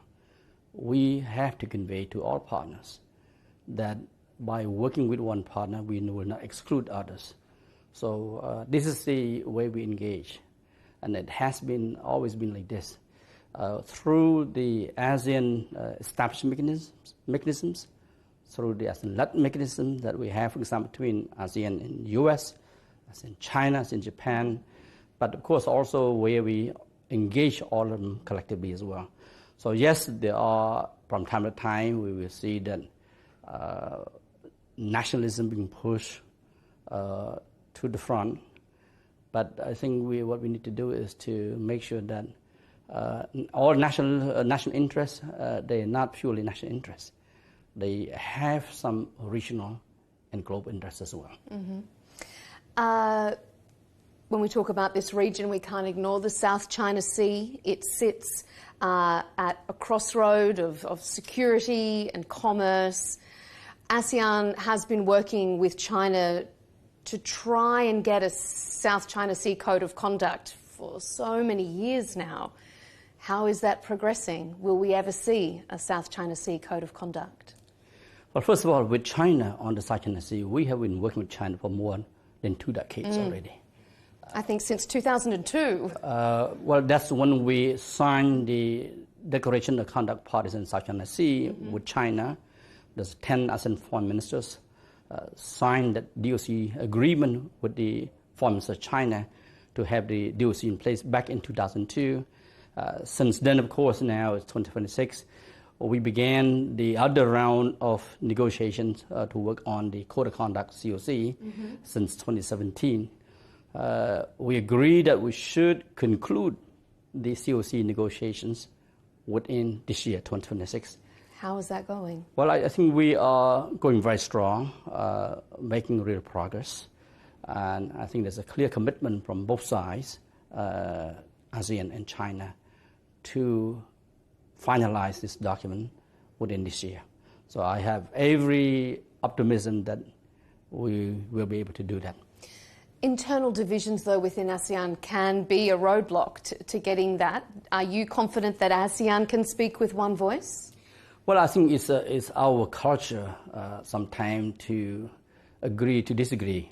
Yeah, we do agree to disagree from time to time, but I think when it comes to the COC, we've been working together for a long time already. We know what we need to get done because we don't want to miss this opportunity in 2026. Of course, there's always a chance for a little slight delay, but I don't expect this at all because given the fact that now we have scheduled meetings lined up every month to make sure that every meeting we make real progress. So that I think there is a clear determination on both sides to get it done. How important is it? How much of a potential risk is conflict in the South China Sea if we didn't have a code of conduct? Well, I believe that no one, in my view, wants a conflict in the South China Sea, period. I think all of us have the role and responsibility to make sure that conflict will not take place. And I believe that it is in our best interest to keep the South China Sea completely free of conflict and to make sure that it continues to be open because we have a lot of trade, going through the South China Sea. We have a lot of interest there. And that's why for us it's in our interest to work closely with China, because after all, if you look at our trade volume with China, say last year, for the very first time, we reached $1.3 trillion. Very heavy trade. And that's why to keep the sea free and open is very important. ASEAN has traditionally been focused, as you rightly say, on regional cooperation, being a regional pillar, but it does seem like it is taking on more of an external-facing role at the moment. There's been deepening ties with the Gulf and the GCC. Can you talk me through how you see ASEAN's relationship with Gulf states? Yes. Well, first of all, ASEAN has been working very hard to enlarge its own membership. Last year, finally, we have the final enlargement with inclusion of Timor-Leste as the 11th member of ASEAN. At the same time, we work to consolidate within ASEAN to make sure that our FTA, particularly the ASEAN Trade and Goods Agreement, is being upgraded. And we signed that agreement last year to make sure we are on path to become a single market and production base within this region, because we are the third largest trading bloc. So it's important to keep that in mind too, that we need to increase intra-trade investment in tourism as well as connectivity. But that does not mean we do not look beyond our region. Particularly our policy is a policy of engagement. We engage our partners. The Gulf Cooperation Council is our new partner that we started since the first ASEAN GCC summit in 2003. And it was convened in Riyadh, hosted by His Royal Highness Crown Prince. And then last year, Malaysia was chair of ASEAN. Malaysia, on behalf of ASEAN, hosted the second ASEAN GCC summit. Of course, building on the first summit that we had laid out the foundation of the framework cooperation across the economic and, of course, other areas of cooperation. At the same time, last year, for the first time, we convened the ASEAN GCC plus China summit as well. So it's a three regions arrangement going beyond the two regions. So I think this is something that we envision what more we can do together in order to bring about mutual cooperation and a win-win cooperation. There is no official summit scheduled for 2026 between ASEAN and the GCC, no third scheduled meeting. Do you see cooperation, though, continuing despite there being no official summit? Well, of course, they agree to meet every 2 years. So the next one, I believe, will be 2027. And that would be the turn of the GCC. So we rotate between the two regions. At the same time, from what I understand, is that we agree to undertake a feasibility study on FTA between ASEAN and GCC. I wanted to ask you about the free trade agreement. How is that progressing? I mean, how much of a priority does ASEAN see the free trade agreement with Gulf states? Yeah, we like I say, we now have 7 bilateral FTAs. We mean ASEAN, with China, Japan, Korea, Australia, New Zealand, India, and Hong Kong, China. And we're just about to conclude our FTA negotiation with Canada, the first country in North America. And the GCC, we agreed to already undertake a feasibility study. We had done the pre-feasibility study before. So now we're doing this, and we believe that there are great potential in terms of getting this region-to-region FTA moving ahead. Because at the moment, we're also discussing this with the EU as well. We just had our 25th ASEAN EU ministerial meeting, concluded just last month in Brunei, Jerusalem. So there's some good interest on both sides to look at a possible FTA between ASEAN and the EU. So I think it's important for us to be in mind that GCC still offers great potential as well for cooperation. Is it the case that following the shock of the tariffs imposed by the US affecting so many countries here in the Asian Pacific region, has that expedited ASEAN's interest in looking for strong strategic trade with other partners? I don't think we can deny that. I mean, the fact that we have to keep all options open. And, we don't deal with one partner. ASEAN is famous for having many different partners. And I think that's the way to go, is to keep ourselves engaging with the existing partners, but also looking at new partners. And I think that's what we see. And that's why now we have more partners that wish to have formal partnership with ASEAN. I'm looking forward to upgrading our relationship with some of our partners. At the same time, this year is a very special year for ASEAN, as we are just about to commemorate our 50th anniversary of the Treaty of Amity and Cooperation in Southeast Asia. We have 58 high contracting parties already, more to come. And again, through this particular treaty, we have more partners through this, what we call the high contracting parties, which is very important for us as a region. Well, looking ahead to the 60th anniversary, there is a lot on the agenda for ASEAN, and perhaps we will cross paths with ASEAN again during the next ASEAN GCC summit. We look forward to seeing how that relationship builds. General Kao Kim Eun, thank you so much for being with us here on Counterpoints on Al Arabiya English. Thank you. Thank you.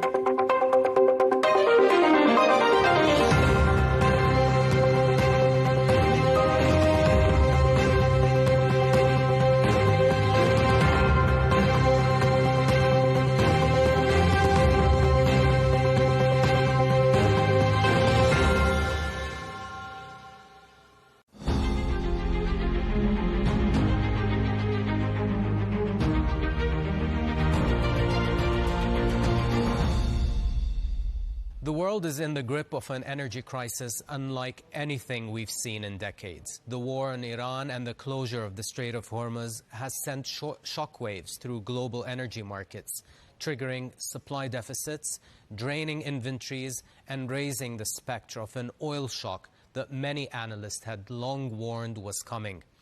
But how bad is it really, and how much worse could it get? As refineries begin cutting runs and different regions of the world start feeling the squeeze in very different ways, the critical question is, are we still in the early stages of this crisis, or are we about to hit a wall? And then there is the geopolitical fog, a fragile ceasefire, on-again, off-again hopes of a diplomatic deal, and an oil futures market so volatile that traders seem reluctant to take any position at all. Meanwhile, in North America, a very different story is unfolding, one of opportunity. U.S. shale producers are sitting on higher prices, and Canada's oil sands industry is suddenly back in the spotlight with renewed talk of pipelines and increased production. To make sense of all of this, I'm joined today by Eric Nuttall, partner at 9 Point and one of the most closely followed voices in Canadian energy investing. Eric, welcome to the program and thanks for joining me. How big of a cumulative deficit are we seeing today in the global oil market in light of the Strait of Hormuz closure and despite as well the inventories drawdowns? And if the strait is open tomorrow, how long will the market need to normalize? And are prices set to remain elevated for an extended period of time, even after the conclusion of this war? Yeah, but this is very clearly the biggest energy crisis of our lifetimes, which for many of us who follow, do barrel counting, it's kind of mystifying to see the ongoing complacency in the market. Our numbers, and we just had Saudi Aramco confirm this over the weekend, we've lost roughly 1 billion barrels of forfeited production already. Even if the strait were to open up tomorrow fully, ignoring sea mines and all of the different challenges to a quick resumption, our estimate is we will lose at least 1.53 billion barrels. And so that's just an epically massive number. We have seen some workarounds to try to bring that down. We've had Saudi Aramco flowing more barrels to the west. We've had the Emiratis flow more barrels to the east. We've seen some refinery cuts. We just had the Prime Minister of India announce mobility constraints, requesting people work from home, etc. So kind of a flashback to the COVID era. But we still have global oil inventories falling dramatically. You know, there's a bit of a misnomer in terms of how many barrels we can potentially lose for the system to be okay. A good report out by JP Morgan about a week ago said that we can only lose about 800 million barrels before the working inventories of refineries around the globe starts to kind of hit the red line. We will be approaching that by our estimate in sometime in June. And so there remains a lot of complacency. You know, we've had a surge of US exports that has helped things. There was a bit of a surplus coming into 2026, and we can debate how big that was. That has very clearly been used up. There was some excess oil on the water that has now been used up. The last of the ships have arrived, etc. And so we've been a little early. However, we do think that, to your point, we are hurtling towards a wall at 100 kilometers an hour, and we're about 5 inches away from it. And so we think the coming days or weeks is really when reality is going to set in. I know that situations differ depending on the region and depending on current level of storages and domestic production, but how close are we today to seeing the full effect of this energy crisis that many have been warning from over the past 2 months? And more importantly, Eric, what ways and forms will this crisis materialize in the different regions around the world as run cuts in refineries continue? Yeah, so coming into, and you were correct to point out, every geography is different.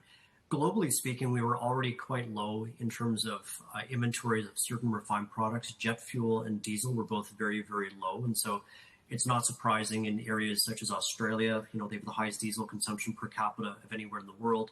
They're having to really, really curtail usage to the best that they can. In Europe, for example, London Heathrow, 70% of their jet fuel comes from the Strait of Hormuz. We're now 72, 73 days from that no longer being accessible. And so we're starting to just see the beginning of flight cancellations, more regional. We've yet to see international, you know, the more heavy fuel usage. That's coming. And so our view is you're going to have price rise materially in the coming weeks to start to rationalize demand. By our estimate, you need about $175, $177 Brent for that to begin to occur. We also had thought that governments would enact mobility constraints, and now you're just starting to see that in India as well from a very important speech. So we're just at the very beginning of this. It's been the lag effect really that I think, you know, again, we're 72, 73 days into this. Many of us would have expected to see a more dramatic price increase, but the complacency, I believe, is being fueled by, you know, existing inventories, which have all been been worked off. So again, we're very close to the cliff. The ceasefire is largely holding, but it is fragile. We've seen the Iranians and Americans exchanging fire just last week, but oil prices have retreated from their highs on renewed hopes of a deal to end the war. Of course, we've been here before, Eric, with this roller coaster ride of ebbing and flowing of hopes of a deal.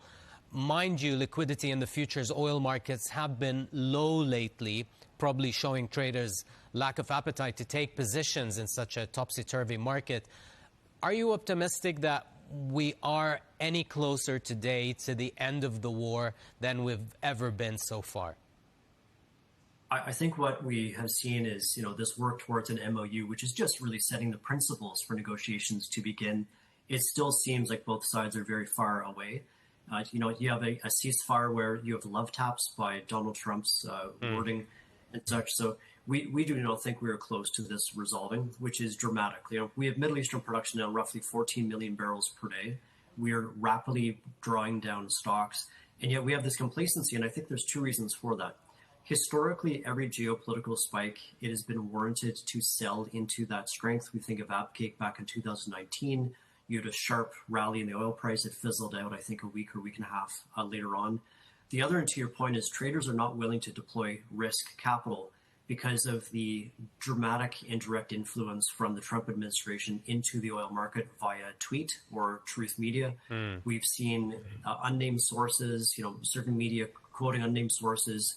We've had 5, you know, we've been apparently about to set peace between the two parties 5 times in the last 19 or so weeks. So we think that the jawboning from the U.S. president is not sending the price signal that's necessary to reduce demand, and therefore the inevitable spike that is coming that everybody that I speak to agrees with is just a question of quantum and when it actually arrives.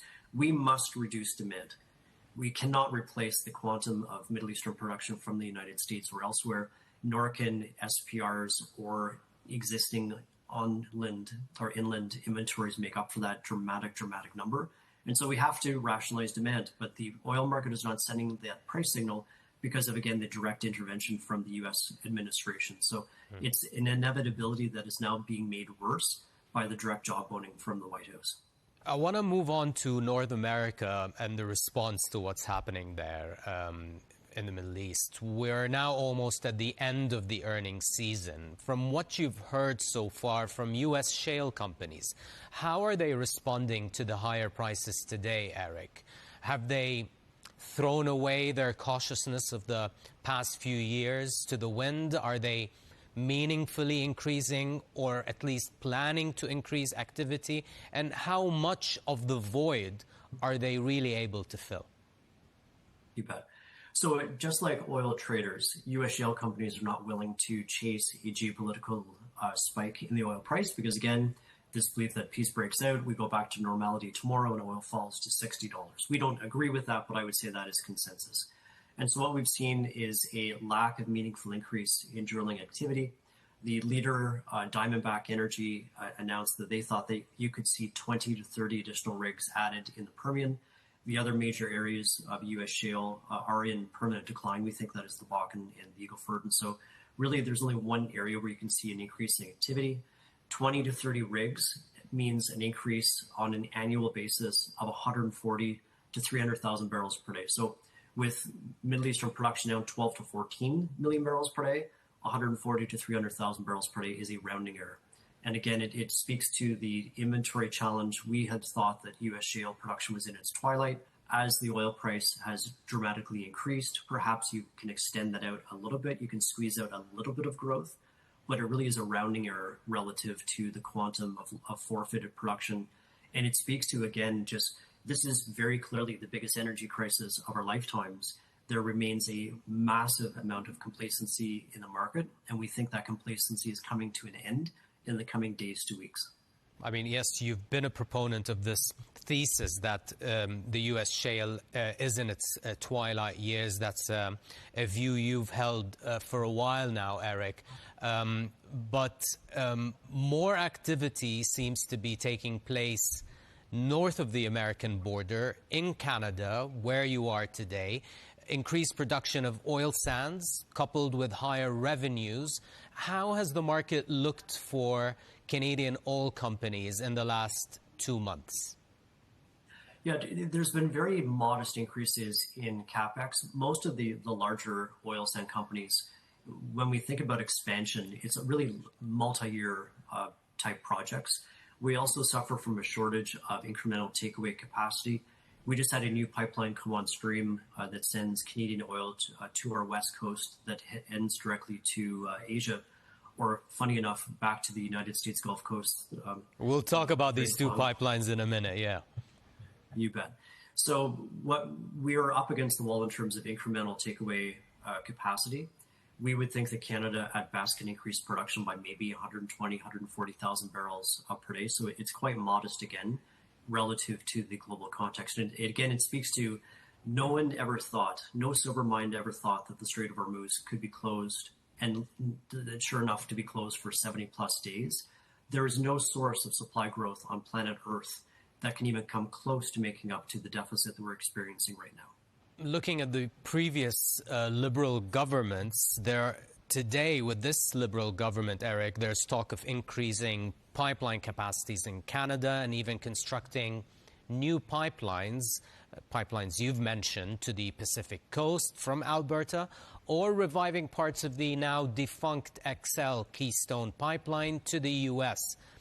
How is the U.S. trade war, the current Iran war, and the new Liberal government policies changing the outlook for the Canadian oil and gas industry today? Unfortunately, what we're seeing is we have a new leadership in Canada that's abiding by the old mentality, and that is this notion that the world is needing a decarbonized barrel, and for industry to have the social license to increase production, we must pursue a incredibly expensive and very uncompetitive project called the Pathways Project that would sequester CO2 from our oil sands production. That is being tied to discussions. It's called the Grand Bargain. I've renamed it the Grand Ransom. That is the federal government tying a $30 billion project to being able to approve a new 1 million barrel per day pipeline. So I do think that that is a pipe dream, if you pardon the pun. You mentioned another project that we think is much more likely to come forward, and that is it's called the Prairie Connector. It's connecting existing infrastructure to a modest pipeline in the United States. That would be initially a 550,000 barrel per day pipeline, expandable to 900,000 barrels per day, coming online potentially in 2029. So it's much more likely to go ahead. It's already received presidential approval. There's modest permitting required, as opposed to this hoped for 1 million barrel per day pipeline to the West Coast that would take $35 to $40 billion and take roughly 8 years. And lastly, we do have conversations with many companies in Canada very clearly.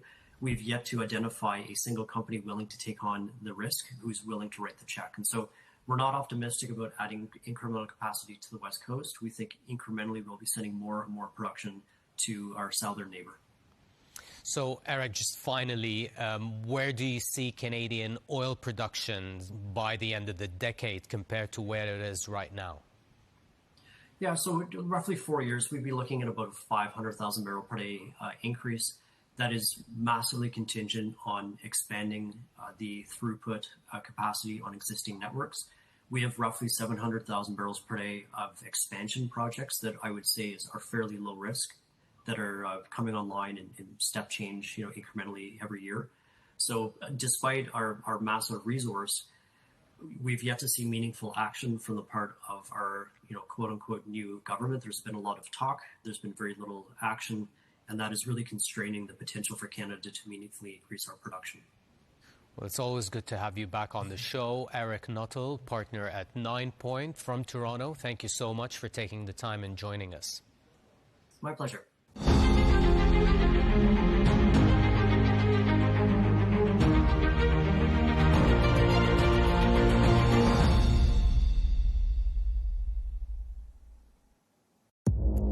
Our allies, in many cases, are worse than our enemies. Stay informed and connected with the latest international headlines.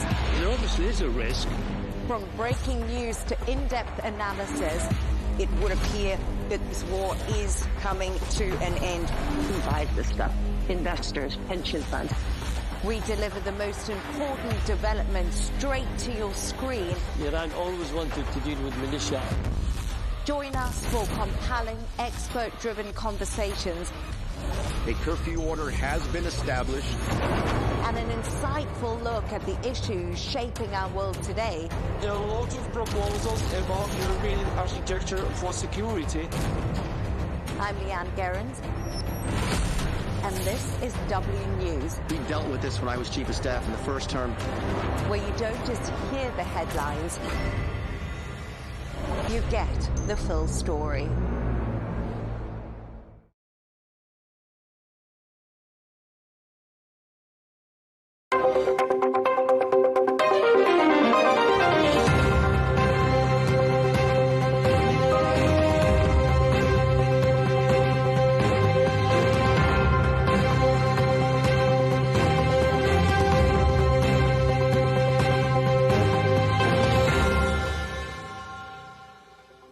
Welcome to Al Arabiya English's special coverage of the Africa CEO Forum. I'm Melinda Nucifora, coming to you with a special Counterpoints interview.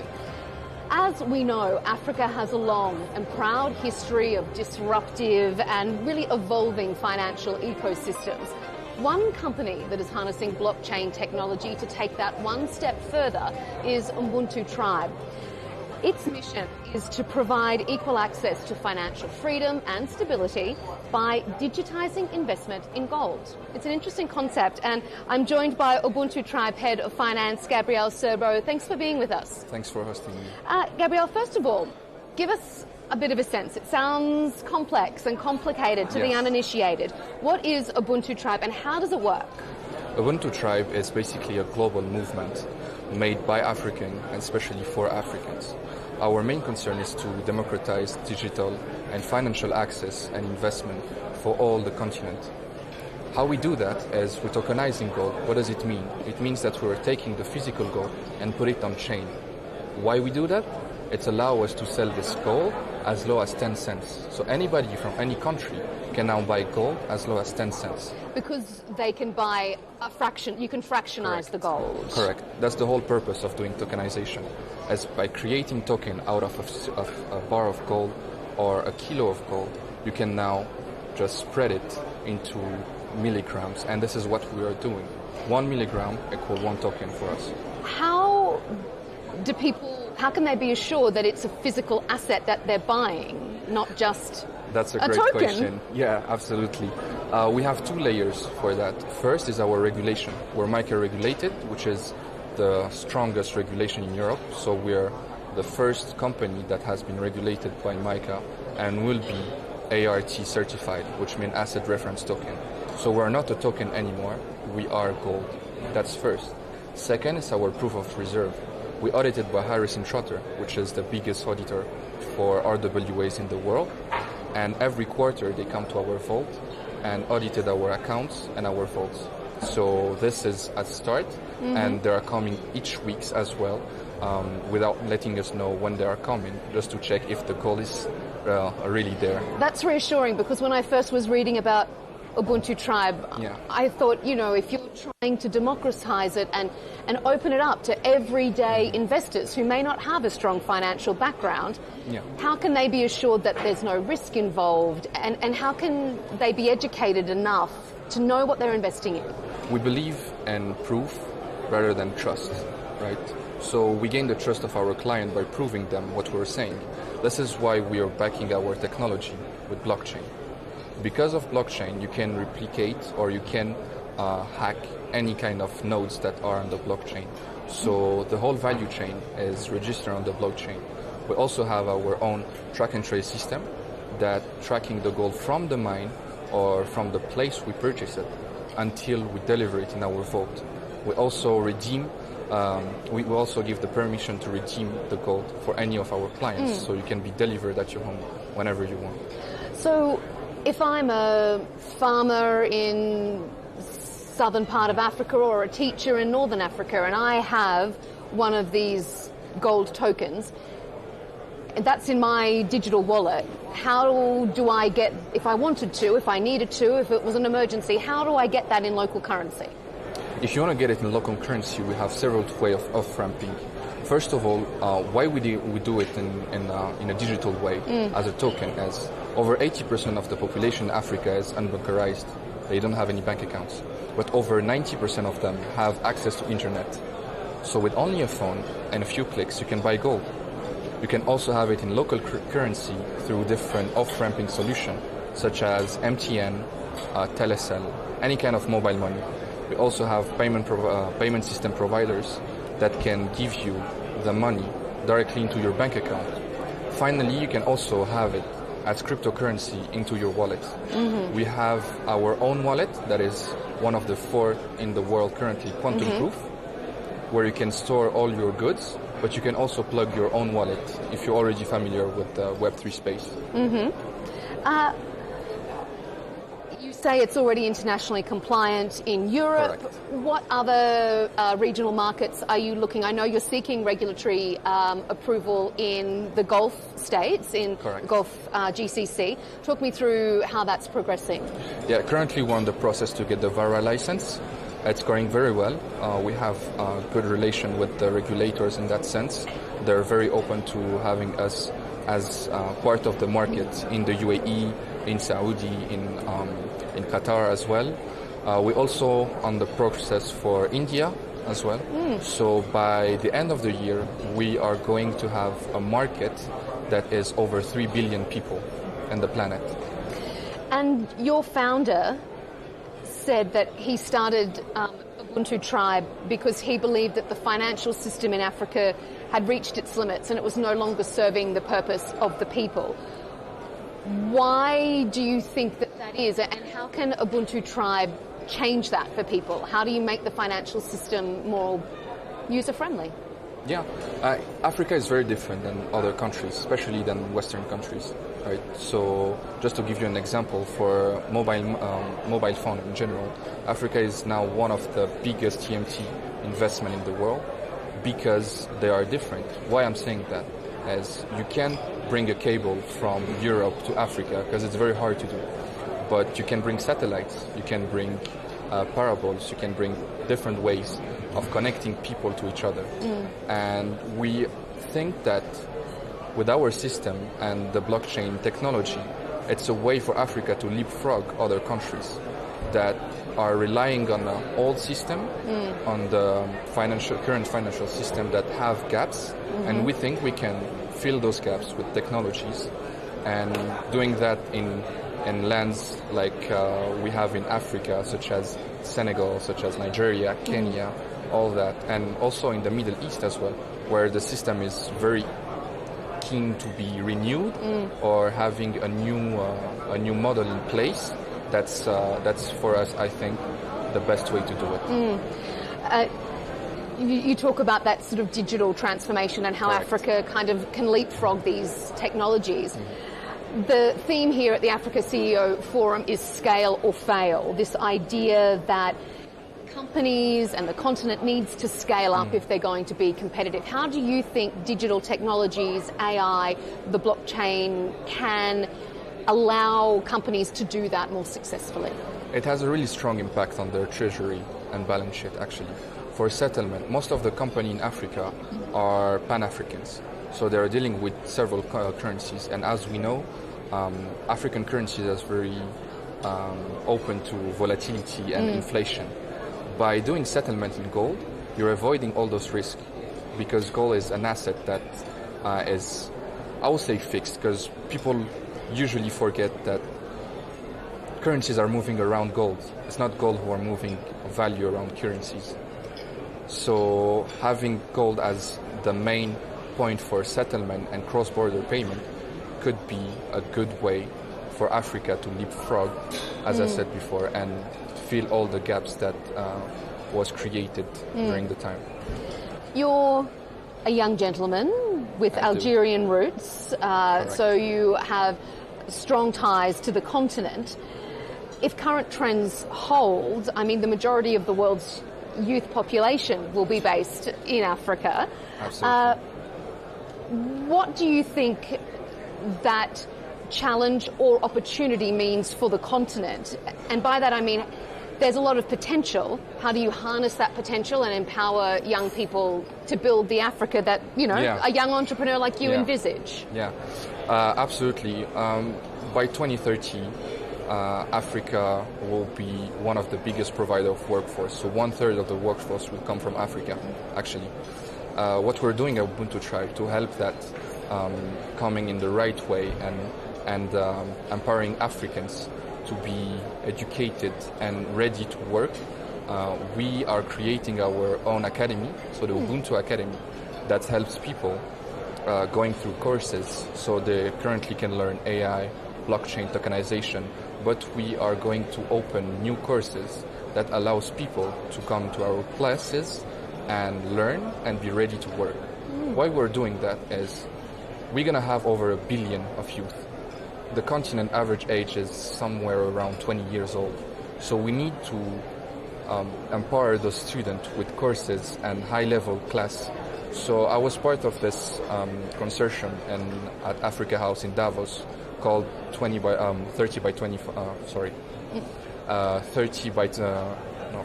35, where we were supposed to find the right funds to empower students in Africa.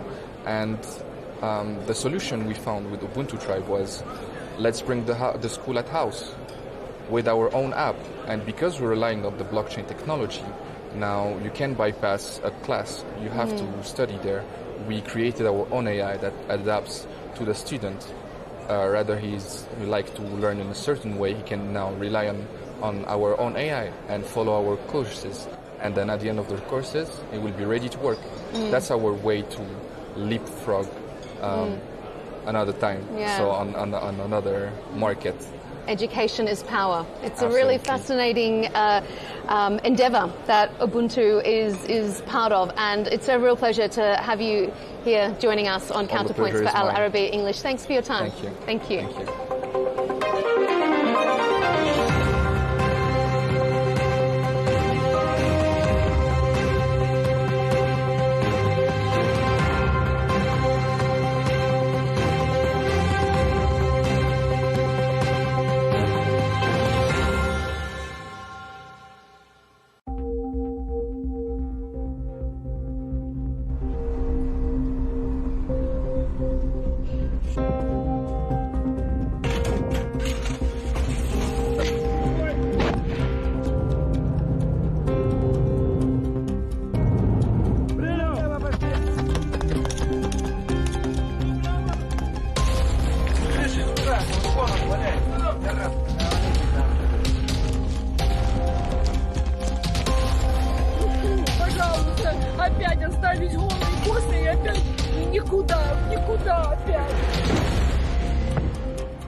We faced many dangers while covering the events in Kursk. We followed the developments of the battles on the fronts, and we were with the civilians, documenting their suffering in their homes, which they refused to leave, and in the shelters they had fled to. We were right in the midst of the battles. Ever since the Ukrainian incursion in August 2024,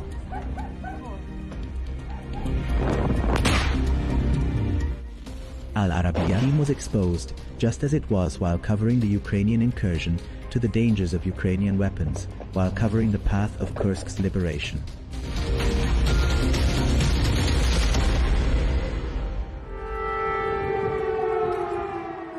Kursk is the Russian region that Ukrainian forces entered in an attempt to shift the balance of power in a war that has been going on for more than 3 years, where the Ukrainian army occupied it and advanced deep into Russian territory. As we were the first to cover the events that shook Kursk, we followed everything from the very beginning. To get the most accurate details, we went to the commander of the Special Chechen Akhmat Forces, General Abdi Alaudinov. Given the importance of this figure on the battlefield in the Russian army, the road to him was surrounded by complete secrecy, both regarding the location and timing of the meeting.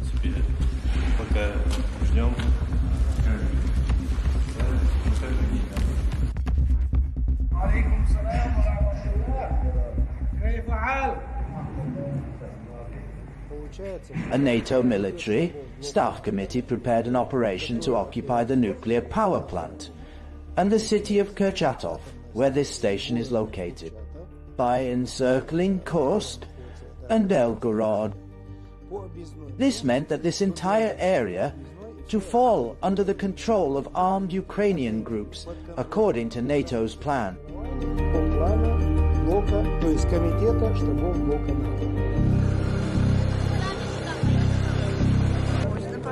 The Ukrainian forces' incursion into Russian territory led to massive waves of displacement, large numbers. Temporary shelters received tens of thousands of citizens who had left their homes. The greatest difficulties were in evacuating people with special needs, the chronically ill, and the elderly who need constant medical care. I can't hear anything. I can't hear. She is 95 years old. Waves of displaced people continued to arrive at shelters, fleeing the danger of the ongoing battles, while medical teams checked the newcomers.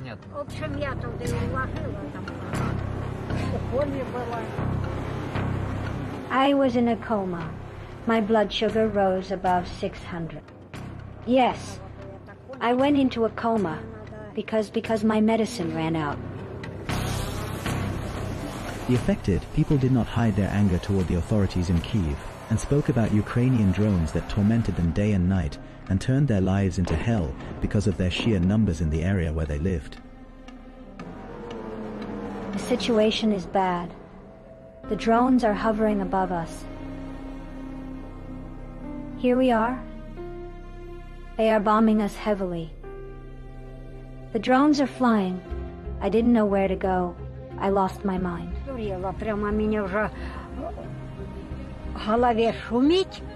As soon as I hear gunfire, I can't sleep. Where can I escape to? Where should I go? Ukrainian drones were targeting everything that moved on Kursk's territory for fear of the Russian response.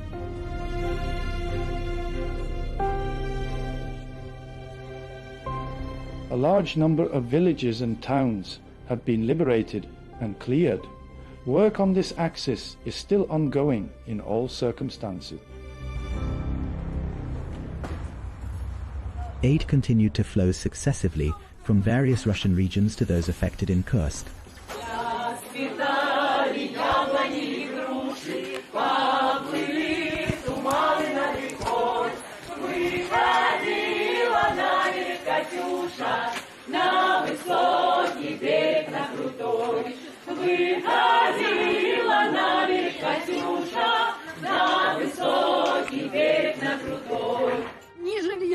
No housing, no shelter, no help at all. We survived thanks to my husband who works. We rented a place and managed to stay however we could. The Ukrainian incursion left behind many displaced people who suffered from losing their shelter and sources of income. On the other hand, the Ukrainian advance prompted a rapid response from Russian forces to stop it and regain control of the situation.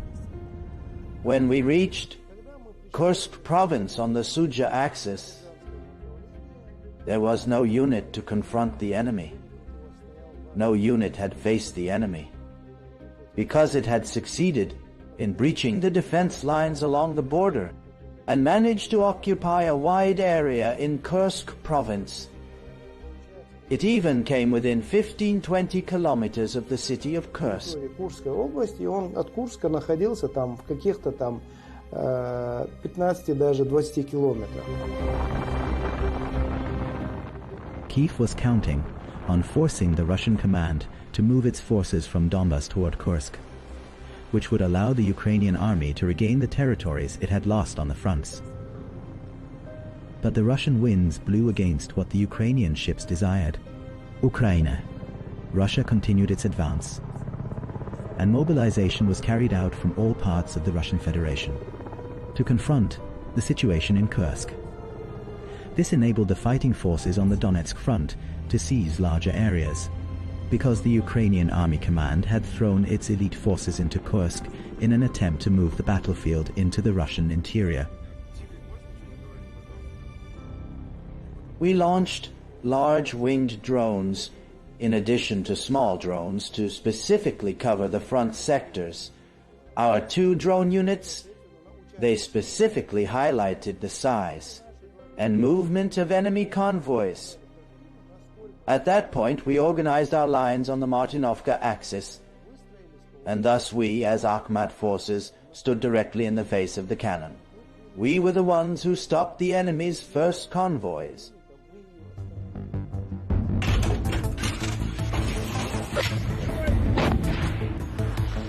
Russian reinforcements arrived successively in Kursk territory, and the confrontation began between the Russian army and Ukrainian forces in order to stop the latest expansion inside the province.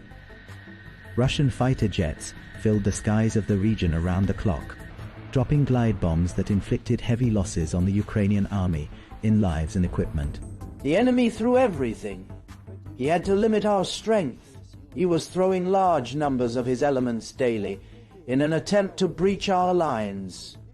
But as we see, over 7 months, the enemy was unable to create any breach in our forces, the forces of Akhmat. And indeed, the general revealed to us some of the secret correspondence between NATO officers that Russian intelligence agencies managed to intercept, which highlight the role of the Chechen Ahmad forces in standing against attempts of Ukrainian advance in Kursk and foiling the approved plans.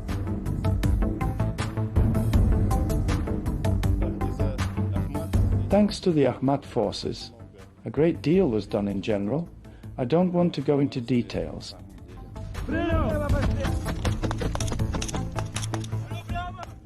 The Russian army began to limit the advance of Ukrainian forces and succeeded in encircling the areas controlled by the Ukrainian army at the last point in the depth and on both flanks of the contact line. At the beginning, the number of populated areas they occupied exceeded 80 settlements. They couldn't hold this area, so they advanced to new territory.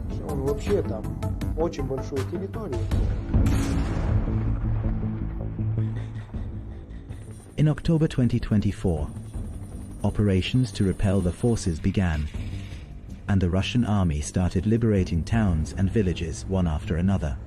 While maintaining the positions it had taken after, it managed to form a defensive line that besieges the Ukrainian forces from three sides, leaving them only the western withdrawal route to Sumy province, from which they had entered.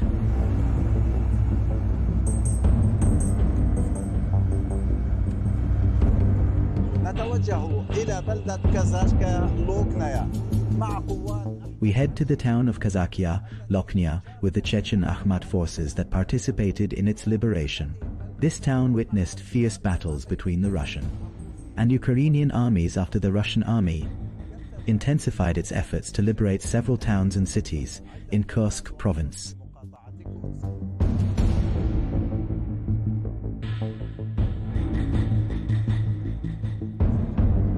After expelling the Ukrainian forces from the town of Kazakia Lochnia, which we entered days after the Russians took control, the military warned us of the danger of the mines the Ukrainians left behind, probably to hinder the advance of Russian forces and facilitate their withdrawal.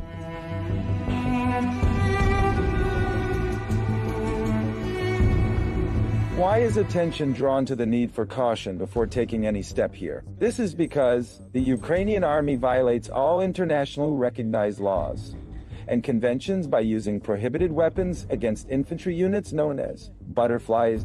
Mines of this size are difficult to notice among the grass. They are very small, but capable of amputating a foot. There are many weapons that the North Atlantic Alliance used to support Ukrainian forces, and these weapons were found on the ground of this province where Ukrainian fighters left them behind and withdrew to other areas. We positioned in Soldatskoye, then headed to Cherkasskoye Porekhnoi, where fierce clashes are taking place. We succeeded in repelling this attack over 2 full months. Then we advanced toward Martinovka, where we fortified along the main road.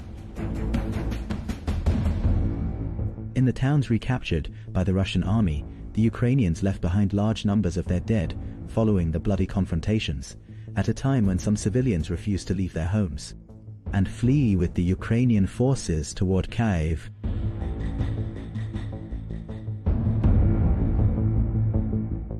Many destroyed houses and military equipment left behind by the Ukrainian army.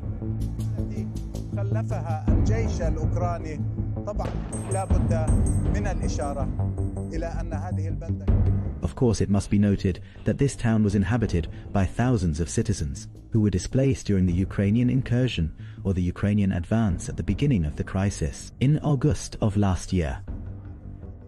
And when the Russian army returned to retake this town, about 180 citizens were living in it and were evacuated, and only about 6 people remained in this town no more. It is clear how brutal this war is, but I prefer to hear from you what happened to you. I became like this. My house burned down, so I took refuge with my brother. Why didn't you leave despite the explosions we hear? I didn't leave because I decided to stay on my land, in my village. Among your relatives, did you lose anyone? My brother disappeared when he went to work on the 6th of August and never returned after that. But thank God, our soldiers told me they found him alive and in good health. After the withdrawal of Ukrainian forces from most towns in Kursk and their entrenchment in the border city of Sudzha and its suburbs, the Russian advance froze and the battles of attack and counterattack continued until the beginning of March 2025. Indeed, the enemy entrenched across all areas of Kursk province. What can I say? They brought their elite forces and reinforcements from NATO. The United States brought all of this. Every time the enemy tried to seize more territory, he failed. And in the end, we tightened the noose around him in a specific area. We were forced to stay there for a longer period in a back and forth within the framework of a line between 2 and 3 kilometers. We would advance, then retreat, which resulted in them suffering heavy losses. In just 1 month, their losses reached up to 10,000 personnel.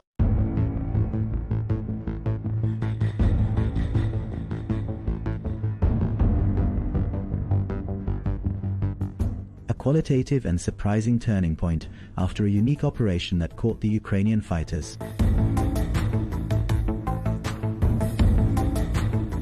Through the infiltration of Russian forces via the giant gas pipelines that had been disabled by the battles, allowing them to reach the rear lines of the Ukrainian forces and completely encircling them.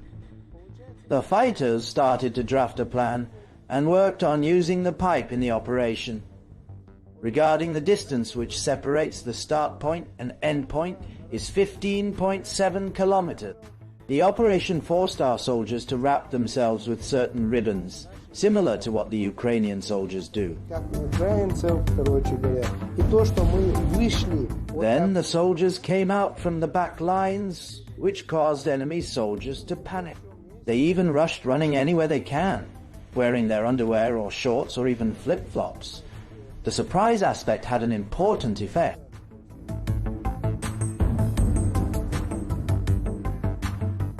The unique gas pipeline operation lasted 6 days.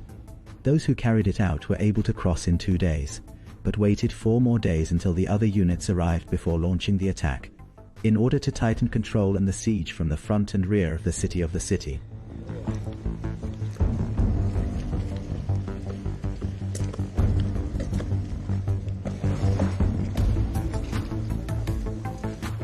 The plan set by Ala Oldinov, which is called the Pipes, when Ahmad's soldiers slipped through the back lines, caused enemy soldiers to run away from the battlefield. We're on the lookout and confronted the enemy's attempts to advance on our lands. Our efforts were not limited to repelling the enemy only, but went beyond that by repelling his forces so that he would retreat to the positions from which he had infiltrated.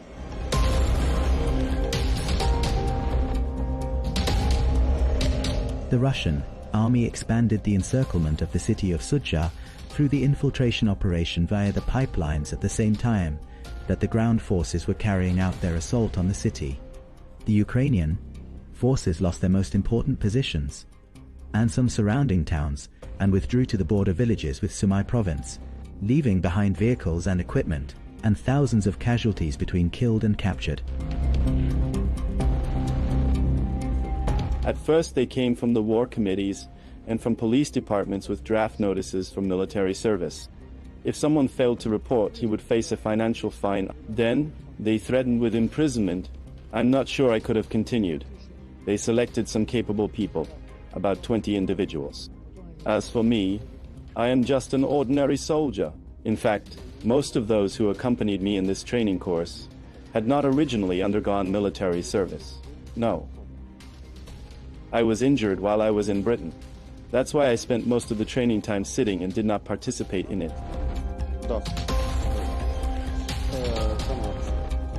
The battles of Kursk resulted in thousands of dead, wounded, and prisoners on both sides, yet the defeated side always suffers the greater losses in equipment and leaves Russia alone transferred from Kursk 6,000 Ukrainian bodies without compensation, as a positive step from the Russian side. Each side will claim that its losses are few and that the enemy suffered greater losses as a participant in the event from the inside. But as an eyewitness, I can confirm to you, regardless of how it may appear, that the losses of Ahmad forces were indeed limited. We entered the city of Suja with the Imam of the Chechen Ahmad forces, who is working on evacuating the citizens who refused to flee to Kyiv before the Russian army recaptured the city. Let us document the situation up close from the hottest points of confrontation. Young men gather people from the villages, and sometimes do so under drone and artillery shelling. This puts their lives at risk. We are extremely grateful to them. We are very thankful to them. Inside the city, those who could escape the shells and drones fled from Suja to safe areas in Russia at the beginning of the crisis, while those who could not leave remained under Ukrainian forces' control.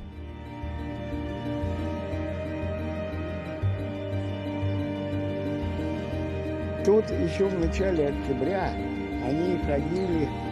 were roaming among us here since early October and boasting that they would hold a referendum for the residents of the Suja area and the entire Kursk province on their desire to join Ukraine.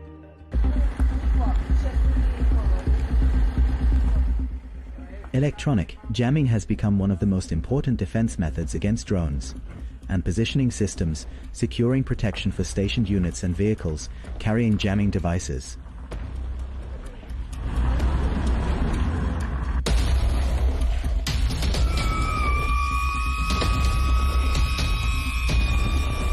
Of course, a drone in the upper area. The devices detect the drones that make us run from these drones that may put us at risk in this coverage.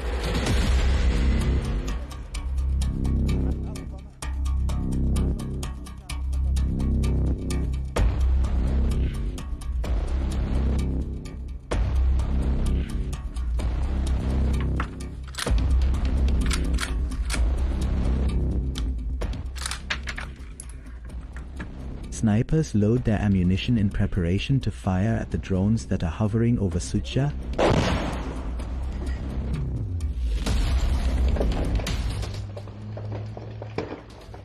A shell falling now near us, and the Russian soldiers trying to hunt the drones. This is shrapnel scattered from the shell, constantly in this border area. On the Kursk front, we are talking about the city of Suja, the last city of Suja, on the border with Ukraine's Sumy province. From the first line of confrontation, from point 0.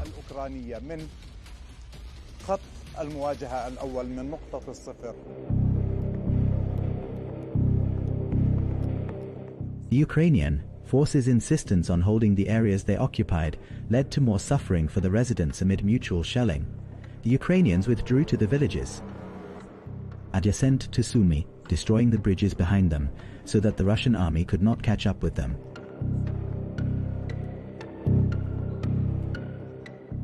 This is the bridge that separates the eastern part of Suja from the western part, where Ukrainian military convoys used to move. And clashes began in the heart of Suja with the encirclement of the fighters, which tipped the balance in favor of the Russian army, which took full control of Suja.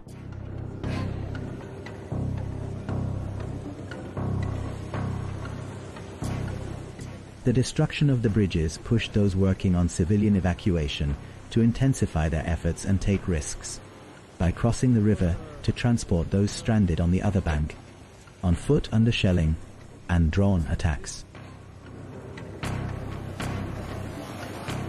The random Ukrainian shelling affected everyone here in Suja and its suburbs, leaving victims destruction and displaced people, including the disabled Svetlana, whose last moments in Sucha were captured by Al Arabiya's camera before her evacuation from the heart of danger.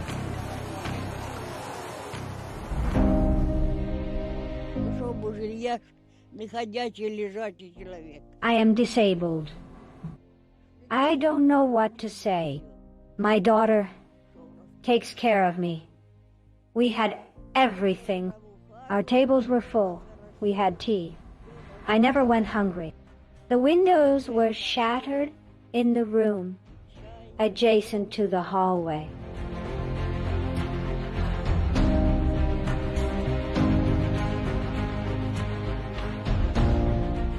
Our apartment has 3 rooms. A shell penetrated the roof of the house. My daughter was hit by 6 fragments. Volunteers of the Popular Front transported the elderly disabled Svetlana to the nearest evacuation point, to transport her to safe areas, far from the shelling.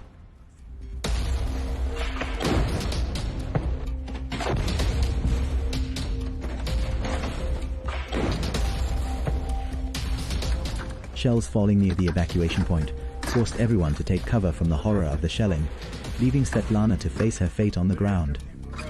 At the same time, an injured man came running asking for help.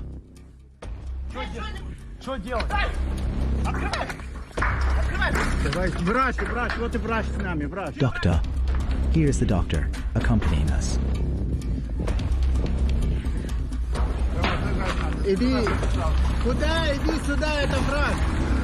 I saw them. They were stealing and looting, then burning everything. They were all bandits who came from Sumai, relatives with their cars, and stole everything, even underwear, with crosses on their faces. They were the savages. Do you understand? What wonderful people there, like butter on bread. They were ready to flatter in the most vile and despicable ways just for a piece of bread under the second occupation. And all of them are wonderful. When they beat people to death or prevent the burial of the dead. For some they are kind. For me, these people cannot be kind. The disabled Svetlana was transferred to the city of Kursk for medical care, and she was lucky. Unlike many who died in Sudzha or lost their loved ones due to the shelling, that did not stop even after the Ukrainian forces withdrew from the city and its suburbs.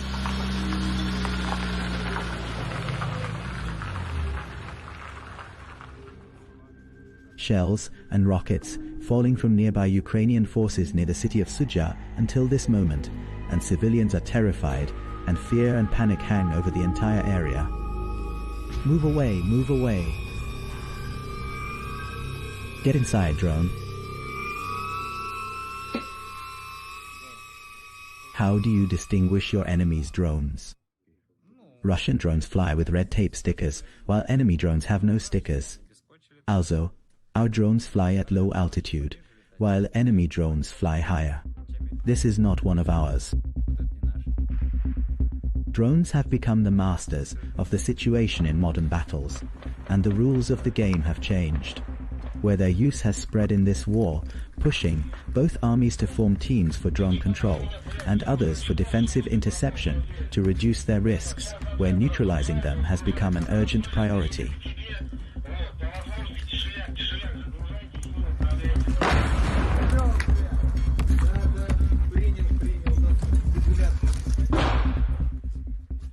Extreme fear and caution as drones fly at low altitude. The Ukrainian forces are a few kilometers away from our position in villages.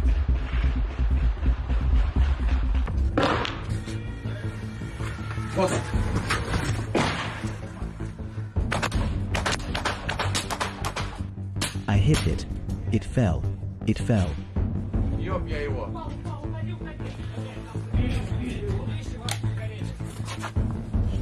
Move away. The luggage is burning. What is burning there? The things are burning. We need water. Don't touch anything. Be careful. Did the luggage burn? Yes. Yes. Move the ammunition away.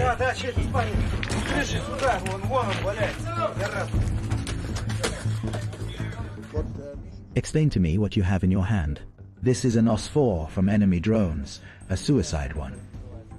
It flies using optical fibers, which allows it to stay outside the jamming range, and it can hit the target from a greater distance. One can say that with these devices, they are killing us. How does the drone drop bombs? One way, unmanned aircraft. As you see here, the shell is fixed, and here are the optical fibers. And while it flies, it releases these fibers. The camera spots the target, dives on it, then explodes. With a mixture of explosives or any incendiary material, which causes shrapnel of varying sizes depending on the type of explosive material. The larger the materials, the more terrifying their effect. There it is. Wait, wait, wait.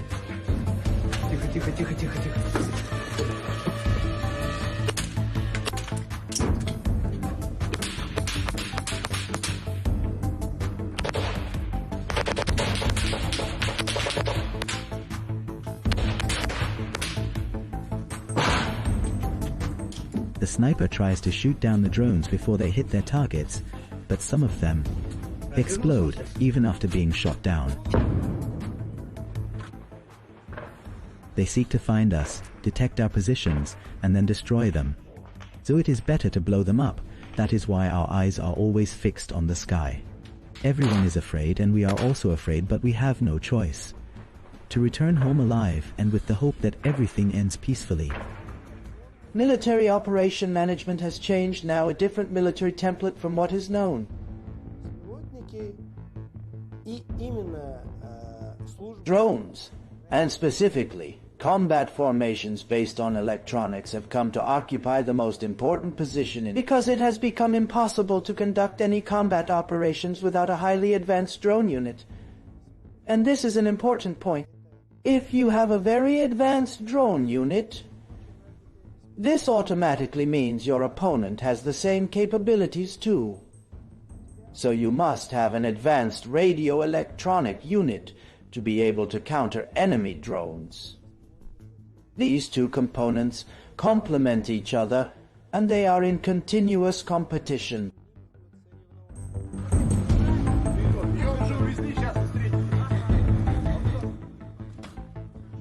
In this place, the residents who remained in the city of Sudzha gather for their evacuation, where volunteer teams and the Russian Ministry of Emergency Situations arrive to evacuate civilians since the Russians took control of the city, and they are transported daily.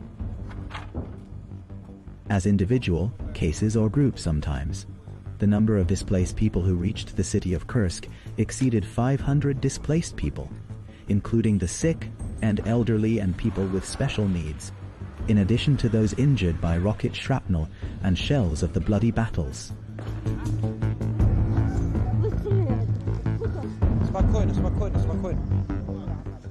Volunteer teams linked to the Russian army, as well as the Ministry of Emergency Situations and social institutions, are working on evacuating the civilians who remained in the city of Sudzha and its suburbs.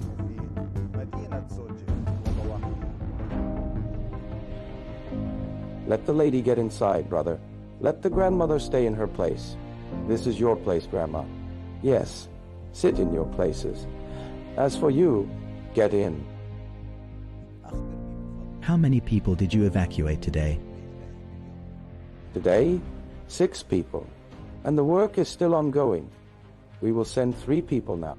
And here, the car has arrived. As you see, there was an attempt to target us with a drone. At this time, the situation is dangerous. Since the shelling is ongoing, we are working to evacuate civilians as quickly as possible. And you too, be as careful as possible. You saw how a drone was shot down.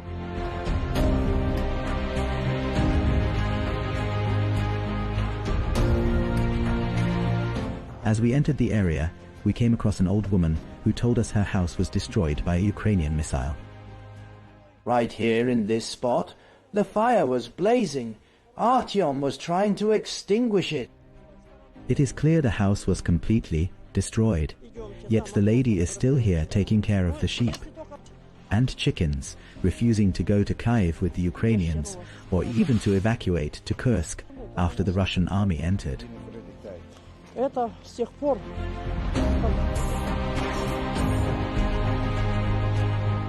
The imam managed to convince the lady whose house was destroyed to leave dangerous Sudzha and head to safe areas toward Kursk.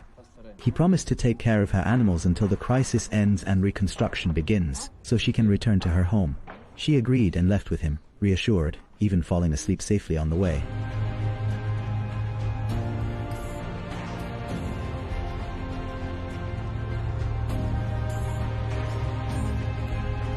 And so, the evacuation of citizens from dangerous areas continued in Kursk to safe areas.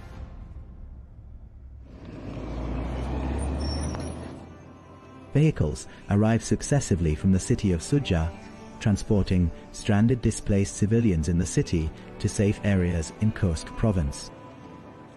For 8 whole months we struggled to get any heating. We would cut trees to get firewood and put it in the stove to cook whatever food we could to stay alive. The Ukrainians treated us badly. Even the water we got from the river, they put barbed wire on it to prevent us from reaching it.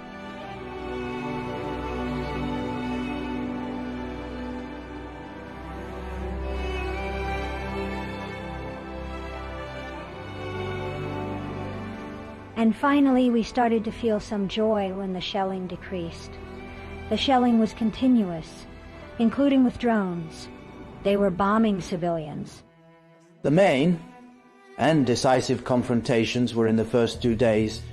After that, the enemy fled from the confrontation, so all that remained for us was to pursue his trail, clear the area, and advance. There were 3 towns that remained in the enemy's grip. What they did was they directed bombers towards Sudzha and nearby towns to continuously bomb our forces in an attempt to target our forces and limit our advance.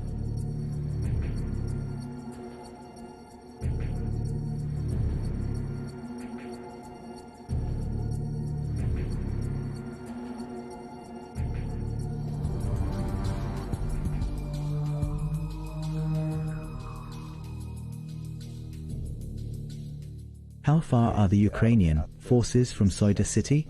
I think we managed to repel them outside the border village. Black smoke is rising. Are they hitting this area?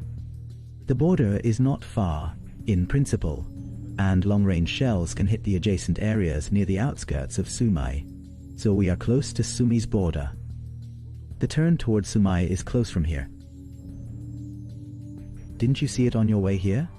It is possible to head to Sumy from here. Most likely they are shelling us from there. The cells that we have not yet eliminated, whether Akhmat forces or others, are still retreating towards Sumy province and to liberate Kursk. Only a few villages and towns remain, which means that clearing the area is only a matter of time and nothing more.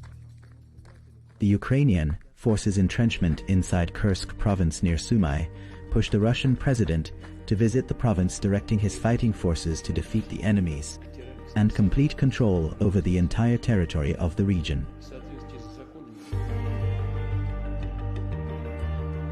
Our first mission in the current situation is to completely destroy the enemy as quickly as possible after he entrenched himself in the lands of Kursk.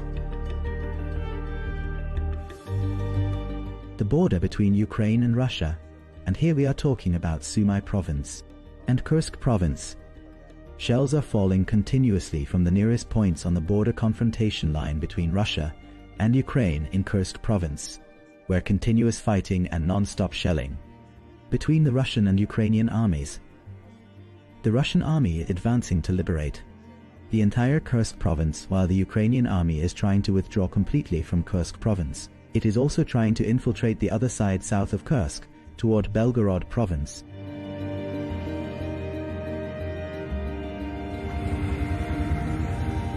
The battles continued, and Russian fighters along with North Korean forces increased pressure on the positions where the Ukrainian army was entrenched on the outskirts of Sumy province, until the Ukrainian forces were gradually expelled from the towns where they had entrenched themselves.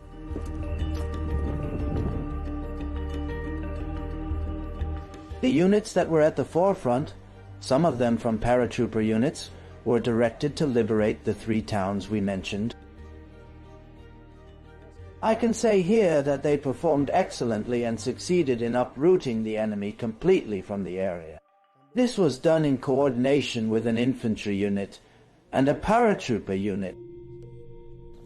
On April 26, 2025, the head of the Russian General Staff announced full control over all territories of Kursk province.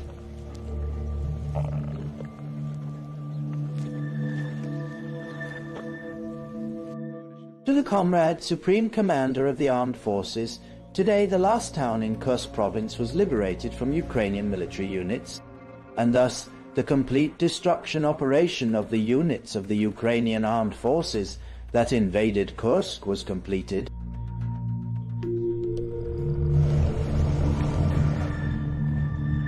After the army liberated the entire territory of Kursk, it continued to infiltrate inside Ukrainian territory, controlling several towns in Sumy province to create a buffer zone, with battles continuing until now to push the danger away from Russian territory, especially since the Ukrainian forces infiltrated Belgorod province and are trying to return to Kursk territory.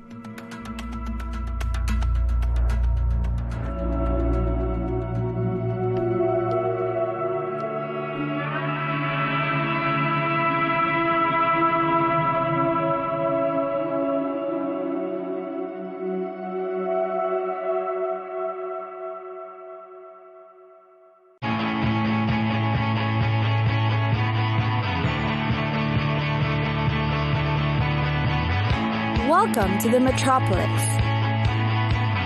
the big city. This is where tech, trends, and culture meet. Meet the people. See the sights. Walk the city streets. And experience the lifestyle.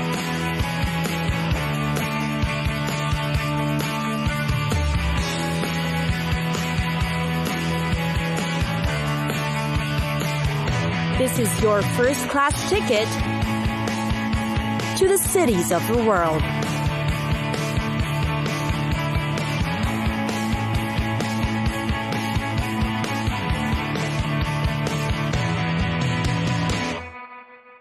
Oslo, one of the world's largest capital cities, Oslo.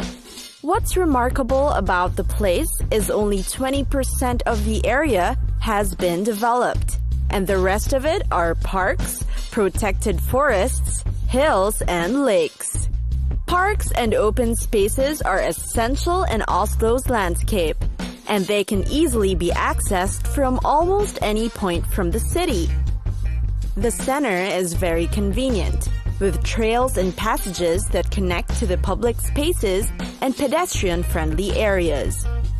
Just the same, amid its natural attractions, Oslo likewise boasts a rich cultural scene you should see.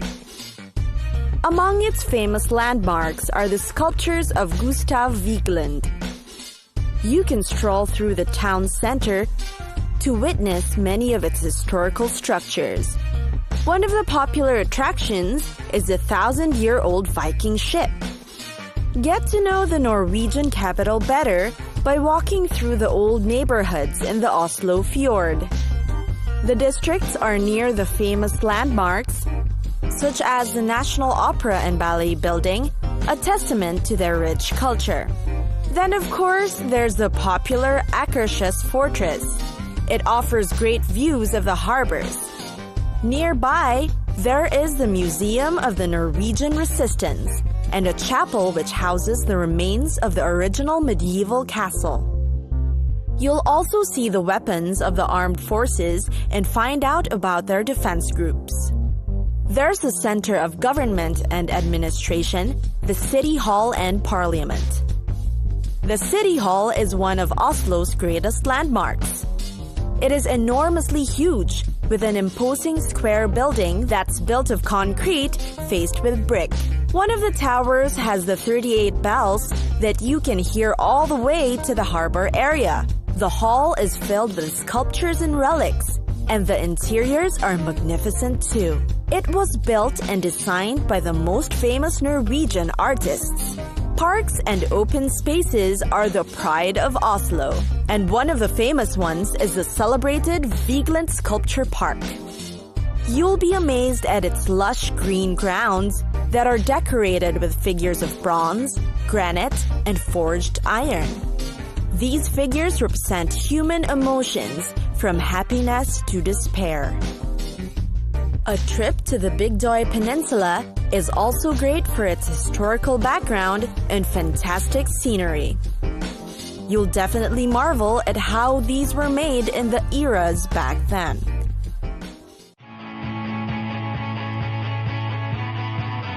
It's time for us to go. Pack your bags and get your tickets ready. And we'll see you on the next destination. Catch us again next time on Cities of the World.